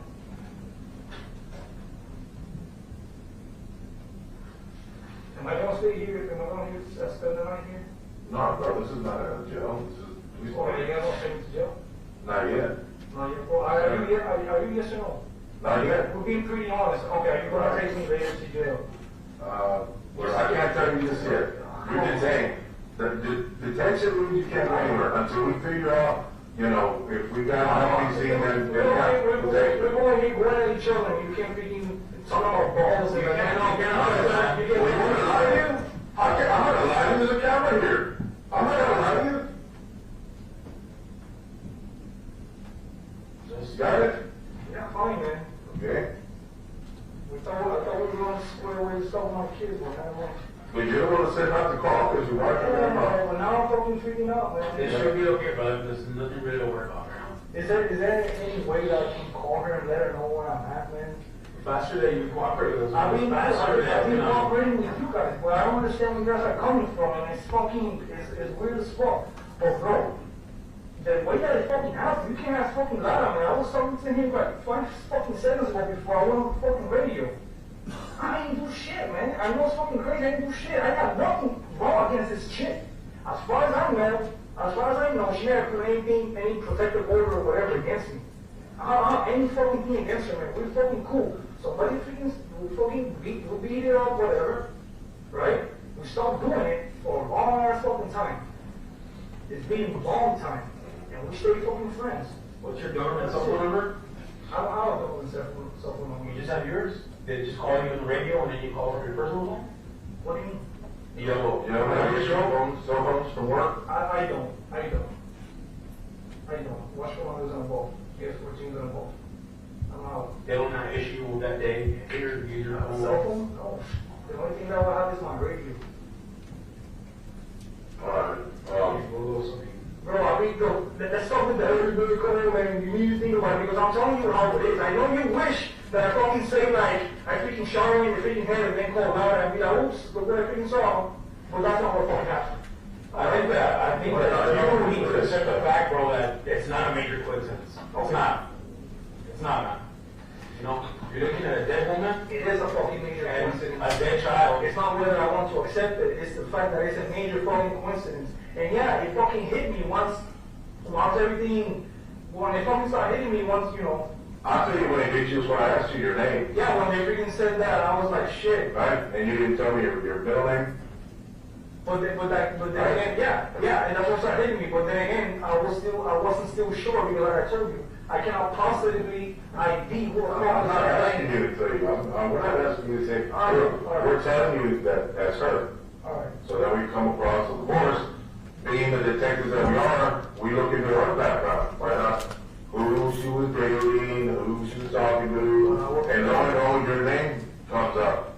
And guess what? You're right there at the scene with us. So come on, we're just sitting on our shoes. What do you think? I'm not here to exalt. It doesn't matter. We're to see what you guys on the name. What? There was a deputy wrong by his name? Well, yeah, I asked him, on the radio, they kept saying that his name was,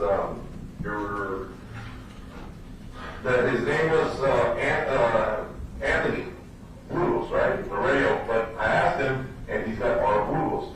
So I said, what's your name? He says, Ronald Burgos. And then he heard them say, Rick, he's got a middle name of Anthony. And I asked him, what's your name? He said, Ronald Anthony Burgos. So he left out the middle name and Aviles, which is what they know you by, Anthony Aviles. No, you forgot to ask me. But you don't think you should, being a professional, have at least told me? If they ask me my full name, I ain't gonna chop it up and leave out two names, two nice names. Your demeanor right now compared to your partner's demeanors, we're not all of them, because we have all of them here, or is nothing but 100% cooperation. Yeah, I'm cooperating. But you guys are not fucking doing what you guys are doing. Hey man, somebody's fucking dead right now. And they want to laugh, there's somebody dead. I don't want to fucking laugh. But you guys are fucking like almost coercing me. Into fucking saying something. Because you believe that it's a coincidence. It's not. It's a fucking coincidence. Because I didn't fucking do it. Hey, you're down. Your gun is not gonna do any good for you, but I'm going down. Burgos, we had to disarm everybody in your unit to bring them here. Yeah, I know, and you think I know it was coming, because I'm not fucking stupid. I know it was fucking coming since you fucking guys were playing around over there. Tell me, we're gonna go to the fucking How are we playing around? That's explaining your mentality right there. Because my mentality is on the double homicide. That's what you guys are telling me. I know it was fucking gonna happen. You want me to be upset about it? Burgos, one of them is possibly your son. Okay. That was murder. That's possibly your son, your blood. Tu sangre. Burgos, that's possibly your son that's dead. Burgos. Your son is dead. A 1-year-old. Let that sink in, man. 2 agencies, a city, a gruesome murder. You have a family, you have another family, a wife, and you have kids with them? 2 kids that you're worried about? You have to come to terms with it, man. You gotta start getting in front of this thing and stop playing around. You still have 2 living children. You have 2 more, you said, with 80? Yeah. You gotta get in front of it, man. This cannot be a mystery for you and your family. You can't drive them crazy like that. One family's already ruined. Don't mess with your wife, Amy. It's all a mystery. It's all a mystery. What's your name? It's almost Ernesto. It's always not a mystery. What is it then? It's all a mystery. And what happened? I gave you detailed step by step of what happened. You asked me if I know the person, these things, and I told you that I do. I'm not fucking hiding anything, man. Ask me, instead of trying to accuse me and tell me to think, just ask me what you want to know, and I'm telling you. Burgos, I'm 45 years old, and if I saw an ex-girlfriend when I was in high school dead on the ground, I'd recognize her. I'd be like, oh shit. Bro, that's what I did. Yes, it does, bro. It doesn't work like that. We are laying down, man, with freaking hair. Yeah, that's cool. That's not right. The thing is, we're having to extract everything from you. Ask me. In my mind. You didn't tell me from the beginning. Listen. You didn't tell me from the beginning that when you pulled into that parking lot, you saw a white Mercedes. It took us 45 minutes for you to tell me that. Why? Did you ask me? You see, there we go. We asked you of a detailed account of what happened. You're leaving things out. You're intentionally leaving things out. I'm not leaving things out. I'm fucking nervous, and I'm telling you to the best of my ability. But as we keep talking about this, pieces are coming in, and I'm telling you. It was a gruesome crime scene, and you're grabbing shoes, and you're grabbing strollers, and you're not being appropriate about your communications with 940. 940 needs to call it, brother. That's not your jurisdiction. That's a murder investigation. The city's not going to want to hear that Border Patrol is fucking around with the crime scenes. I agree with fucking. What is that going to do to your organization nationwide? All Border Patrol doesn't give a fuck. Hey, bro, come on. They just problem. Hey, something. I did not do that, man. I was not being improper in the radio. Well, the moment I showed up, I saw a gruesome crime scene. You were there a long time before we showed up. Which means that You don't understand when it went down. It wasn't like I went over there and I saw, oh shit, let me call this in. As soon as I stopped and I saw a body laying on the floor, I got on my handheld and I called it in as I went there. Alright? That's how I did it. How was I supposed to know it was a gruesome bit with whatever, when I was like walking on my way there? I mean, At that time, my heart was freaking beating. you're being minute specifics, but you know, generally speaking, you know what we're talking about. You know what's going on. I mean, Stop doing what's No, you guys. you're picking up the little tennis shoes. What are you doing with all that? You're not a detective. What are you doing with that? Murder, brother. I mean, that's Murder. murder. And you intentionally leave your name out. You don't fully identify yourself to me. I fully identified my. No, you didn't. Paramedic showed up and said, this just happened, man. That is a body. Ray Garcia, whatever his name is. Ray Garcia, I fully identified myself with him with my driver's license. That's not a problem. That's not a problem. I wasn't trying to hide names or anything. Well, you can't. Stop. You guys need to stop fucking saying shit. And you know what? I've been cooperating, but the way that you guys are treating me, which I don't understand. I really don't understand. How are we treating you? Like I'm fucking making things up. Like saying that that was wrong on the radio. Some things don't make sense, so we gotta get clear. We gotta clarify it. This is not some misdemeanor, this is a serious, Okay, then let's serious application. Let's clarify things up. Alright? I'll tell you what. You want a little bit of water? You want some water? We'll take a little 2-minute break, come back, and we'll get you some water. You restroom or something? Or? I do need to use the restroom, but I'm not gonna. You're not gonna do it? You gonna hold it? Yeah, I'll hold it. Okay, hold it. You want some water or not? Are you leaving or? Oh, okay, come on back. Why?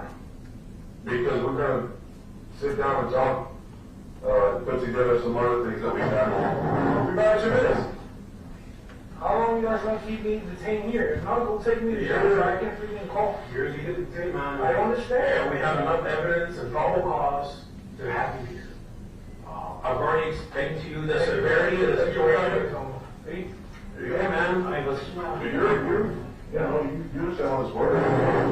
Detention, I'm not gonna tell you, you're being detained. You can't do any work. We're gonna do something here, confer about some statements, and then we'll come back and talk to you. Let me go to the bathroom, I guess. Hey, no, seriously. I talked to my chick. Who? Your wife? When we come back. Well, come on, man. You guys, that's what they be telling me like that. He even calls his wife his chick.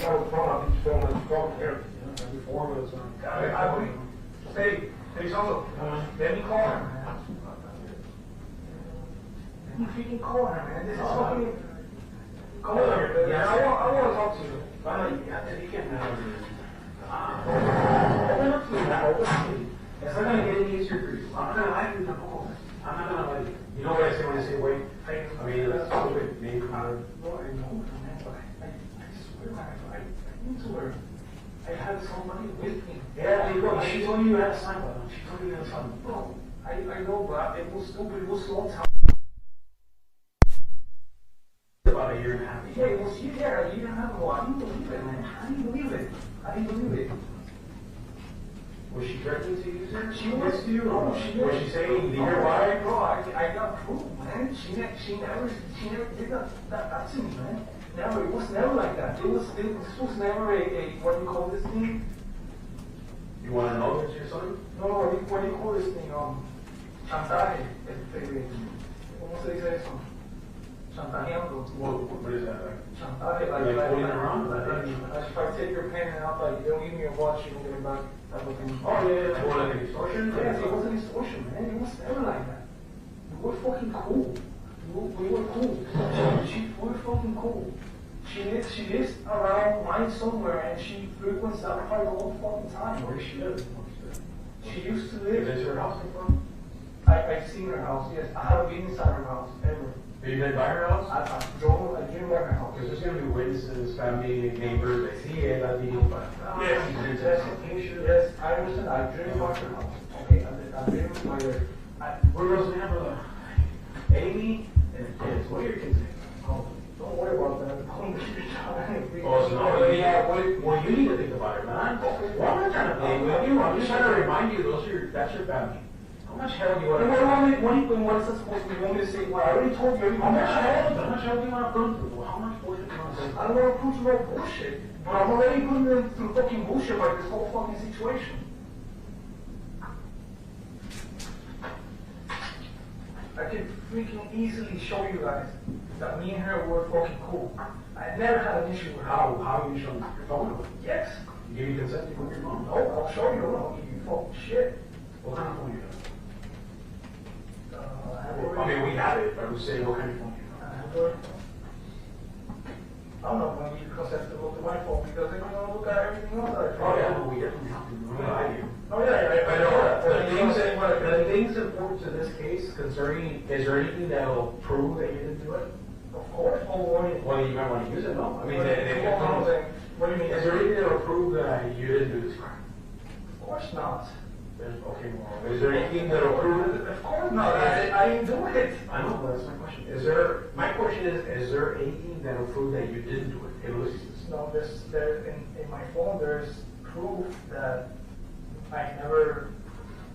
there was never any call. Okay, well, are your relationship, your phone records prove that you spoke today? Today? Yes. And what was the discussion that you had with her? Oh, I didn't speak with her today. Did she pass you? No. Well, how did you always live in the same location? There's nothing on phone. I just asked you. Was your phone and her phone? Did you all call each other this morning? No. You guys can check. How you guys will? So no, I didn't talk to her. I didn't text her. Today, I talked to her weeks ago. Oh, really? I can't tell you specifically when. All right.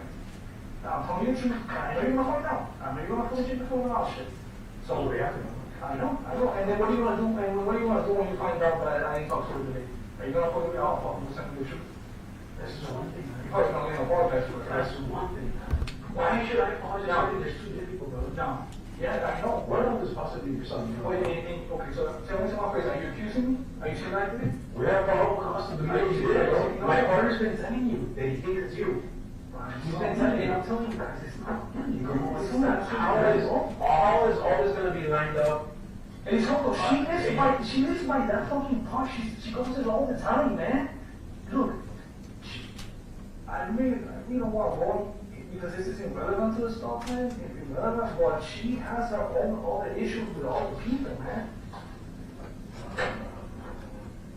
That's probably your son, man. You're there. That dead boy that's there, that dead child, is your son. It's going to be your son. She's telling you to get to hear some Nicola. She's got one son. She told me one time, and this is stupid. But I'm just telling you so you don't think that I'm like the bad guy here. Do you think it's yours or no? No sé, bro. No sé. Okay. Do you think there's a chance? Puede ser, pues sí. Okay. Do you want to know if you raised some fear or not? Es tu son, man. No, es tu son. Although you didn't know the child, it could be that's your son. You want to know if it's yours or not? Huh? We're eventually going to get to that, man. So, you want to run the DNA test? Check it out. See si es tuyo. It's all going to come to that. I'm just saying that's the one child that you didn't know, but that's still your child. Based on what she's telling you, and based on the family saying she's went to talk to you. So, I mean, based on this common sense, probability, I I think at the end of this thing, Burgos and Amy and your kids, man, like, you need to be thinking about that. You need to be thinking about that. Well, how can you make the situation easier on them? Come on. How can you do it easier for them? How is your wife going to say, oh my God, the father of my children, come on, how do I don't know, because no matter what, man, from this day on, everybody's going to look at me like if I did something when I really fucking did. That's what's pissing me off, you know? Because, yeah, because I did it. Did you get arrested? Did you do anything else? Obviously, we need to do it as I think. Yeah, sure, I mean,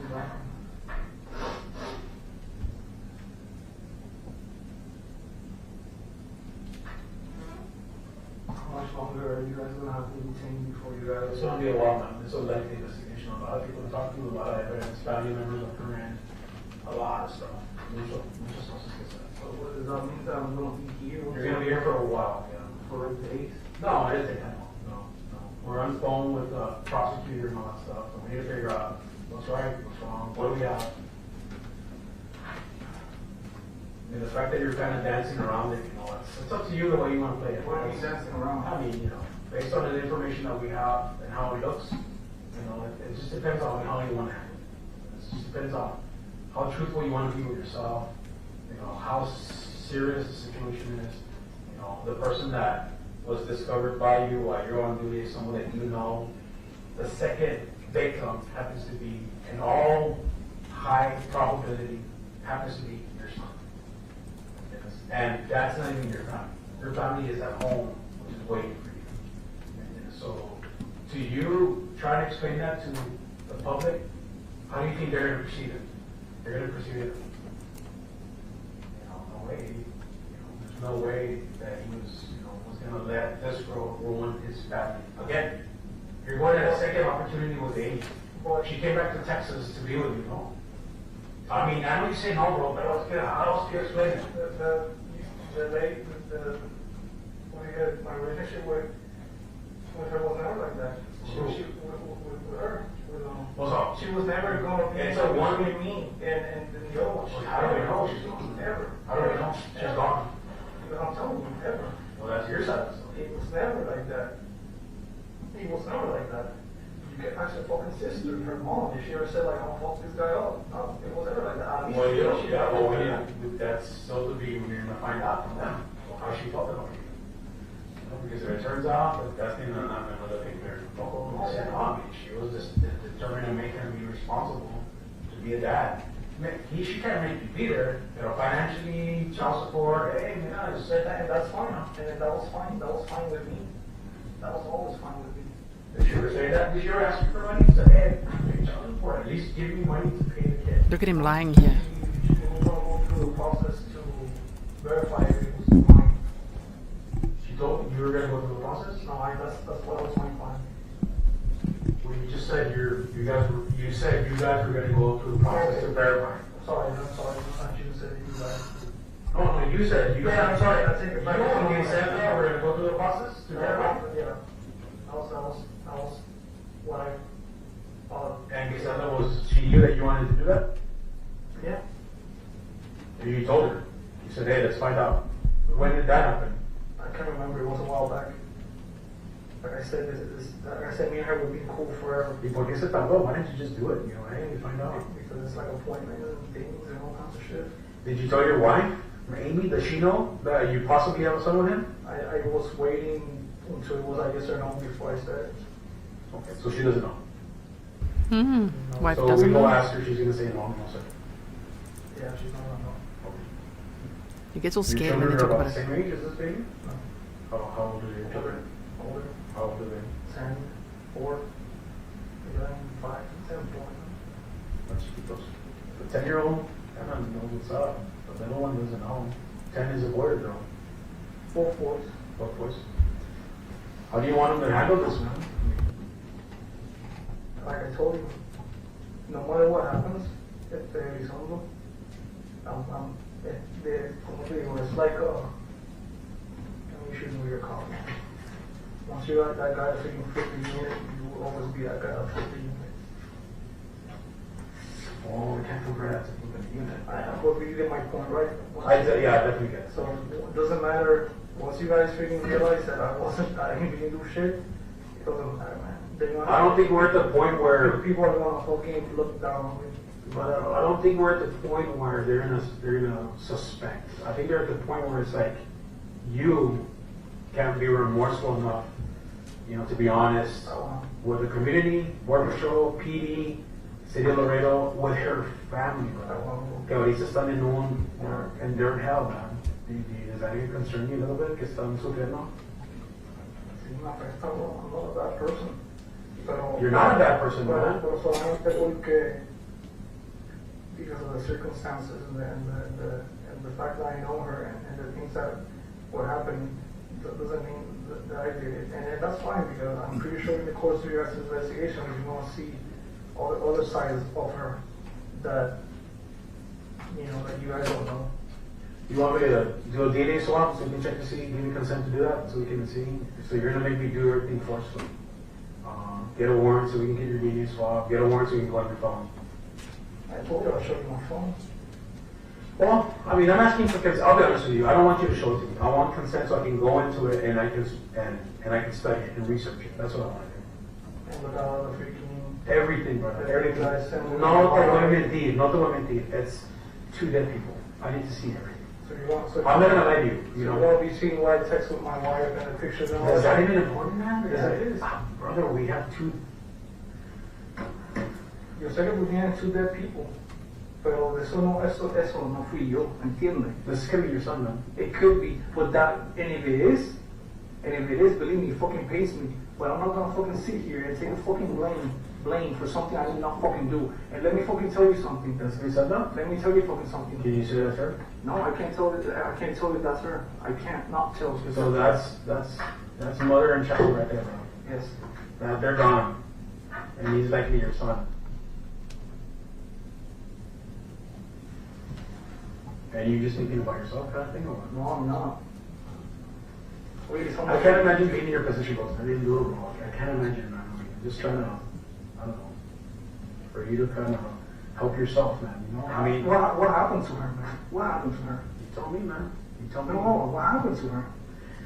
I cannot go this way. It's gotta come this way. I think both of us have been there all day. Me and you have been there all day, man. We've seen the same thing. We know what exists. We know what we've learned. You've been present. Yeah, although when I show up to the scene, I didn't know what happened to her. That's why I'm asking you. You guys already done with the investigation. What happened to her? Just tell me what happened to her. I mean, it's a violent crime, man. It's your ass or what? Come on, man. Beat your ass. Come on. It's a human being, man. How can you say beat your ass, Come on. I've been real generous with you. I've been intentional on it. I understand that, but you're talking about a dead person now. And we're still with the family. We're still at their house. We're having to answer their desperate pleas to hopefully tell them that that's not what they said. They want to hear that, but we can't tell them that because we know for a fact that's her. So seeing what we've seen, which is the mother, the sister, the family, them screaming in agony, no sea, and then you're here saying somebody beat her ass. Because you refuse to tell me what happened to her because you think that I fucking know, and that fucking offends me. All I'm saying is show some respect, man. It's a dead person. A mother and a child. All right, look, I'm sorry, right? And the riverbanks of the city of Laredo, near a popular family location. Look, I'm sorry, right?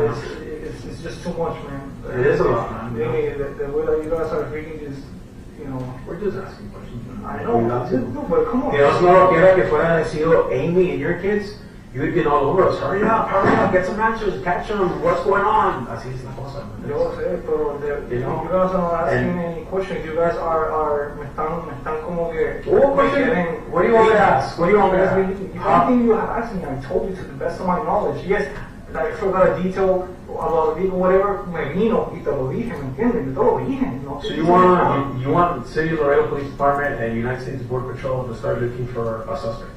You want us to start looking for somebody? Really?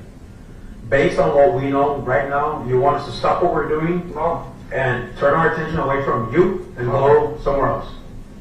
No, I don't want you guys to do that. No, but that only a rational person can say that. I mean, you want us to stop what we're doing and go somewhere else? No, I want you guys to do your job. And you want us to let you go? No.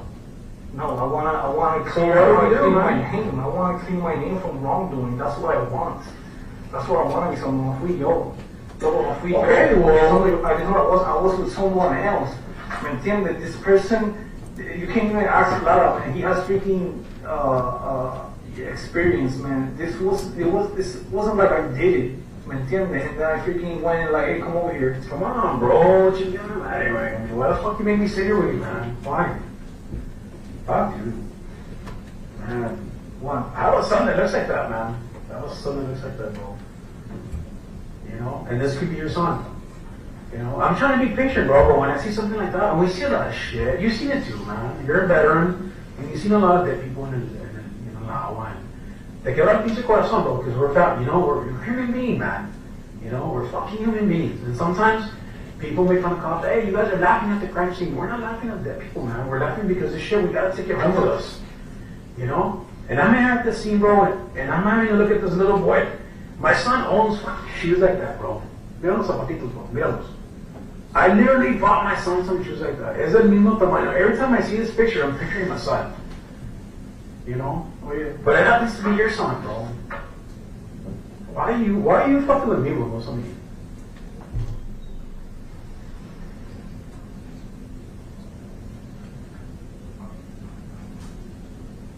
Pues entonces, iban a hablar con ahí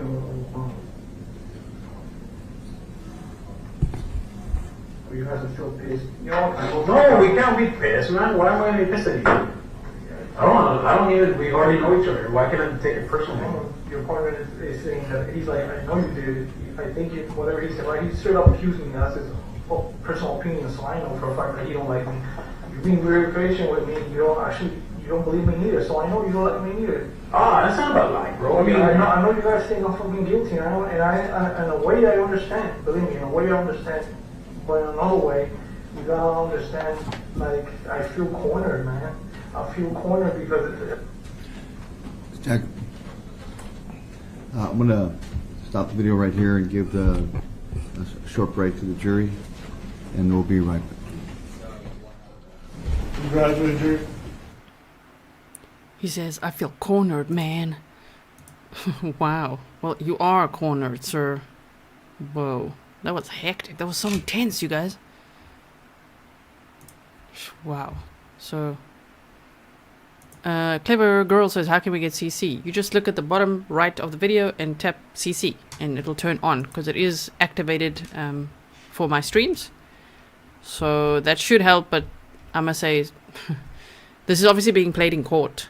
We boosted the sound as much as possible, but it's being played to the jury, so it's not like a raw file straight from the police, because they normally only publish that by a FOIA request after the case is done, right? Usually. So we're doing the best we can here, but you can turn on CC, bottom right of the video. That is where it should be. Now, I know you want to put up your ME, and but my What are they saying now? So there's a short break now for the jury. I think we also need a short break, actually. Damn, that was intense. That was so intense. Oh my word. Let me just see. So the picture I've got for you, this one? Yeah. Wow, I like how the police officer, they said, show some respect, man, because he showed him pictures of Dominic and Grizelda. Probably how they were found, right? And he's like, look at this. And then he says, show some respect, man. These are deceased people. And he's just there ranting like some angry guy. Oh my gosh. It was very interesting how he says to the police officer, don't sugarcoat shit, man. Like the way he talks to the police officers, damn. I know he was a border patrol supervisory officer, but he's very disrespectful in general. Elton says, I'm already convinced he did it. And Elton, are you new to the case? And you're already convinced he did it? Because damn, we've seen a lot in the last, this is day 5 of the trial. morning session, but it seems like the judge is not going to break for lunch. He wants to go all the way through with a little break so that they can go home a little bit earlier today. And then they're also off on Monday and Tuesday. So this trial will resume next week, Wednesday, and we will be here. So make sure that you are subscribed with the bell on. Why do you put the bell on? Because then YouTube should notify you when I'm live. And if you see like a stream popping up on your feed, on your homepage, just click notify me so that you get the little ping when I do go live. Normally you should get a notification half an hour before and when I go live. Also, please always check my YouTube Shorts and Community tab because I communicate with all of you. We're a very interactive community. I'm predominantly a live stream channel, although I do offer you videos as well, video updates. We've got YouTube Shorts, we've got the Community tab, we've got all kinds of stuff going on. But make sure that you have all of that set up so you don't miss out. I do also want to put together, continue to work on my presentation to bring bullet points for you for a little recap. So if you are joining next week, Wednesday, we'll start a little bit earlier. We'll start at the time they say because we know they're always late. We'll do a little recap. Yes, we'll start a bit earlier. Rot Hound says, I genuinely don't know how he got to be a supervisor and stayed one. Right? Man. Okay. Rando from Iowa said, G works so hard. Thank you. So, yeah, I mean, the fact that he knows that the baby is between 1 and 1.5 is really quite something as well, huh? Because how would he really know that? How does he know that? He didn't find the baby, according to him. He didn't find baby Dominic. So he's like, year to a year and a half. Like, how do you know that, bro? And his whole little story of driving in and seeing a white Mercedes, but just doing a donut and then going on his way. How does that even make sense if she said, Grizelda said she's going to meet Anthony Burgos. And now he claims, that's my sector. I went there, saw a car, there's other Border Patrol agents. You can hear he's trying to spin a narrative that it wasn't him. And he's even staying far away from the way that they died, huh? He doesn't say anything about stabbing. He says shooting or they got beaten up or this kind of stuff. This guy, my word. Lobo Volcano says, the detective said in Spanish, look at the little shoes. I think of my own son when I see this picture. That touched my heart. Thank you for translating that, Lobo Volcano. Yeah, look at the little shoes. Shame. Kelly Stewart says, some catnip for Fury's night zoomies. Now that is much needed. Thank you so much. I don't see him yet. He'll probably be back. He hasn't seen us today yet. Right now, what is it? It's 20 to 2 in Texas. 13:40, and for me it's 8:40. So yeah, he's gonna get going soon. Momo Shark, do you think I can work miracles or what? No way. I don't know if I'll ever get that. They don't even know about me. I don't even know how to find them or make contact with them. I've tried. Hopefully they watch or someone that knows them watches, and it will take some time. I highly doubt I could be like, click, okay, let's get that. It'll take some time. And obviously I've been here with you guys live all day, so not working on that either. So, yes. Yeah, Chrissy says he said he found the stroller and touched it, but left it. He didn't. Indeed. So are we all ready for a little stretch? I need some more water, you could see. I'm going to stay hydrated over here. I'm going to go get some water, quick snack, and I'm monitoring the court on my phone. I'm taking you with me. So firstly, I'm taking you with me, and I'm also monitoring what's going on here. Thank you all for being here. If you're brand new, subscribe, join the community. We'll be continuing to watch this trial and many others. There's lots of cases we cover. So if you like true crime, then welcome. Okay.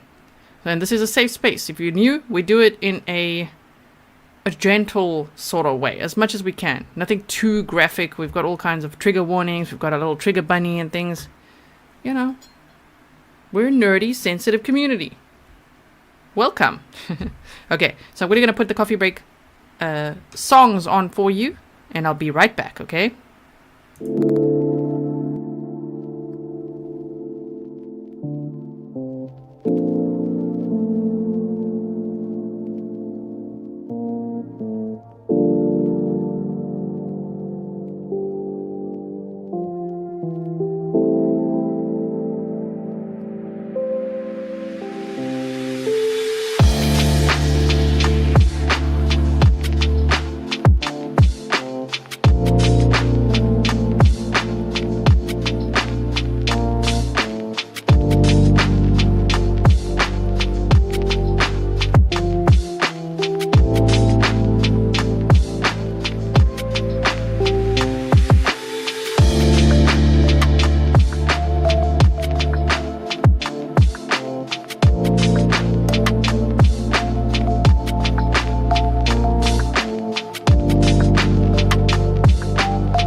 Okay, hello everyone.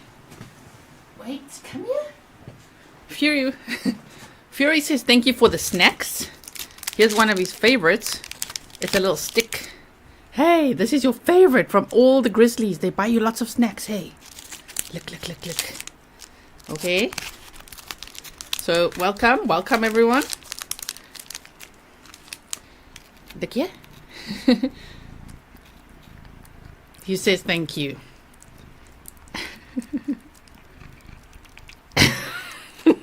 Okay, go eat it here. Here we go. He likes that. Okay, so just short break. Hey guys, short half an hour break. Everybody's asking, is it lunch break? No, not officially. It's supposed to be just a short coffee break. But it's not too bad. It's about 15 minutes or so, right? They should be back any minute now. Yeah, he's eating it here now. So I just want to show you guys because a lot of you spoil Fury a lot. So thank you for all the snacks. You send him lots of PayPals, which is the most direct way to support Fury. Even coffees, snacks here, stickers. Thank you so much. So we are ready. I'm so ready for this, for the rest of this interrogation video. I can't believe how aggressive the defendant is. I mean, I can, but you know what I mean. That's one of the most heated interrogation tapes I've seen. How about you? Buttercup, welcome to Grizzly $2 supporter. Dandelion says snark stick? Little bit. It's a bit of a snark stick, that. And yes, Fury is an indoor cat. He really is. That's right. Cherry says, listening to your mod squad because they keep us Grizzly. Best mods. Yes. Never forget we're here for the victims. May the guilty never go free. Thank you, Cherry. Okay, so what did I miss? So, you know what really bugs me? There's so much about what he said, but I wrote down some things here. When Burgos says, you know, that he saw the white Mercedes, did a donut. Okay, sure. Like a U-turn, okay, went off to do his job, but still not explaining how that he went home to shower, right? And why was he in a change of clothes? They haven't asked him that at all yet, which is going to get interesting, especially when they also bring out the child support paperwork, right? So then when he says she's got issues with other people, that is just that typical victim blaming we see from perpetrators like this. Oh, now she's got issues with other people, so it's definitely not him that did anything, right? He was just doing a drive-by, basically. He didn't know it's her in the car. As if. So her family said she was going to go there that day to meet up with him. And she had seen him 2 weeks before. We know this. That he doesn't want to say either, right? Interesting. Yeah, Pernil says, little man, big aggression. Micro man. Big aggression, yes.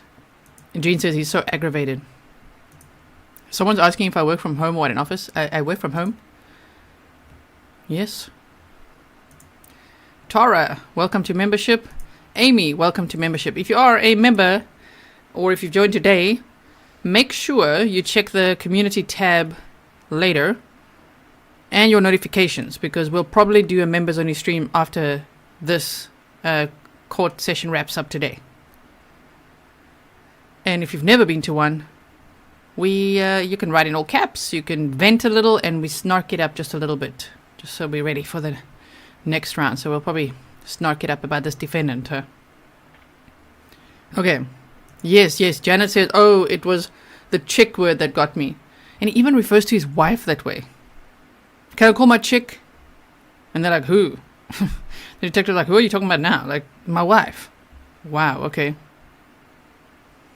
Stacy, when he said this is just a crazy coincidence. Wow, sure. Okay, so they're still taking a while. I wonder if they're snacking or what they're having. Katie said, do you allow gift subscriptions? I used to, I did, but then I don't know where it went. So you can blame YouTube for that. They said it's a beta project, and I don't know because I'm in the Netherlands or what. I'm not sure, but I don't have it anymore. And I fought with them on multiple occasions about it. But it's not like we need more members at this point. We've got so many members, and I'm really, really appreciative. But it does make it a challenge for the chat, because slow mode does not apply to members. And you can see most of the chat is members, so it's like a blur. It goes really fast. Jerry says, I'm hours behind, so I'm going to ask a stupid question, but is the interrogation in Spanish or English? A little bit of both. It's actually mostly English, but here and there they do say Spanish things, and they've got someone who's transcribed it, so it's like a huge, what looked like a huge book. Maybe it's just part of it, right? They transcribed that interrogation. And so there's also, what kind of sound are we hearing? It's like court sound. Can you hear that every now and then? Anyway, so every now and then when they say Spanish things, we've got some Grizzlies in the chat that also help translate. So thank you so much. Like Paula, thank you very, very much. Kathleen is also thanking everyone for spoiling the mods with coffees. Thank you so much to everyone who's buying the mods coffees as well. I know you guys always spoil me with coffees, and I really appreciate it. But now you can also spoil the mods. If you go to my website, you can see how to do that. Sweetie Pie, do you think he'll be found guilty? Yes. Yes, I do. That is my public opinion at this point, which we have the right to. In my opinion, yes, I think the evidence is way too overwhelming. I cannot imagine a hung jury or anyone not thinking, whoa. Yeah, the court audio is intermittent at this point. Is it? Are you asking for more, Fury? Oh, you want the juice now. Now Fury wants to now drink my juice. My antioxidant juice. Would you like to drink my water? Here you go. Yes, he's asking now for water. He's like, excuse me, lady, I'm thirsty from that meat stick. Okay, can you just give me your water? Thanks. Silver Fox, welcome to Grizzly $2 supporter. Well, I'm glad to hear the audio is intermittent. It means they're coming back any minute now. Yo también hablo español. What are we saying? Let me translate that. Did I just say something bad? Español. I just want to know the first word. Oh, I already speak it too. Okay, cool. Yo también hablo español. Okay. Tina says, after this video, it's very clear which person he is. I find it so amazing how he says, when they say, do you have any restraining order? Like, do you know of anyone with a restraining order against you? And he's like, no, not that I know of. Like, do you know about any, domestic violence incidents, restraining orders? And he's like, nope, not that I know of. Instead of saying, no, I don't do things like that. Why would you ask me that? He's just like, no, not that I know of. And I think he made up a girlfriend as well when he's like, oh, some lady called Lindsay. She might have been pregnant. Like, did you just make something up? Yes. Food first, then water for Fury, exactly. And he's drinking away right here. Carly, welcome to membership. Amy P says, this dude is the guiltiest. Let's see here what you guys are saying. I'm typing in Spanish, wait. Oh, wait, that's probably gonna be something. Nice to be. Gusto de estar aquí. Oh, what are we hearing? The judge. There we go. We're going to bring him on, just transition out so that the jury doesn't freak out at the transition, and then, so go ahead, and then you're going to bring in your other witness. Yes, Your Honor, and Dr. Fernandez is here. And then I guess it doesn't have to be before the jury, but we just wanted to document the timestamp of 2.0812. The timestamp on State's Exhibit number what? State's Exhibit number 81. 81 has been What stopped now? right now at direct examination at 2.208. Okay. 2:08 with 12.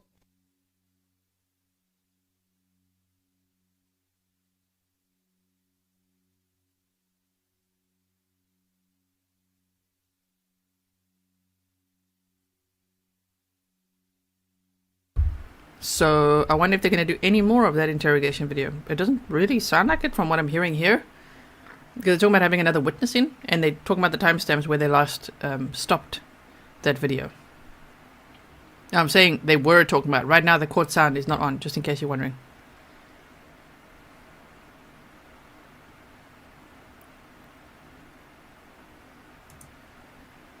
Michael says, Grizzly, seriously, 30 minutes of video with nothing to be heard. What are you talking about? Could you be more specific? Or are you behind on the stream? Yeah, this is silent. There's no audio on right now.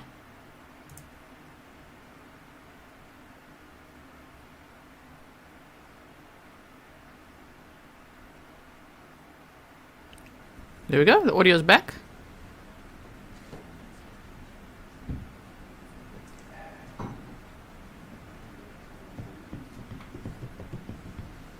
Okay.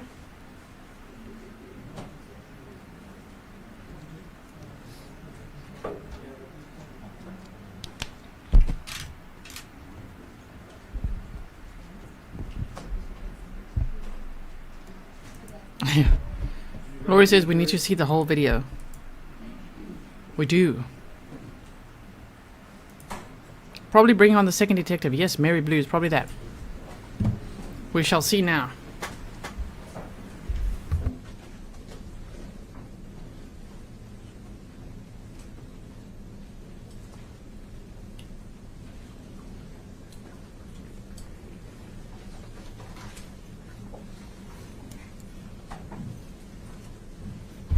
Welcome to day 5, afternoon session. It is, but they didn't take an official lunch break. They just took a short break now.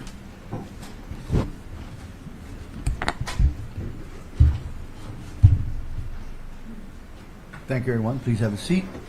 Members of the jury, we are, because of what we wanted to accomplish today and leave today a little bit earlier, and also a conflict in schedule with one of the witnesses. We've cut short for a moment, or for time being, the witness Richard Reyes' testimony. He will be back on Wednesday morning. We've jotted down where the exhibit number 81 was at, and it'll be started at that time then. So, having said that, your next witness. Yes, Your Honor. The state calls Dr. Ray Fernandez to the stand. And by the way, and to that, there was no objections from any of the parties with regard to that transition. Is that correct, Mr. Pena? That is correct, Your Honor. All right, very good. No objection, Your Honor. Thank you, Mr. And for the record, ADAB Heel doing the direct examination for the state, Your Honor. Good afternoon, sir. Your full name? I'm Dr. Ray Fernandez. All right, thank you, sir. Dr. Ray Hernandez. Yes, sir. You swear to tell the truth, the whole truth, and nothing but the truth, so help you God? I do. Thank you. Please go around the court reporter up to a couple of steps there and take a seat, pull it up, and be ready when you are. I must just... Fernandez, thank you. That's what I thought. Yeah, Fernandez. Thank you. Dr. Ray Fernandez. May I proceed, Your Honor? You may. Good afternoon. Can you please state your name for the record? I'm Dr. Ray Fernandez, R-A-Y-F-E-R-N-A-N-D-E-Z. And what's your current occupation?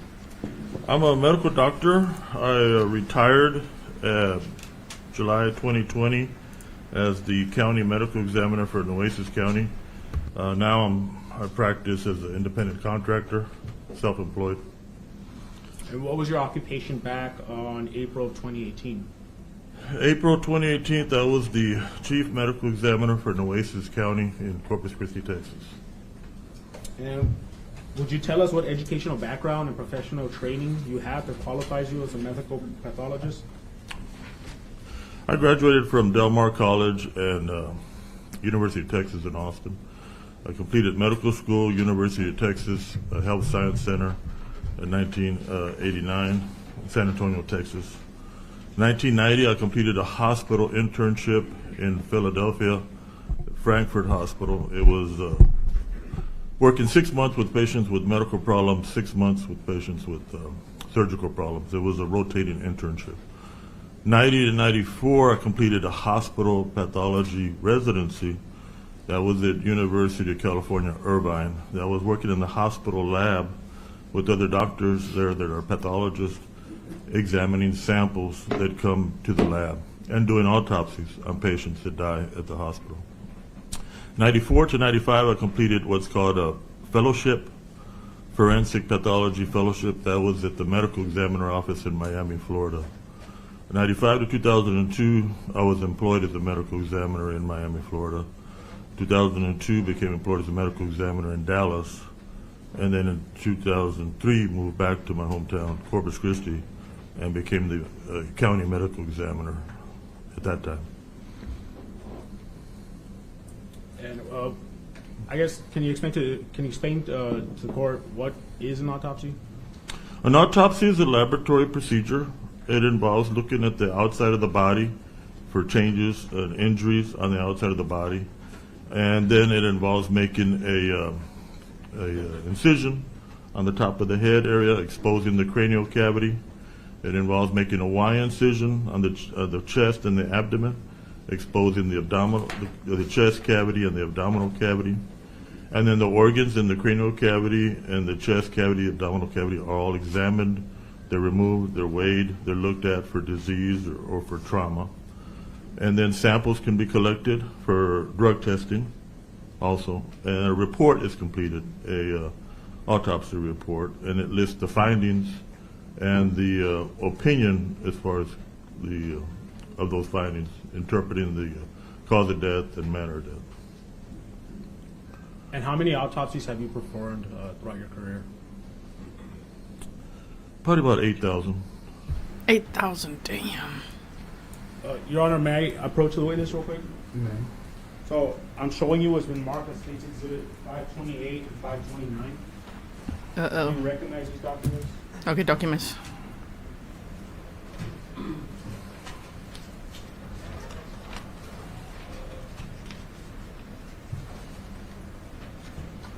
Welcome back, everyone. Hope you catch up to the stream. Make sure you do.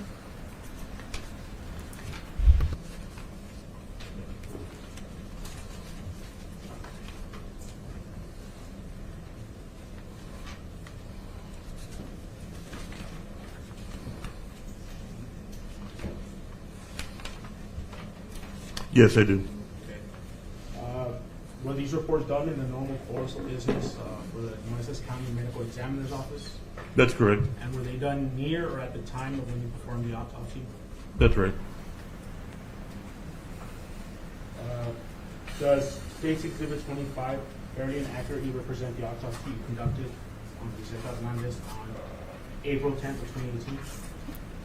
528 and 529? 528, correct. 528. Yes, this has the findings for that case. That's right. And then So does prepare State's yourself. Exhibit 529 fairly and accurately represent the autopsy you performed on Dominic Hernandez back on April 10th of 2018? That's correct. Your Honor, at this time, I'm tendering to defense for any objections. And I move to admit into evidence State's Exhibit 528 and 529.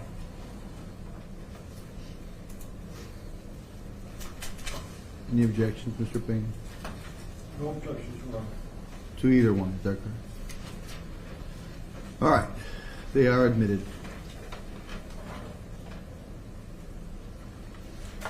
Now, Dr. Fernandez, you mentioned you worked in Nueces County.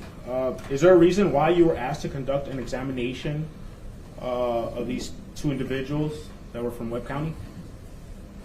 Yes, Nueces County, several times they'll help out some adjacent counties, surrounding counties. And if they've had an agreement in the past where Webb County was short on staff, they would send some of the cases to Nueces County and they would handle them. They handle that, and they also handle other cases from other counties that don't have an autopsy facility or medical examiner office. And what procedures, if any, were taken when it came to transporting the bodies from one county to the next? Each of the cases that comes in with the order or authorization for that case to be autopsied, and then once the case is brought in, it's assigned a case number that's unique for that case, and it's only used for that case. And what anything did you do when you first received the bodies? It was external examination noted to look at the surface of the body. And then there was identifying marks and scars that were noted, and then there was evidence of injury that was noted, and then an internal examination completed. So, I guess, I'm requesting the court's permission to publish State's Exhibit 528. Go ahead.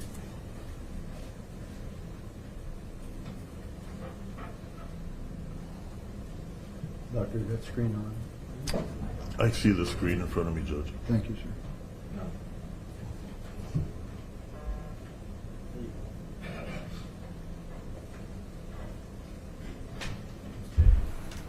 So, is this the autopsy report that you performed for Grizelda Hernandez? Yes, that's true. And when was it conducted? This was April 10th, 2018. Okay. What findings did you make as far as upon first receiving the body? I made a notation that there was multiple sharp force injuries, approximately 27 stab wound type injuries. The stab wound injuries are the ones where the wound depth is generally deeper than what the wound is on the surface. That's what the classification is for the stab wound. It's a sharp force injury. Were there any other types of injuries other than stab wounds? Yes, there were some injuries that we would call incise wounds, or you might call them a slash type wound, where they're longer along the surface than the depth of the wound is. So let me ask you this. You said she had approximately 27 stab wounds. Can you tell us where and how many stab wounds she had on the specific parts on her body? Yes, I can, referring back to my autopsy.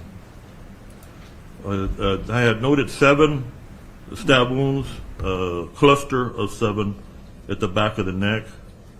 I had noted 3 stab wounds at the back left side of the head, 3 stab wounds at the back of the left shoulder, 3 stab wounds at the back of the left upper arm, and 1 to the left upper back, 1 stab wound to the right collarbone area, and 1 stab wound to the left collarbone area. 3 stab wounds about the front of the neck and including the sides of the neck, the left and right sides.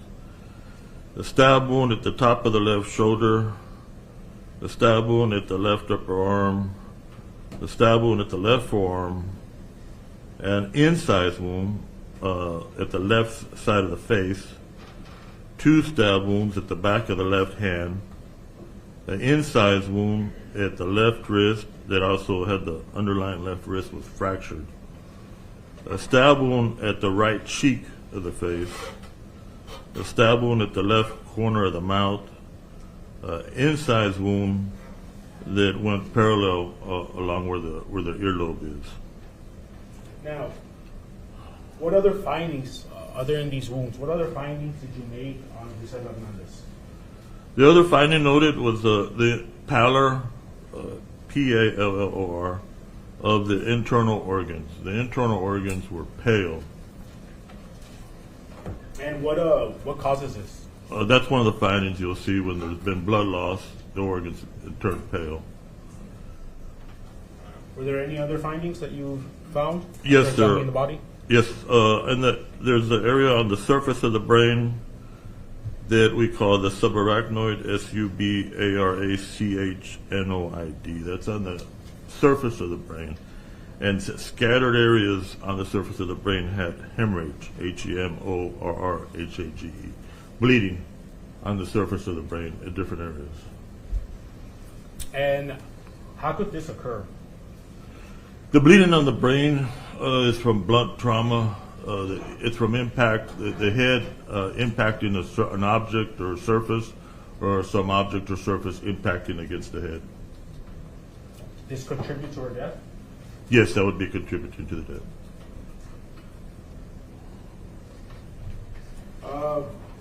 And so what did you determine to be the cause of death for Grizelda Hernandez?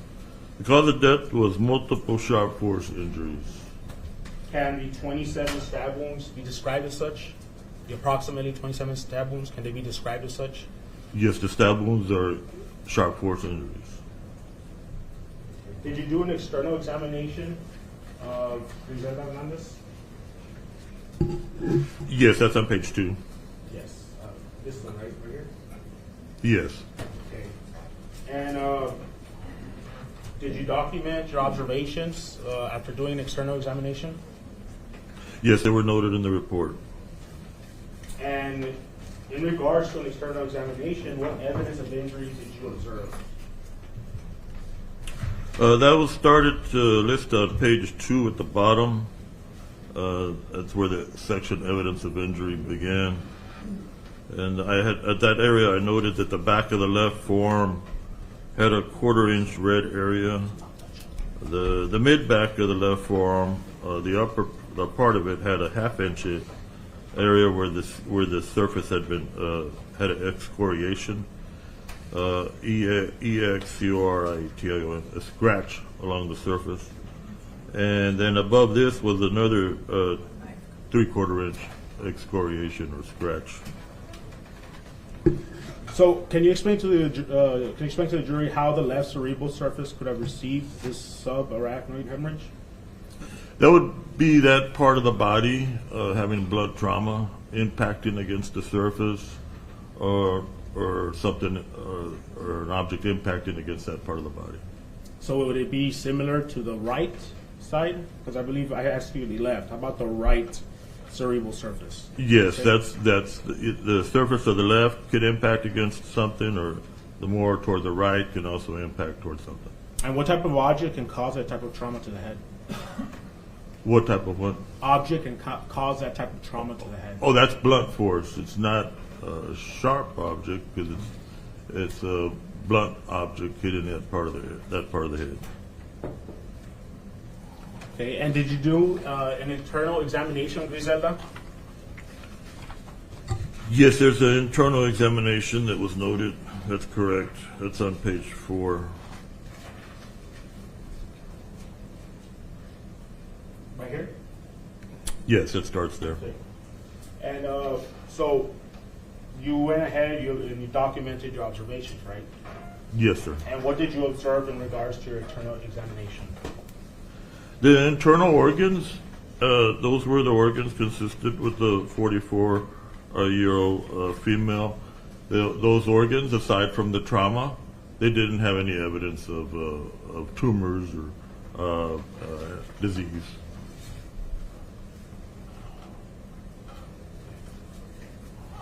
And was a radiographic examination performed of Grizelda? Yes, that's right. And can you explain to us what a radiographic examination is? That's a radiograph. Those are X-rays that are done. They're standard X-rays. They're done anytime someone's been shot, looking for metal bullets, projectiles. Anytime someone has sharp force injuries, looking for portions of a knife or a sharp object that may be broken off in the body. They show up on X-ray. They can also help to identify fractures, and this one identified a fracture at the left wrist. So you just testified that it revealed a fracture of the left wrist. Is that correct? That's true. She's 14. Is her left wrist being fractured consistent with anything? That would be consistent with the defense type of injury. Someone blocking an attack with that part of the body can end up having that area fractured. And as part of your autopsy, was a toxicology test performed? Yes, sir. Did you perform that test? Yeah, it was done by a DPS accredited lab called National Medical Services, and they did testing. Okay. And was this done under your direction? Yes, sir. Okay. And was there anything that would have alarmed you, alerted you? They test for drugs, alcohol and drugs, abuse, and the testing was non-detected. Nothing was detected. That's correct. Okay. And did you sign off as the medical examiner who performed this autopsy of Grizelda? Yes, that's my name on the report. Let me ask you this. What was the fatal blow to Grizelda Hernandez? The injuries that happened at the neck, at the left side of the neck, right side of the neck, those stab wounds, they cut through the skin, the underlying soft tissue, and cut the blood vessels in that area, on the left and right side of the neck. It's a vein in that area and a carotid artery in that area, and both of them were cut, transected on both sides. So every time the heart would beat, there would be blood coming from those wounds. What can you say that term? That Transected. What is that? That's where you cut it and it's in two, or essentially two parts. Your Honor, may I approach the witness? Yeah. So I'm going to show you what's been marked. It's pre-admitted. And he's over here doodling. And there are several exhibits for the record. 413 through 415, 419, 421 through 425, 427 through 430, 432, 434 through 438, 440, 441, 443, and 444. Do you recognize it after you've gone through them?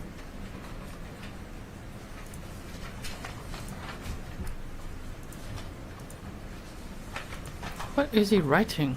Are you going to plead guilty, sir? Without saying anything, just do you recognize it?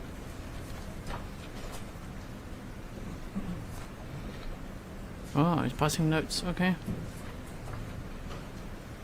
She fought for her absolute life. Oh, man.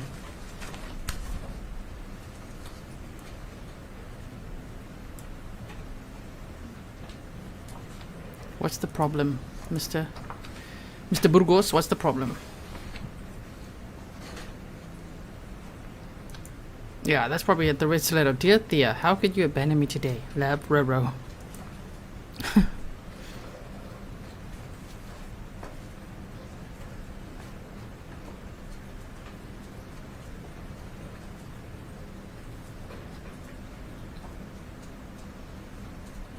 Yes.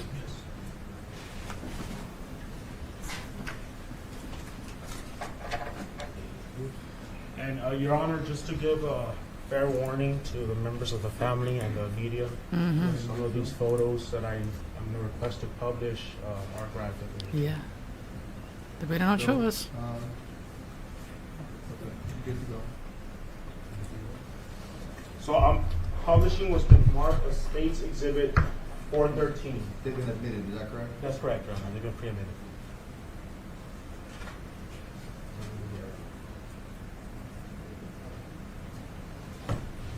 Did you take this photograph? Yes, that's correct. After conducting your autopsy, what do you observe here in State's Exhibit 413? This is a photograph that shows the back surface of the body, and there is some red discoloration at the right hand side of the photograph. That's where blood is what we call lividity. Blood is settling on the back part of the body. After a person dies, blood tends to settle in the dependent areas, and if they're on their back, the lower part of the back generally gets that lividity. The back of the head, you start to see there's an injury there, the stab wound. It's not well seen on this one, but you can start to see that there's some injury at the back of the neck. Okay. I'm now showing what's been marked as State's Exhibit 414. Can you can you tell us what's depicted on this photograph on State's Exhibit 414? Yes, this is a photograph that shows the front surface of the body. You see some of the face with the injuries, sharp force injuries to the left side of the face, the left corner of the mouth, and also at the left wrist, or left hand, and left upper arm. You start to see some of the injuries. And is that how the body came to you initially when you first received it at your office? The body was with the clothing. Just exactly like that. And had clothing. Okay. I'm now showing you State's Exhibit 415. Can you tell us, after doing your autopsy, what you observed in this photograph? This is a photograph that shows the front of the left wrist and left hand. The front of the left wrist area has a elongated wound it's what we call an incised wound at the left wrist, and underneath there, that's the area where the wrist is fractured. In that area, underneath that incised wound. Right here. Yes, sir. And then the palm of the hand near the thumb area, in that area, there's a stab wound there that is coming out on the palm surface of the hand, but it connects with the stab wound on the back of the hand.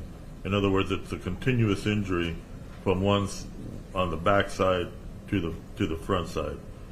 It's perforating through that part of the hand. So what you're trying to say is it went completely through the hand? Went in and out. That's right. I'm showing you State's Exhibit 419 now. Yes, these are photographs. This photograph shows the back of the hand with a stab wound at the back of the left wrist, and then another one at the base of the thumb area on the left hand. Okay. I'm going to show State's Exhibit 421. Can you tell us what this is?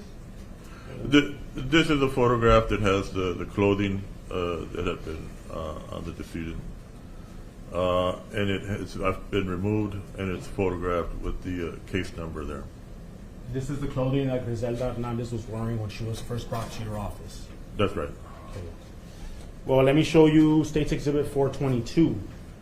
Before I ask you to tell us what you observed, is that how she first came to your office? That's correct. Okay, and what can you tell us about State's Exhibit 422? What do you observe here? This photograph shows the back of the body. The back surface of the body is the clothing that she has on has some what looks like vegetation on it, and then also there's the red discoloration. It's soiled with blood. The clothing that she had on. When you mean soiled by blood, the clothing, what do you mean by that? That means the wounds that she had on her body were bleeding. When the heart pumps, the wounds bleed, and they soiled the clothing.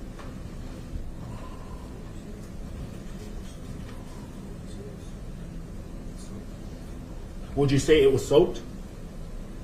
This clothing, yes, it was. It's a type that has a significant amount of blood on it. Okay. I'm showing you State's Exhibit 423. What you observed here after doing your autopsy? This is the front of the body, showing the lower leg area and the upper leg area, showing that it has some soiling also. By soiling, you mean this area right here and up here? Yes, the discolored areas, that's right. Okay. I'm showing you State's Exhibit 424 now. What can you tell? What do you observe in this photograph? This is a photograph that shows the upper part of the body. That shows the surface of the body. Has areas where there's been blood that's been deposited on the skin surface and also on the clothing. May I ask why are her bags and these little brown paper bags? The cases that come to the office, several times they come to the office and the law enforcement might request fingernail swabs or nail clippings, and so they'll bag the hands prior to that being done. I'm showing you State's Exhibit 425 now. What do you see right here? What can you tell us as far as what you observed here? This is a photograph that shows the right side of the face, more toward the right ear area, and you see the area where there's separation there between where the ear is attached to the face. That part of the ear has become detached from the right side of the face because of that slash wound at that location has separated it. I'm showing you what's been marked as State's Exhibit 427. What do you observe here on this photograph? This is a photograph that shows the ruler at the center of the photograph. Above the ruler, toward the center front of the neck, there slightly toward the right side. That's the one on the left, and then there's one on the right, and then there's one in the center. These are wounds of the neck area that injure the underlying blood vessels on the right side of the neck and the left side of the neck. What does that mean? There's trauma to those vessels. They're cut, and those are vital areas. Those would be the type of injuries that are fatal. And is this an incise wound or is that a stab wound? These are stab wounds at the front of the neck, going toward the right side of the neck, and stab wound at the left side of the neck. I'm showing you has been marked as State's Exhibit 428. What do you observe in this photograph? This is a photograph that shows the left corner of the mouth, shows the left face. The left corner of the mouth, there's a vertical stab wound, and then at the right at the left corner of the mouth, near the lower lip area, there's a smaller horizontal incise wound. Which one are you referring to? Is it this one? That's the larger one, and then there's the other one. Keep moving toward the other way. Oh, okay. Right here? Let's see. It's at the corner of the ruler. Just follow the other corner. There, go upward. Up, there, to the left. Okay. I'm showing you has been marked as State's Exhibit 429 now. What did you observe after doing your examination on State's Exhibit 429? This is a photograph that shows the left side of the face, the left cheek area that has a area where there's a vertical cut, a slash there at the left cheek. Would this be consistent with a slash, or excuse me, an incise wound or a stab wound? Yes, it would be consistent with the incise wound, left side of face. I labeled it as J on my report. And I'm showing you has been marked as State's Exhibit 450. What can you tell us that you can observe in this photograph? This is a wound that's also showing the left the neck area and the upper collarbone area above the ruler, and the wounds that are stab wounds going into those sides of the body.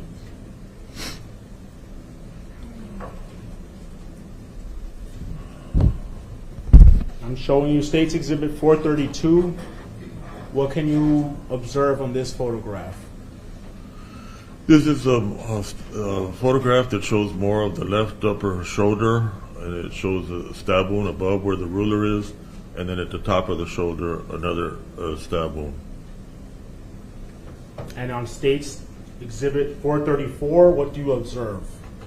This is a photograph that shows the upper back, mainly the back of the left shoulder, the back upper back area, and it shows a cluster of several wounds close together at that area. And what does that signify? Like in your professional experience, you've done this a lot. What do these types of injuries tell you?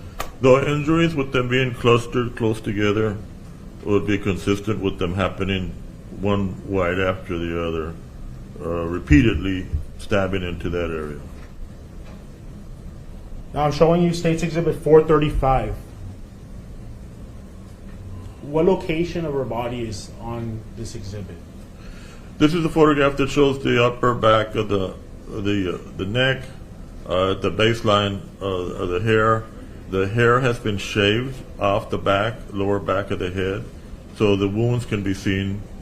And there's a cluster of wounds at the upper back of the neck, stab wounds. And what does that tell you? That those little clusters right there in the back of the neck? That would be consistent with those happening rapidly one after the other into that area. Would these type of injuries contribute to her death? Would have contributed to her death? Yes, these are contributing to the death. And then I'm showing you State's Exhibit 436. what do you see on State's Exhibit 436 that you can tell us? This is the photograph after the actual the hair on the scalp, behind and above the left ear, behind the left ear and the upper back of the neck. The hair's been shaved, and the stab wounds, the cluster of these several stab wounds, can be seen. Can you count how many of these wounds in these little clusters that you can tell us? On the photograph here, you see at least 6. 3 of them above the ruler, and then another 3 behind the ear. Tell me so. That would be 1, 2, and 3, and then 1, 2, 3 here. Total of 6. And how about these right here? That's more toward the back of the neck. Okay, so 6 in this particular area right here. Yes, the back sir. Of her head.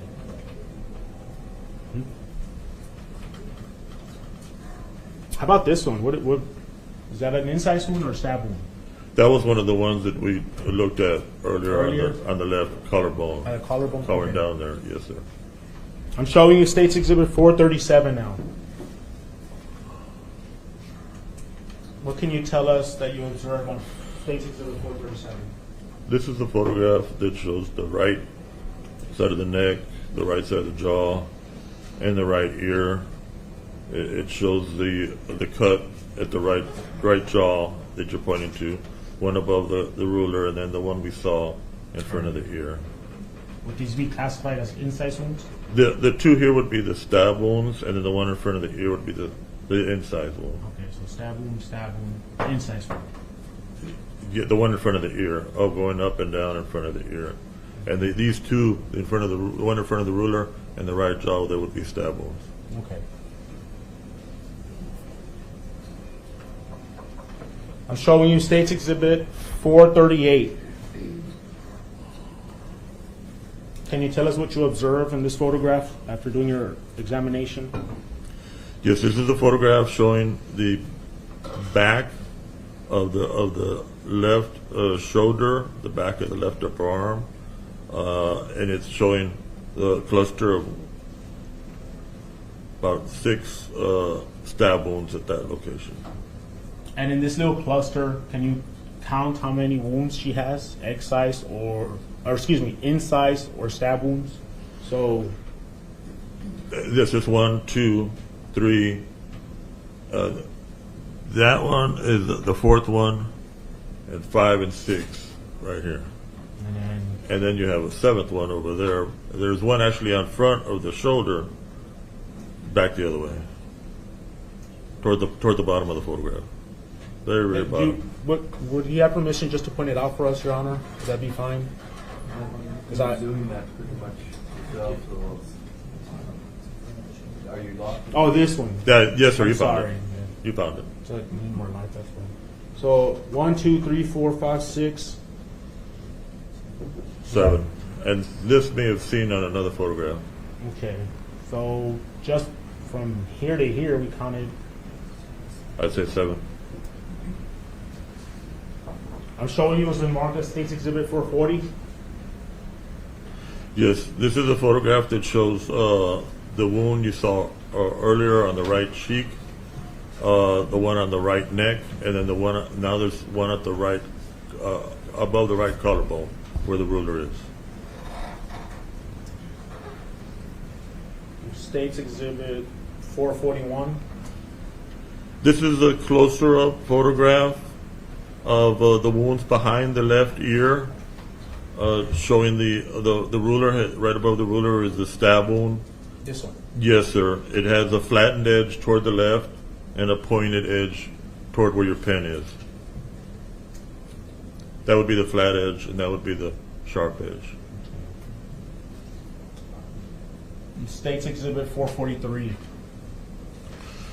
This is a stab wound that's through the right arm, and at the front of the right forearm, it continues, and it actually comes out there, pointed in there. Comes in where you're pointing, and then went all the way through. Went all the way through, that's right. It continued through. And finally, State's Exhibit 444. What can you tell us that you observed here? This is the photograph where you can see both the wounds now. the one side and the other side, where it went through and through, in and out. So this is a better angle of the previous exhibit that I showed you, where it goes from one side into the other, out the other? This one shows both of the wounds.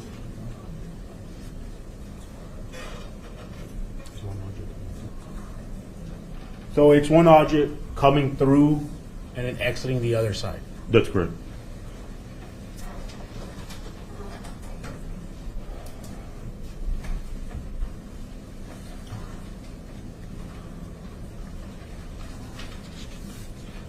So I'm going to go ahead now and I'm going to go ahead and show you State's Exhibit 529. It's going to be so sad to hear about Dominic as well. So this is your autopsy report pertaining to who? This is Dominic Hernandez. And when did you do this autopsy report?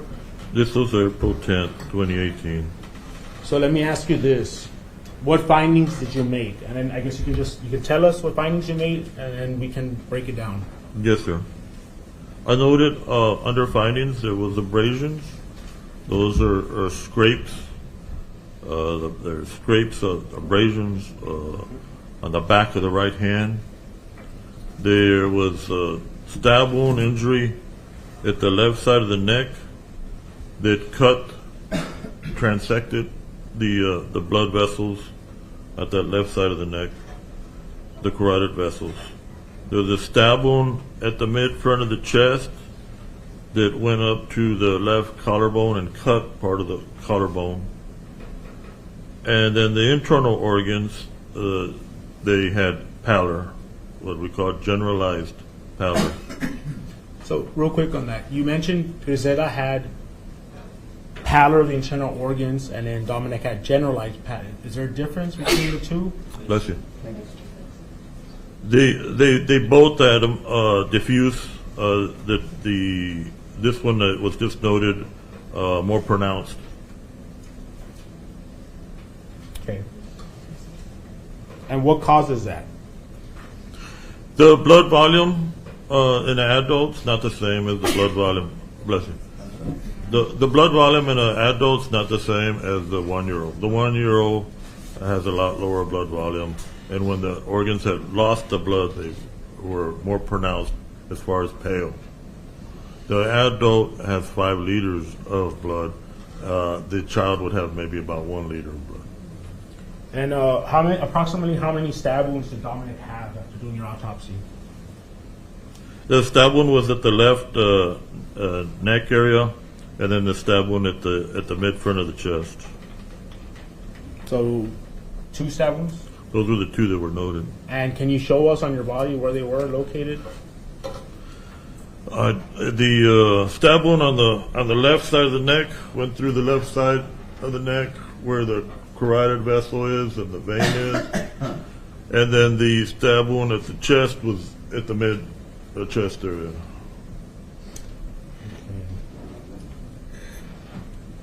And then, so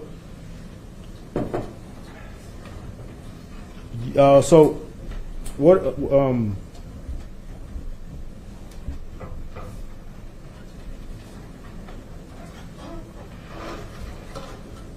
what does underlying transaction of left carotid vessels, I hope I said that right. Carotid vessels. Yes, sir. Can you explain to us what that is? When the stab wound goes through the body, it comes through the skin and the soft tissue, and then below that area are the blood vessels. So the underlying blood vessel, what's below there, is transected, which cut in 2 on the left carotid vessels. There's an artery and a vein there, and cut through the artery and vein. Was that the cause of his death? Yes, that's right.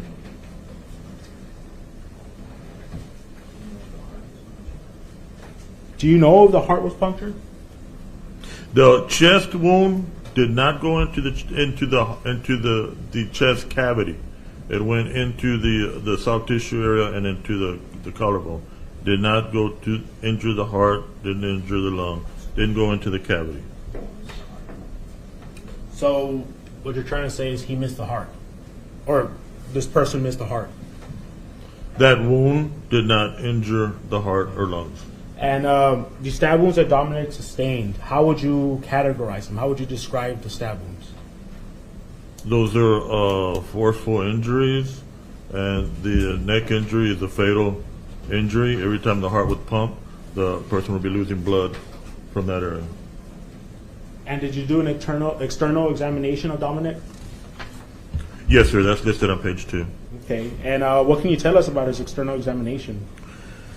The child appeared healthy, well nourished, well developed, and those were the general external examination, general external findings. There was identifying marks and scars noted, and then evidence of injury noted. Okay, so he was a healthy young boy then. That's correct. So let me ask you about that. You mentioned about that you observed some identifying marks and scars. What exactly did you observe? The front of the lower legs had some irregular scars. The outer surface of the left thigh had an area that was kind of what I described as nodule shaped, 3/4 inch. And then when that was examined further, it had some bleeding underneath there that was, it looked like it already had aged and had been there prior to the injuries that happened that were resulting in the death. Would you know more or less how long prior? No, I couldn't give you the exact age of it. It could be consistent with days, but I couldn't tell you exactly how long. I'm showing you State's Exhibit 446. Are you familiar with this photograph? Yes, sir. It's been pre-admitted, Your Honor. So, a couple more questions before I get to this. Can you explain to the jury what a subcutaneous hematoma is? That's where you have the surface is the skin itself, and then when you look underneath the skin, you go to an area that's called subcutaneous. Below the skin, cutaneous would be skin, and then subcutaneous would be below skin. And that's the area where the hematoma is. That's where the collection of blood would have been. And would you be able to explain to the jury how this subcutaneous hematoma could occur? There's an injury that happened to that part of the body. As far as how it came about, I couldn't tell you how it came about. Okay. I'm showing you what's been marked as State's Exhibit 446. What can you tell us about this photograph, Doctor? Yes, this is a photograph of the left thigh showing the area where there's the nodule and some discoloration there. Does this photograph represent your observations that you just testified to earlier, right now? That's true.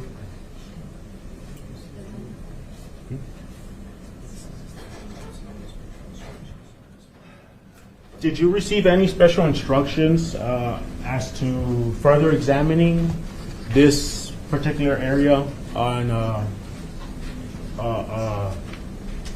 that's depicted here in this photograph? No.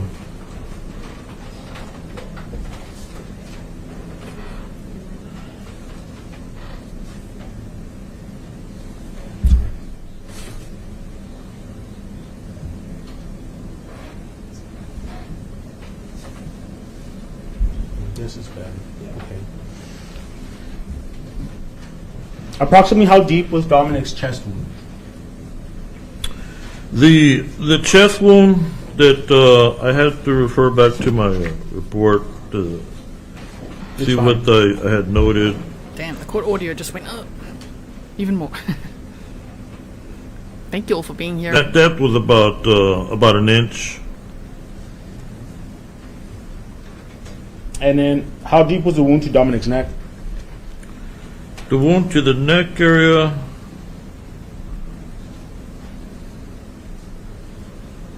that one was about a 1/2 inch to 3/4 inches.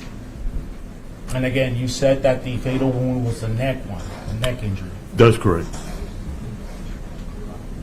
Was it deep enough to cut the carotid? That's true. That's an answer. Move on. Did you do an internal examination of Dominic? Yes, that's listed on page 3. Let me flip it to page 3. What can you tell us about his internal examination? Aside from the injuries that were noted in the pale organs, the organs were healthy and consistent with that for a child that age. So let me ask you this. As part of your autopsy, did you have to cut the stomach of Dominic? Part of the examination is involved looking at the gastrointestinal tract and opening the stomach. That is true. And you did that? Yes, that's right. What did you find within his stomach? The stomach was not empty. It had about 10 cc's, 10 mils of a meal that had been masticated and chewed, and it was tan colored. Could that be consistent with chicken nuggets? It's possible. And how long had he last eaten before? How long had it been since he had last eaten? The stomach may take about an hour to empty solids, so it may have been within an hour or 2 hours that the child had eaten, because there was still solid material there. That's in general. Okay. And was a toxicology test requested? Yes, sir. Did you perform it? This was collected and done by the same lab, National Medical Services. It was done under your direction? That's right. Anything alarming? Anything that They caught your attention? They tested for alcohol, other drugs of abuse, and it was non-detected. And did you sign off on this medical report that you performed on Dominic? Yes, that's my signature. Right here? Yes. Okay. Do they test for any foreign substances or poisons when that toxicology exam is requested? The routine testing is what they did. Routine testing include methamphetamine, breakdown products of amphetamine, heroin, breakdown products of heroin, fentanyl, cocaine, alcohol, marijuana, all of those types of drugs. They don't do testing for exotic drugs unless there's a request for it. And there was no request for testing of a foreign substance or poison? No, this is routine testing. Okay. And so again, I think when you first get the bodies, what's the first thing you do? Do you photograph the bodies? During the time that the body is, the external examination is done, there's photographs taken. After the incision is made on the body and the organs are examined, if there's other injuries internally, some of those can also be photographed, and then X-rays can also be taken.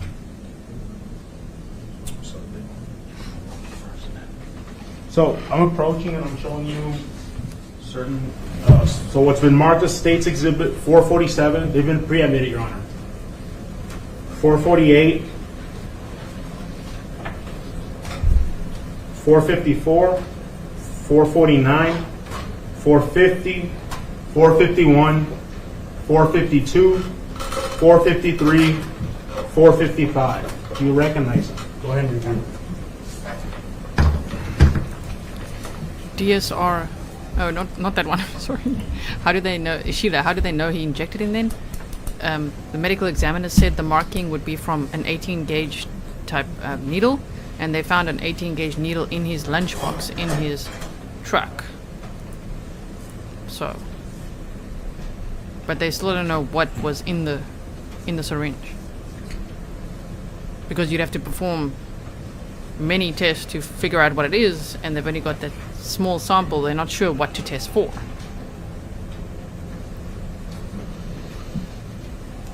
There we go. Thank you, Gene.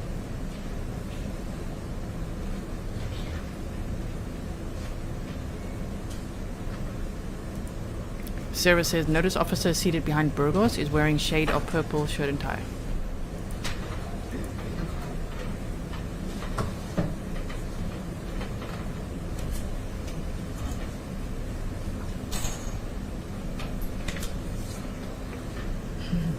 Heather says, isn't that where we all keep our syringes? In a lunchbox, in a gym bag, in the truck. Yes, sir. You recognize that? Yes, sir. And Your Honor, once again, just warning, we'll publish some photos that may be graphic for the family and the media.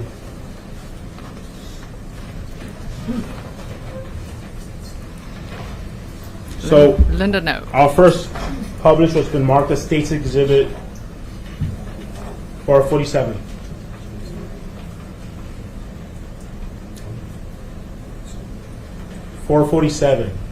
Is that how Dominic first arrived at your office? That's correct. This is the child with the clothing on the body. And how would you describe his clothing? There's different areas of it where it's discolored and has as it's moist and it's soiled with blood at the upper area. Now I'm showing you it's been marked as Exhibit 448.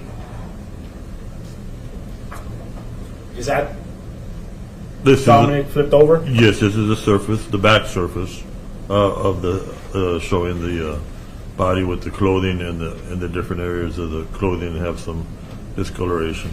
And do you see blood on this picture? Yes, sir. Where at? There's some that's noted on the top of the back and also on the sheet there. Yes, right. How about his pants? Some of that may be soiling from blood. It may be urine. I can't tell you from the photograph. Okay. And then I'm showing you it's been marked as State's Exhibit 454. Was that the clothing that Dominic was wearing when he came into your office? Yes, sir. That's correct.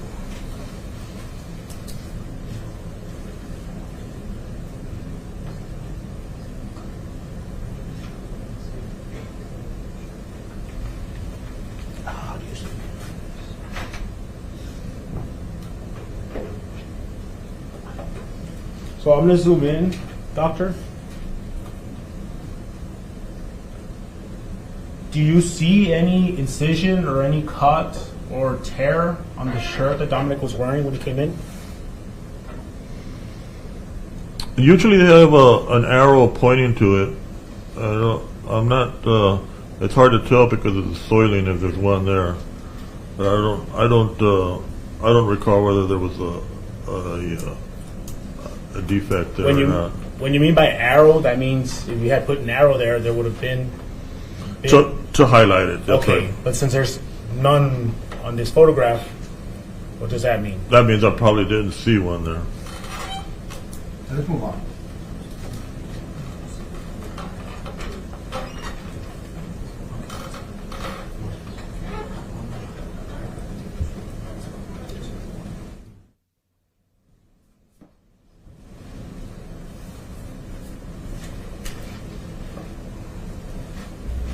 Showing you now has been marked as State's Exhibit 449. Zoom out. What can you tell us that's depicted on this photograph? This is a photograph that shows the back surface of the body after the clothing has been removed. No injuries on this part, right? The area here is intact. Okay. Now I'm showing you has been marked as State's Exhibit 450. What do you observe in this exhibit? This is a photograph that shows the front of the body after the clothing's been removed, and you start to see at the very upper chest, the area where there's a stab wound. Yes, and then above that, another area where there's another stab wound at the neck. And you had said earlier that this was the fatal blow. That's correct. I'm going to show a more close-up photo now. State's Exhibit 451.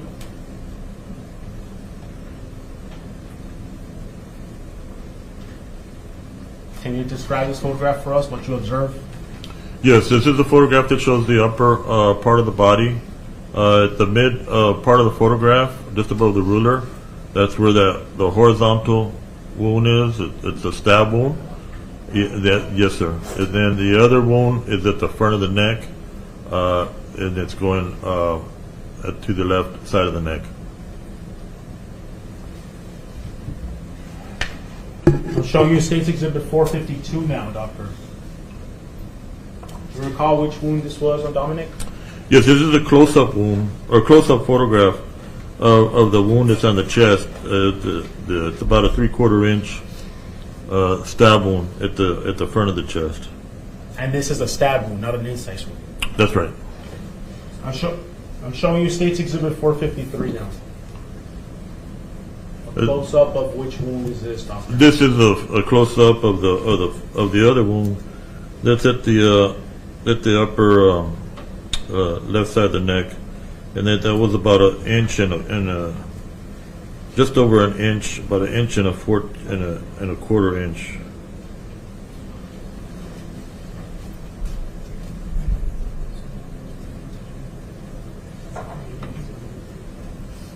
And so somebody with this type of injury, would they die immediately, or would it take time for them to die?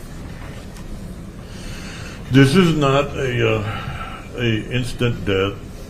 This is a rapid death. Every time that heart beats, there's blood loss from that major blood vessel. So within about 5 minutes, the child would be in shock, and then probably within 10 minutes at the most, the child would be dead by then. It's rapid, but it's not instant. And finally, I'm showing you has been marked as State's Exhibit 455.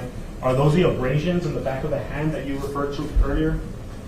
Yes, sir. There's areas where the surface has been scraped, what we call abrasions, at that part of the body. And are these fresh wounds, or? They're recent because of the red discoloration of them. I couldn't tell you the exact time of day they happened, but they're recent. They're fresh. Fresh, that's correct. Okay. And then,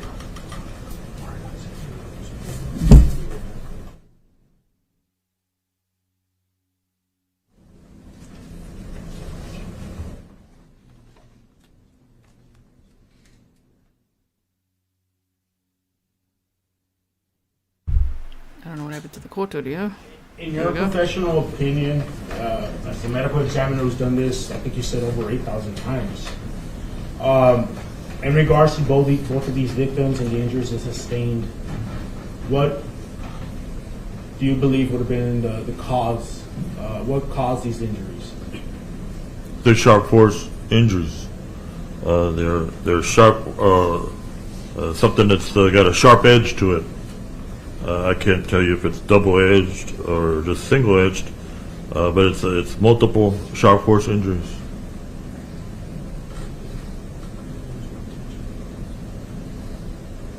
Were the wounds intentionally caused? The number of the wounds where they're inflicted, this is death at the hands of another. In your professional experience, based on these injuries, I guess, what does that tell you? The area of the neck was targeted on both the child and the adult. That's a vital area. So it'd be consistent with someone that has some knowledge that that's a vital area and to target that area. And what did you do with the bodies after you completed your autopsies? The bodies were released to whichever funeral home was working with the county to transport those bodies. Thank you, Dr. Fernandez. We pass the witness, Your Honor. I don't have any questions, Your Honor. No questions, okay. Thank you, Vicky. Dr. Alanis, you are excused, sir. You can go to business. Have a seat.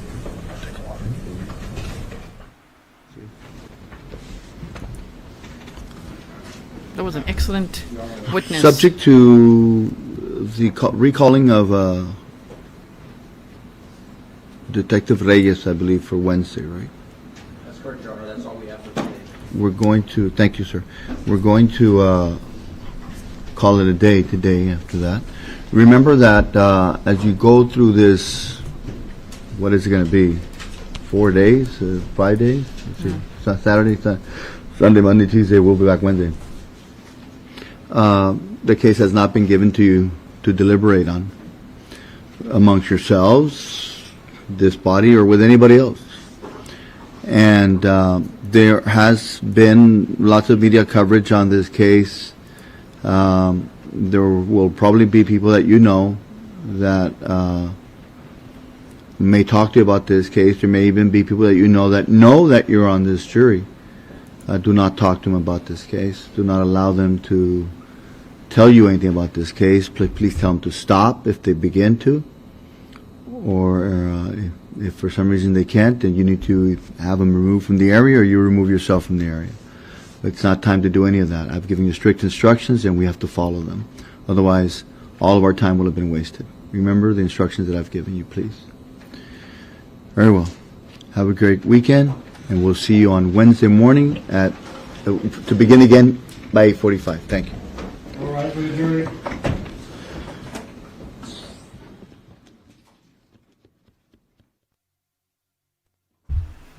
Damn, that was a short day in the end. All one session.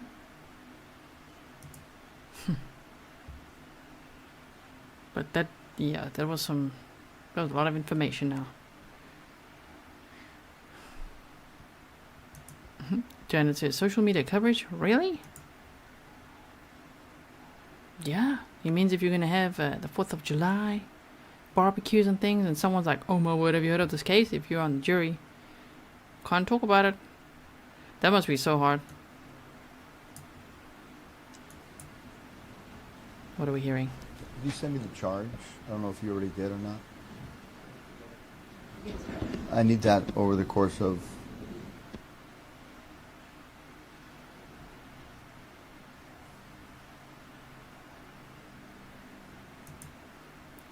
Interesting. Emily said, did they find the DNA from Grizelda on the wounds of Dominic? He had to use the same weapon. That they did not say.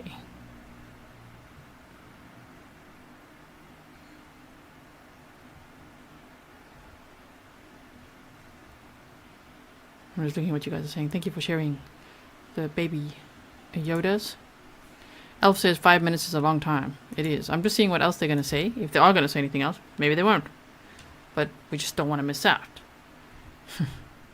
Right, in case they do.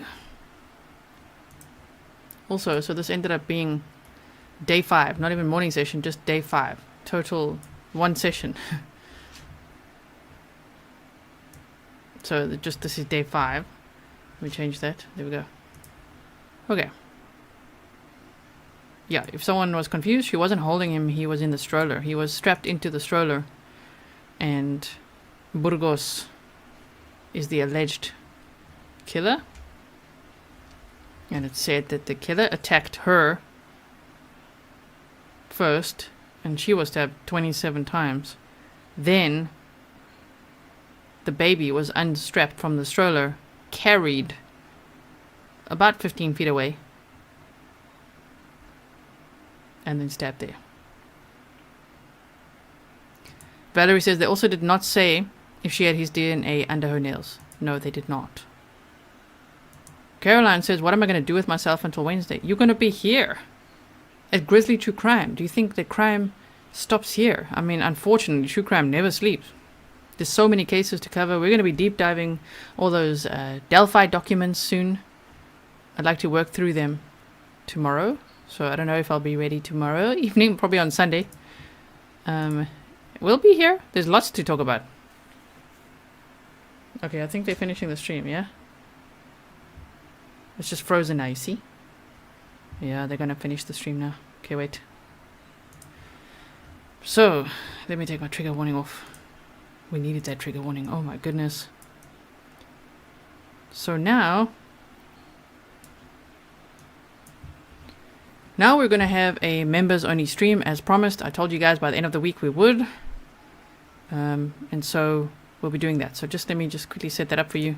Hold on 1 second. And then I'll just quickly see if any of the notes I made, we can go over them. Just don't want to traumatize you guys anymore. That was quite a lot. That was, I don't know, I'm a very visual learner. I'm sure a lot of you here are as well. And that was a lot to visualize, right? Okay, so just hold on. Let's put this one here. Okay. So, Jody, welcome to Grizzly $2 supporter. Anita says, can't look at his handiwork, just brutal. I still wonder if he's like pretending to look upset or if he's actually, experiencing any discomfort. To me, it doesn't look like he has quite a big emotional range whatsoever. Yes. So I'm guessing next week there'll still be, there's still going to be a whole lot of witnesses for the prosecution, and I'm sure we will find out more answers, like about the DNA under Grizelda's nails. I'm sure that's going to come up. Things like that. And yeah, the syringe remains a mystery of what was in it. But as many have suggested in chat, there's lots of registered nurses in the chat, including lots of our mods, also registered nurses. It could be anything, really. It could be a dirty needle. It could be a household type cleaner or something. It could be a steroid, acid, all kinds. So I wonder if we'll ever actually find out what that was. Even though they said that they would have had to perform like 1,000 tests, and they don't want to ruin the sample that they have. So, Wishy Woman, welcome. Lisbeth, as soon as we finish the stream. So this stream, I'll put the link in the chat here for you now. Okay, so let me quickly just look at my notes. Let me just see. I can't believe that, I can't believe that they paused the interrogation video. And we're going to have to wait until Wednesday to see more of that, because we want to see the end of that. That was getting really intense. That was one of the best ones I've seen, in my opinion, because it got so heated. I could see that's not for everyone, when it's like, no, they should rather calm down and speak calmly. But I enjoyed seeing that, especially because he was put under pressure and then he says the dumbest things, right? So, yeah, we had the interrogation video. What we found out there was, yes, his wife's name is Amy Burgos. That's what he said. And she worked at Customs. So we've confirmed that already. And Detective Reyes said, he mentioned during his testimony, ex-spouse. So now we know, okay, they're probably divorced. And she moved back to Florida. And I can't believe how he was like, don't sugarcoat shit, man. So we went over that before, the little coffee break. And then we also had Dr. Fernandez, who just took the stand after the break. And he's performed over 8,000 autopsies. So I'm not too sure why some people, very few in the chat, are like, why doesn't this guy speak with emotion? I mean, what? Like, he's performed over 8,000 autopsies. He's a physician. Why would he be, like, crying on the stand? You know what I mean? Like, he sees a lot of terrible things all the time. So, but he's very sweet. I mean, when someone sneezes, he's like, bless you. Very sweet guy. Very professional. No? Yes? Well, maybe. Welcome to Grizzly $1 supporter. So, yes, we heard a lot about the injuries. 27 stab wounds to Grizelda. And she fought for her absolute life. I mean, the defense wounds, it sounds horrendous, And remember, he was trained. I think it was witness Adriana Escamilla. I think it was that criminal investigator that talked about his training. I mean, not only was he trained, he also was part of the ROTC program. That's where people get that he was part of the Navy. Remember that? This guy was trained for combat. So to think that he attacked her like that, it is like a blitz attack, which we've discussed that before in the Ellen Greenberg case. A blitz attack. I mean, just attack. It sounds like he attacked her from behind. But she fought. And she would fight because her baby's right there. And she would know, oh no, like he's next. So, yeah. And Tiff Knox says she broke her wrist fighting him. It's at that point that he started writing notes. So I was wondering if he's now writing a note to say, no. She must have broken her wrist falling. I didn't do that or whatever. That's what it seemed like. Because as they said that, he's like, okay, it's time to write some notes. I don't know. We shall see. So, yes, but 27 stab wounds and her left wrist was fractured and she had so many defensive wounds, no drugs or alcohol in her system. Same with Dominic. And to hear that Dominic was stabbed in the chest and neck and would still have been alive for 5 minutes before going into shock and then have died within 10, that's a long time. If I were to say, let's just sit here now for 10 minutes where I say nothing, it is a long time. It's very sad to think of all of this. So now we know why the family made the statement that they did make. Already, years ago, because this has taken 5 years, more than 5 years to get to trial, when we went over the presentation in the full trial prep. So if you haven't checked that out, check it out. And in the recap, I think on the first day, we've done a few along the way. But if you want to see the full trial prep, just to get up to speed on everything, it will help you to build a strong foundation as you go through this trial. Now you've also got days to go over it again. If there's anything you missed, I've time-stamped everything for you so that you can especially go and see, wait, what did that witness say, or what was this? Because they've shown some photos, they've shown some dash cam, they've shown some of the interrogation video already. So there's a lot to look at again. I myself will be watching some of it again as well, and making notes, as I told you guys. Welcome, Leslie Ann Longstone. Welcome to membership. So, anyway, I've lost my train of thought there. What was I saying? I'm just looking at these notes. See, this is too much now. There was a lot. So let's leave it at that and take a 5-minute break or so. And then I will see you at the member stream. If you're not a member, please don't worry. We're just going to debrief a little bit, snark it up a little bit.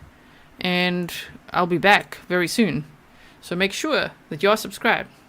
Hit the bell, because you don't want to miss out on whatever's happening. Maybe tomorrow, maybe the next day, you just never know. Because I normally just go live whenever I'm ready, whenever I've got things that are ready for you, because I put a lot of time and energy into what I do for you guys. So thank you so much, mods. Thank you so much, all my patrons. If you want to see me behind the scenes, Patreon is another place where I post forest walks, or if I go on outing, I share photos over there and things like that, documents over there, podcast episodes. All your notifications are there as well, so that is a great source of support as well, if you do want to go over there. I just mean if you don't see me here. Some people want their Grizzly fix, and there's many places to get your Grizzly fix.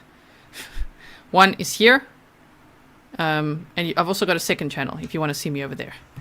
So, thank you so much, and thank you all for chatting today. I'm going to look through some of the live chat replay as well. I like to do that because I know I miss a lot while I'm also watching and writing down things and everything. So thank you for all the chats as well. Fanny Pack, welcome to a Grizzly $1 supporter. Now, let me quickly share the link for you guys.